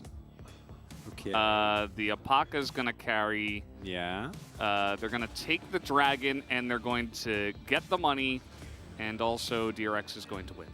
Okay. Through doing all of those things. Makes sense. But it's like all using the same grammar construct. I don't know. We went pretty deep there on the fan signs. I forgot where I was. Okay, resuming the game. As if nothing has happened. We do not know what the issue was, but apparently it's resolved. So we're back in the game. Hopefully nothing too big. And you remember, T1 was setting up here for the Drake. because of the roam that was to the top side of the map. Oh, Faker has heal as well. I don't know if he can walk into this choke point. He's going to miss that never move, but here he goes. He's going to tank him up and see you later, Swain! As the Viego will get that. Owner catches it after the smite. And Faker's like, thank you for the disengage, I guess? 22 health on that Drake. that was not that. And the worst part is, for DRX, that might be exactly the same situation. Now, the overall feeling of this game is different because they do have Gwen and they have the Victor available. So there is definitely a lot more reliable and range damage. But then T1 also has Seraphine and Senna. And if there is a little bit of a Marbil and those two champions get going, then you are not gonna do a whole lot unless you get monstrously fed.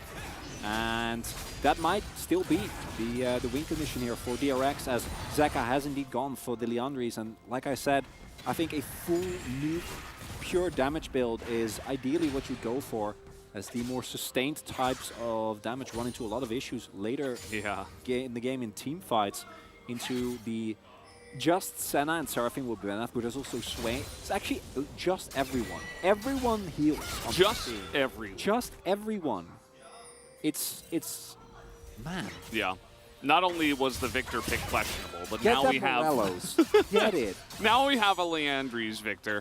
Yeah, oh, not again. Kind of on the same page with you here, as Owner is sneaking into the brush. We do have yet another double gank, if you can call it that, from the side of DRX. This time it's Deft and not Yoshi. But it doesn't actually amount to much because they do not have too much vision. And King did take a big chunk, so no fight just yet. Gonna clear out the vision, but that's about it. No more action up there. But yeah, like you mentioned, I mean, the fact that T1 are just able to get another Drake. This time, DRX actually fought for it, even though they weren't in a great position. I think they kind of learned from game number 1. Yeah. Perhaps the coaching staff letting them know, you know, like, oh, if you guys got this, you could really snowball a little bit harder. But T1 did a great job to secure it, even though it was close on the smite. That was too early.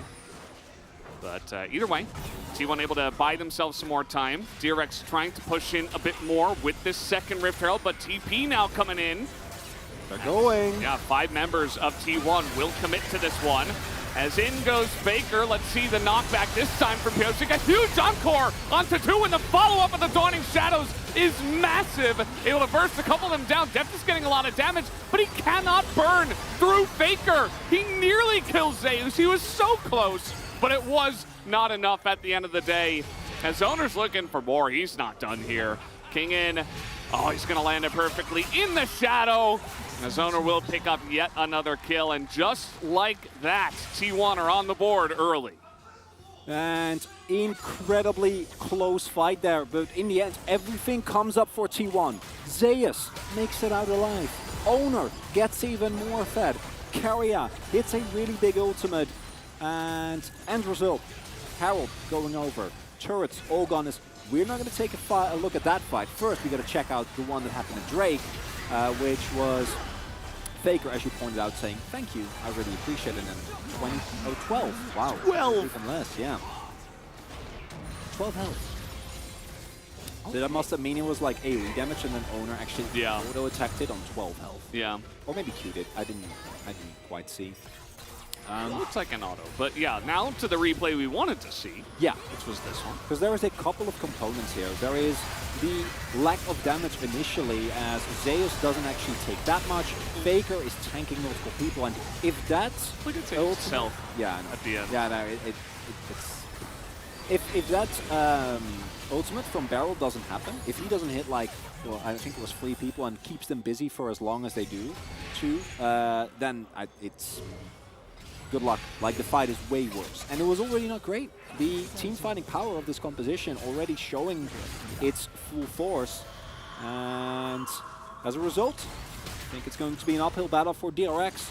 And even though Deft has done magical things on his Kalista, it's so much harder this time around.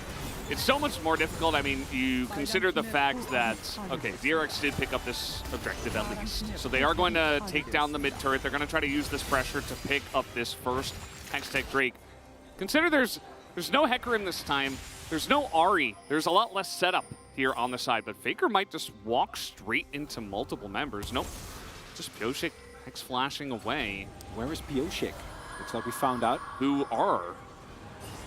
No, I don't know. We know these players, I think actually. we do know these players, yeah. And now it's T1 from ahead, and as you can see, they're able to get a nice setup. DRX don't feel confident to fight it, and now you're really behind the 8 ball. You're not even stacking relevant Drakes. Your team fighting is way worse. And I just can't wait to see if Deft is going to be able to do any damage in any of these fights. All of the Victor damage is going to be healed. Yeah. Maybe King can do something. So the T1 comp is heavily favored. There are some angles for DRX that I want to highlight in case they do get a crazy Hail Mary, barring the usual, which is people getting caught in side lanes, which both Zeus and Faker are considerably hard to take down, and there is some global, with Gumayushi being able to help a little bit if it's a 1v2 situation. I assume this is a play we missed. 다 오긴 했어. 뭐야? He got the blue with Leandries. 나 미드 막을만해. Okay, Because he lasered. That's a great replay. I love that. Thank you for highlighting that. That's adorable.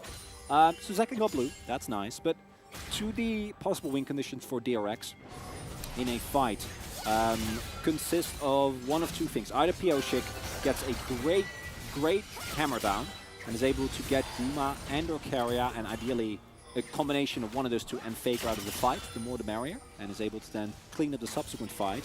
Or a huge overextension on the backline. Zeka, this is not very safe. There's a Raven there.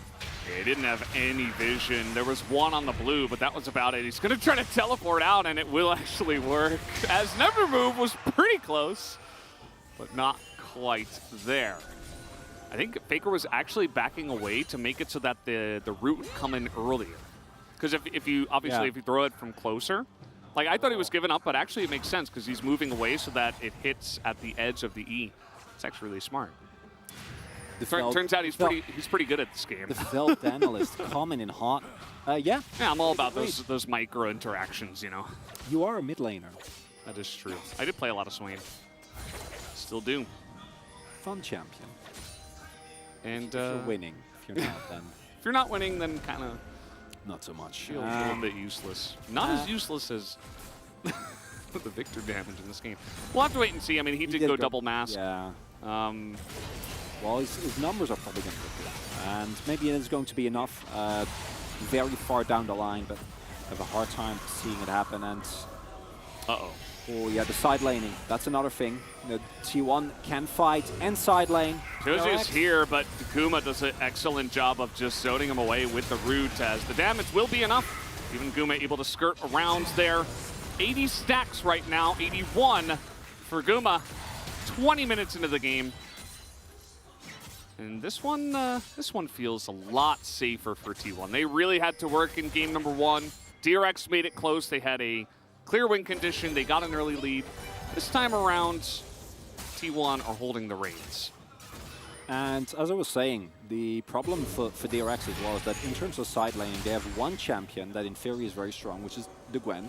But Gwen doesn't win the 1v1, which is a disaster. Yeah. Because then, if you can't side lane like T1 can, then your alternative becomes split or becomes team fighting. But that is also, as we pointed out, a really tough proposition. So it leaves DRX with very little to base their gameplay on. And we're seeing them kind of try things, maybe collapses when T1 overchase on a target, grab some vision control and wait for someone to overextend. But all those are kind of reliant on T1 making mistakes. And T1 in game number 1 definitely got caught off a whole lot.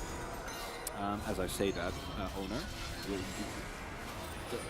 Do you think he cares? Okay, he probably should care. He does have the Senna nearby though, so he will be okay. First rotation here from Zeus as well, who is winning in the side lane, of course. As Deft has decided he's going in by himself. He's going lone wolf here. Didn't get it. As I pointed out, the MR value going to be ludicrous for T1 because Just Deft is the only source of AD damage, and he's a Kalista, which is not a Jhin, it's not an Aphelios, it's not a I blow you up in a single second AD carry. It's a AD carry with Rage Blade and a shield bow. It's not going to provide the reliable damage that you need, so Owner can very happily itemize Amar, meaning that the damage of both King and Zeka is going to be less relevant. He can play very far forward, and he is what boils down to 2 enchanters backing him up. And Swain. We haven't even talked about Swain yet. Yeah. What about Swain, Valdez? What about him? Well, he does a lot. Yeah, he does. Look at this choke point. I mean, you're never making it through here. And yes, the Encore goes wide, but like, who cares? They're going to get the Drake. He zones him away. Zoning ults for real. You know what the problem is? Is that not even Carriac can look badass while like throwing the Q into a choke.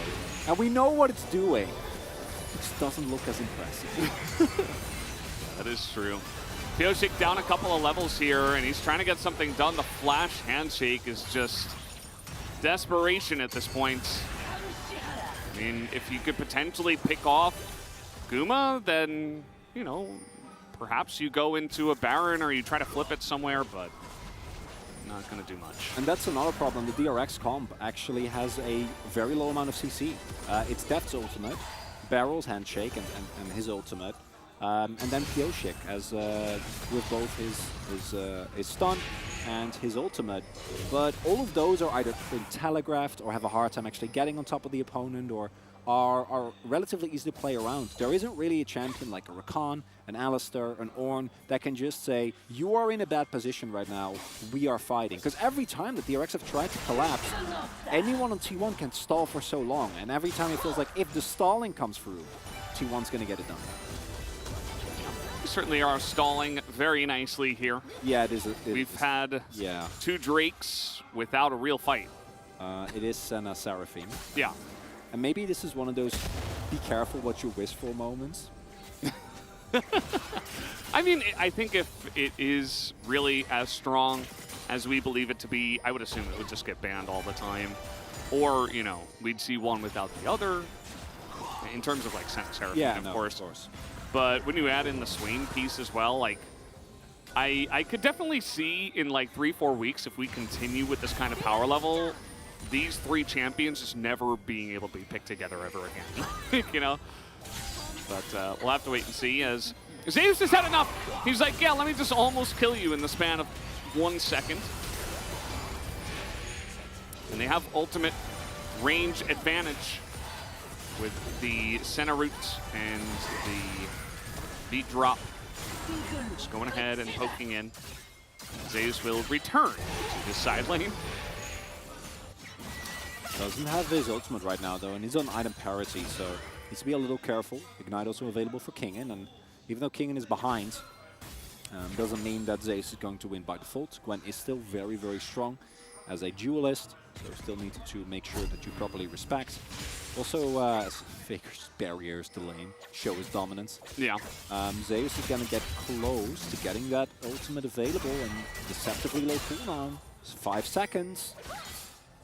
Yeah, he could try to push it in here. He's got Ghosts as well. As, here we go.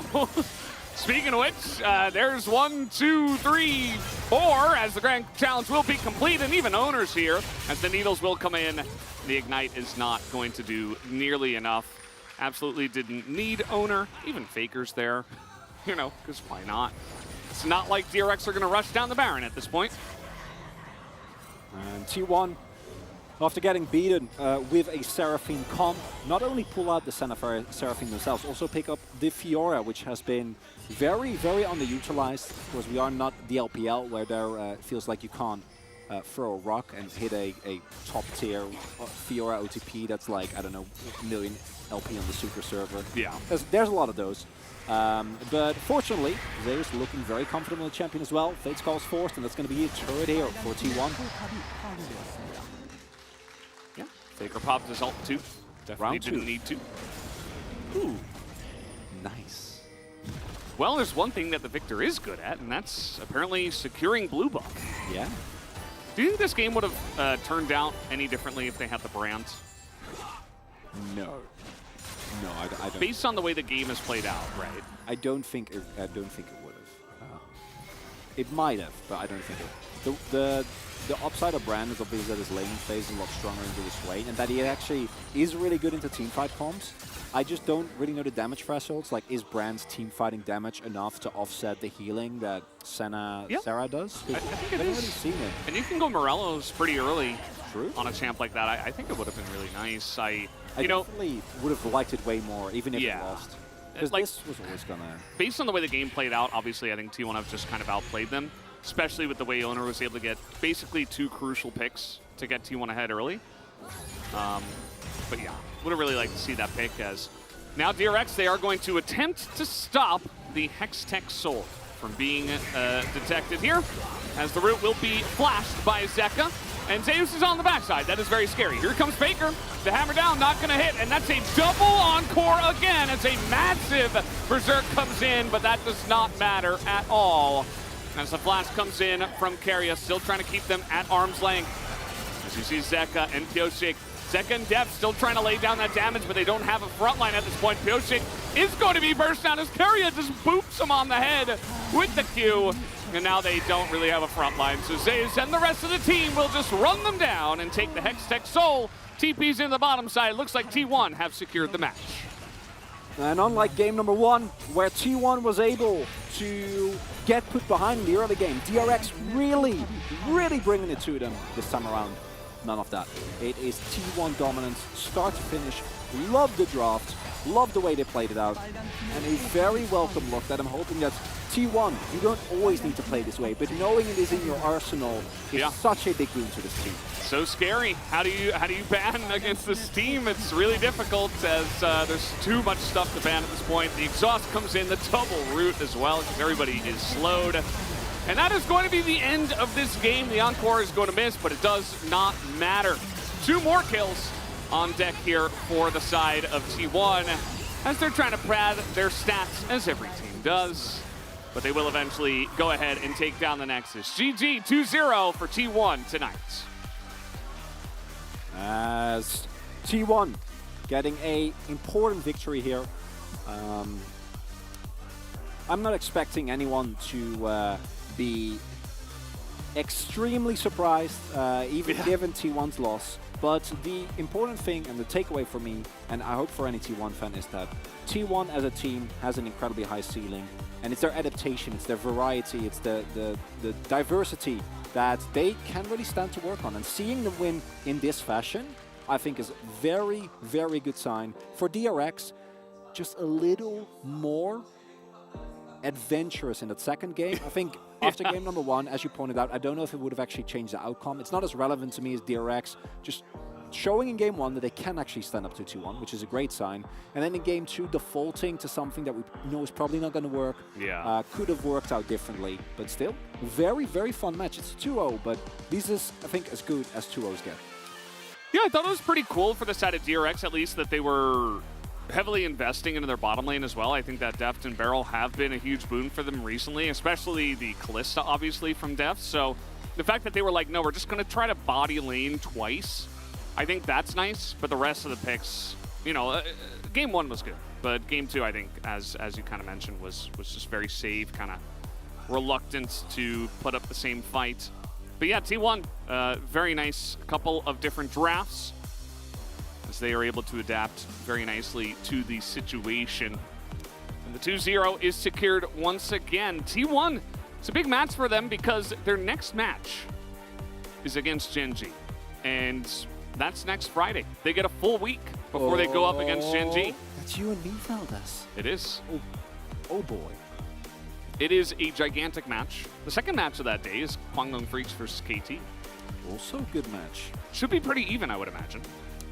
I think so. Both teams are really hard to rate, so I can see it be a close free game or a complete blowout either way. Yeah. But for tonight, T1 clearly the better team. That game number 1, if we had a similar level of competition in game number 2, that would have been cool for the viewers.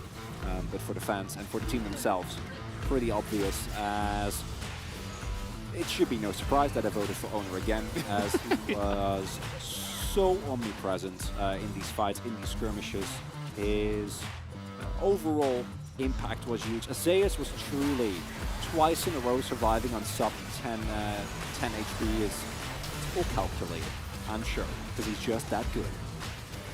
Look at him run. Yes. Wow, perfect.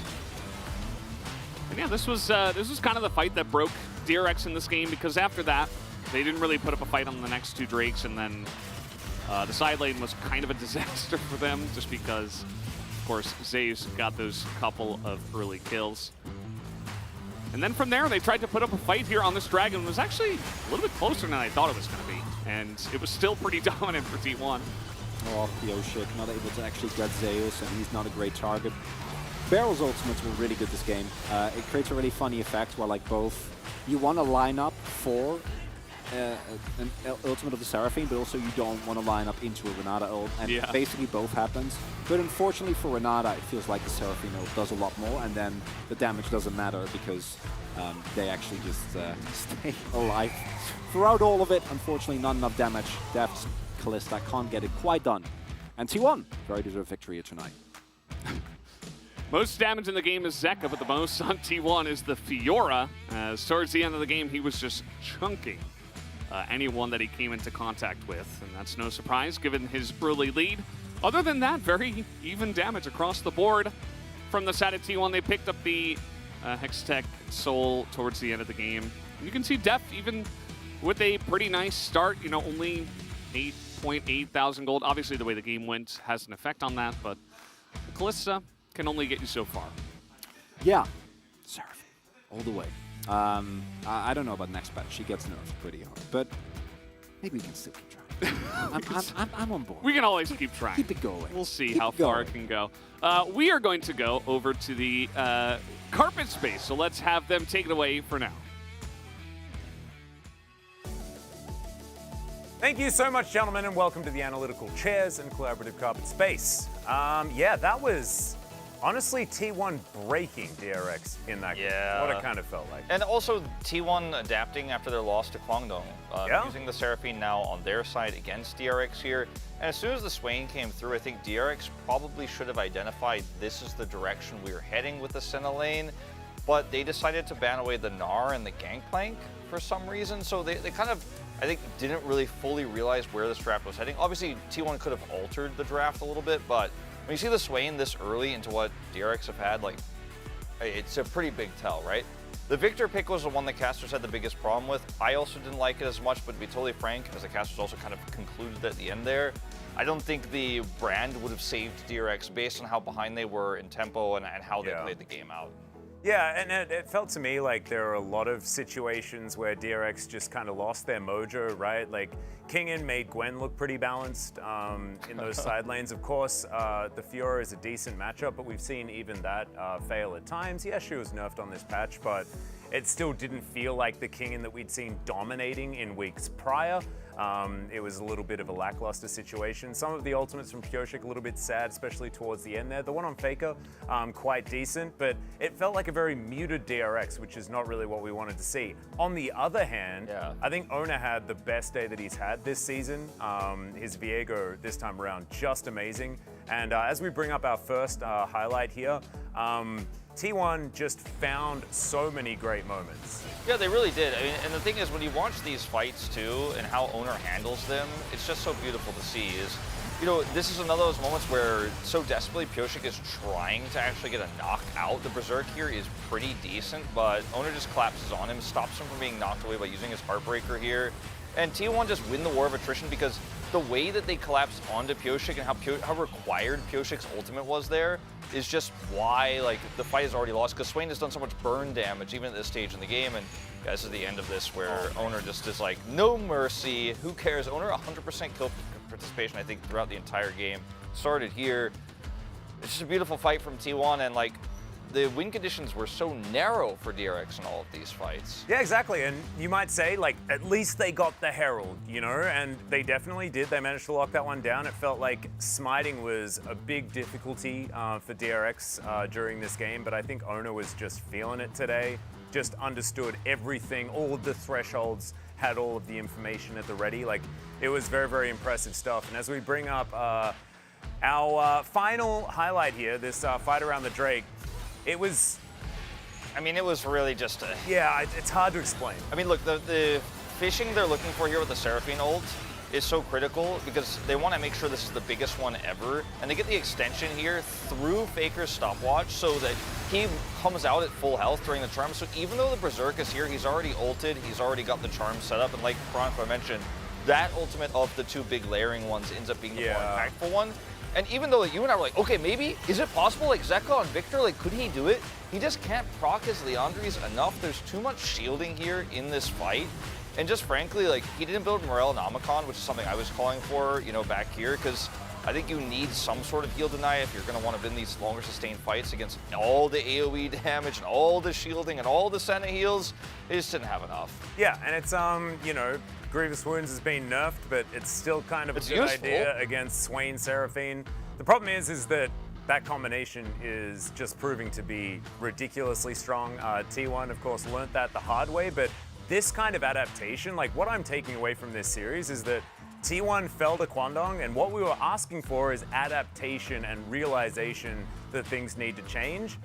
Absolutely did, and this was so dominant. Let's have a look at the POG. I think Ona might be getting his second of the night here as we bring it up 5-0-9, 100% kill contribution at 14 minutes. That's the important one. It was only 87 towards the end, but man, this guy was just everywhere in the and even after there were some, you know, control attempts there from Deft and Beryl on the bottom side, who had a great series, to be totally honest, the bot 2v2 there.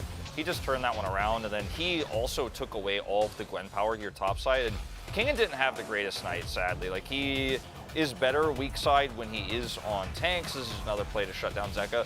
Zeka side laned incredibly well this game. Just to give another shout out to DRX, in a moment where they got pretty dominated in the second game, he did quite well, but was shut down a few times. Few votes actually going over to Zeus on the Fiora here.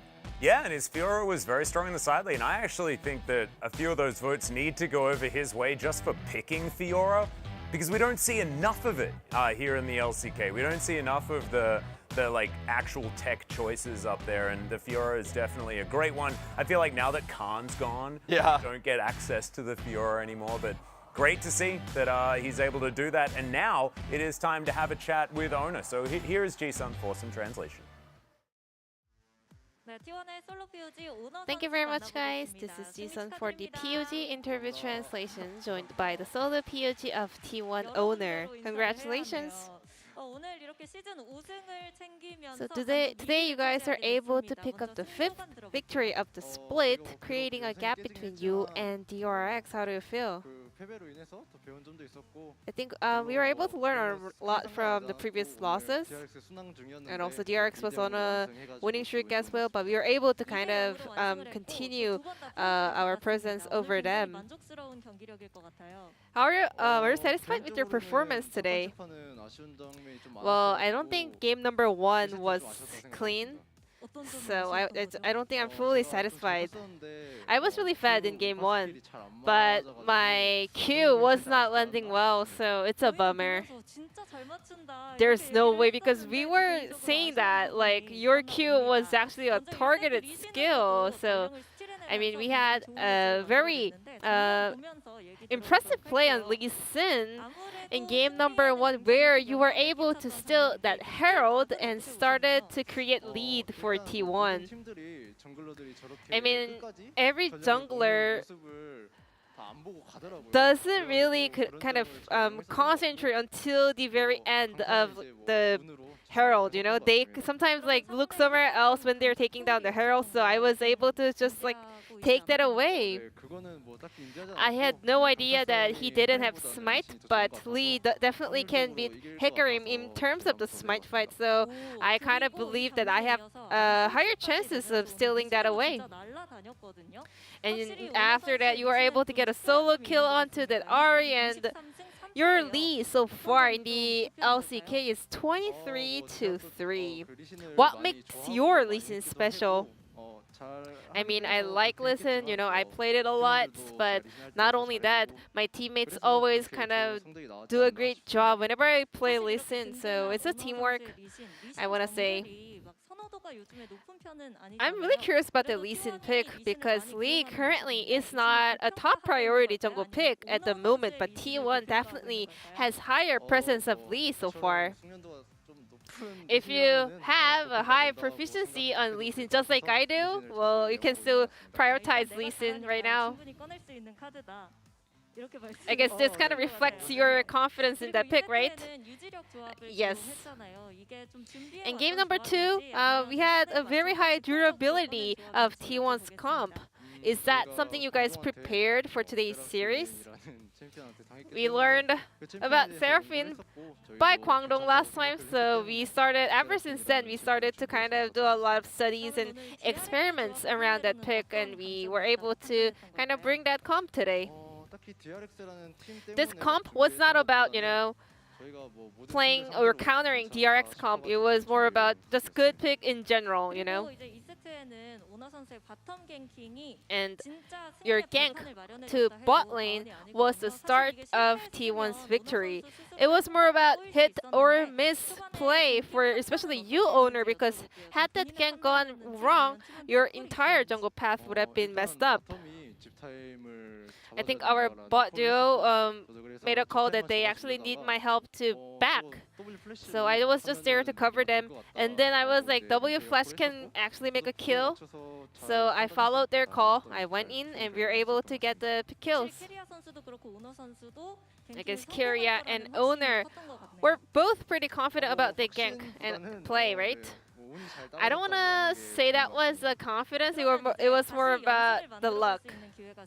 And this is your chance to restart your winning streak, and your next opponent will be Gen G. It's going to be a rematch of the spring finals and also the only undefeated team. I'm aware that they are undefeated so far, so we are going to be the first one to make them take the L. I'm looking forward to your performance against Gen G, just like you did last time. Do you know anything about July 5th? My 500 days anniversary of LCK debut. And we had so many fans out here to celebrate your anniversary. Any words for the fans? I cannot believe it has been 500 days already. Time flies, you know, but thanks to all your support, I was able to have a great time, and I hope we can have more future together.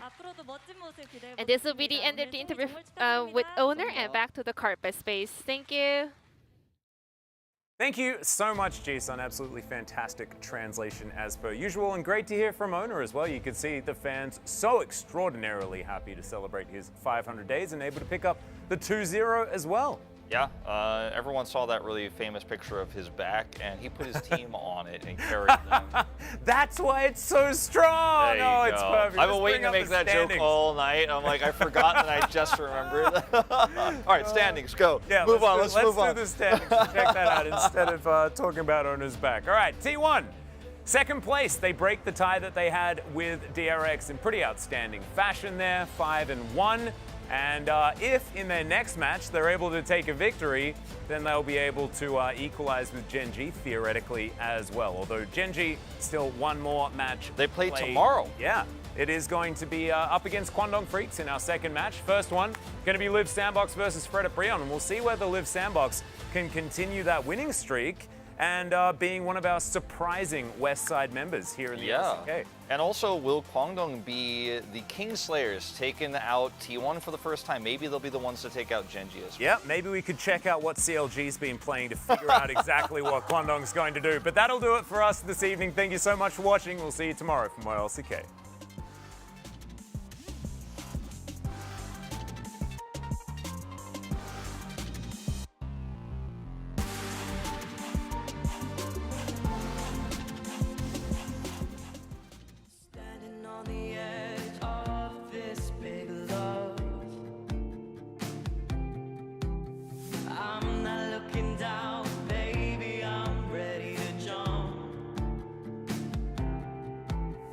I never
could set me free.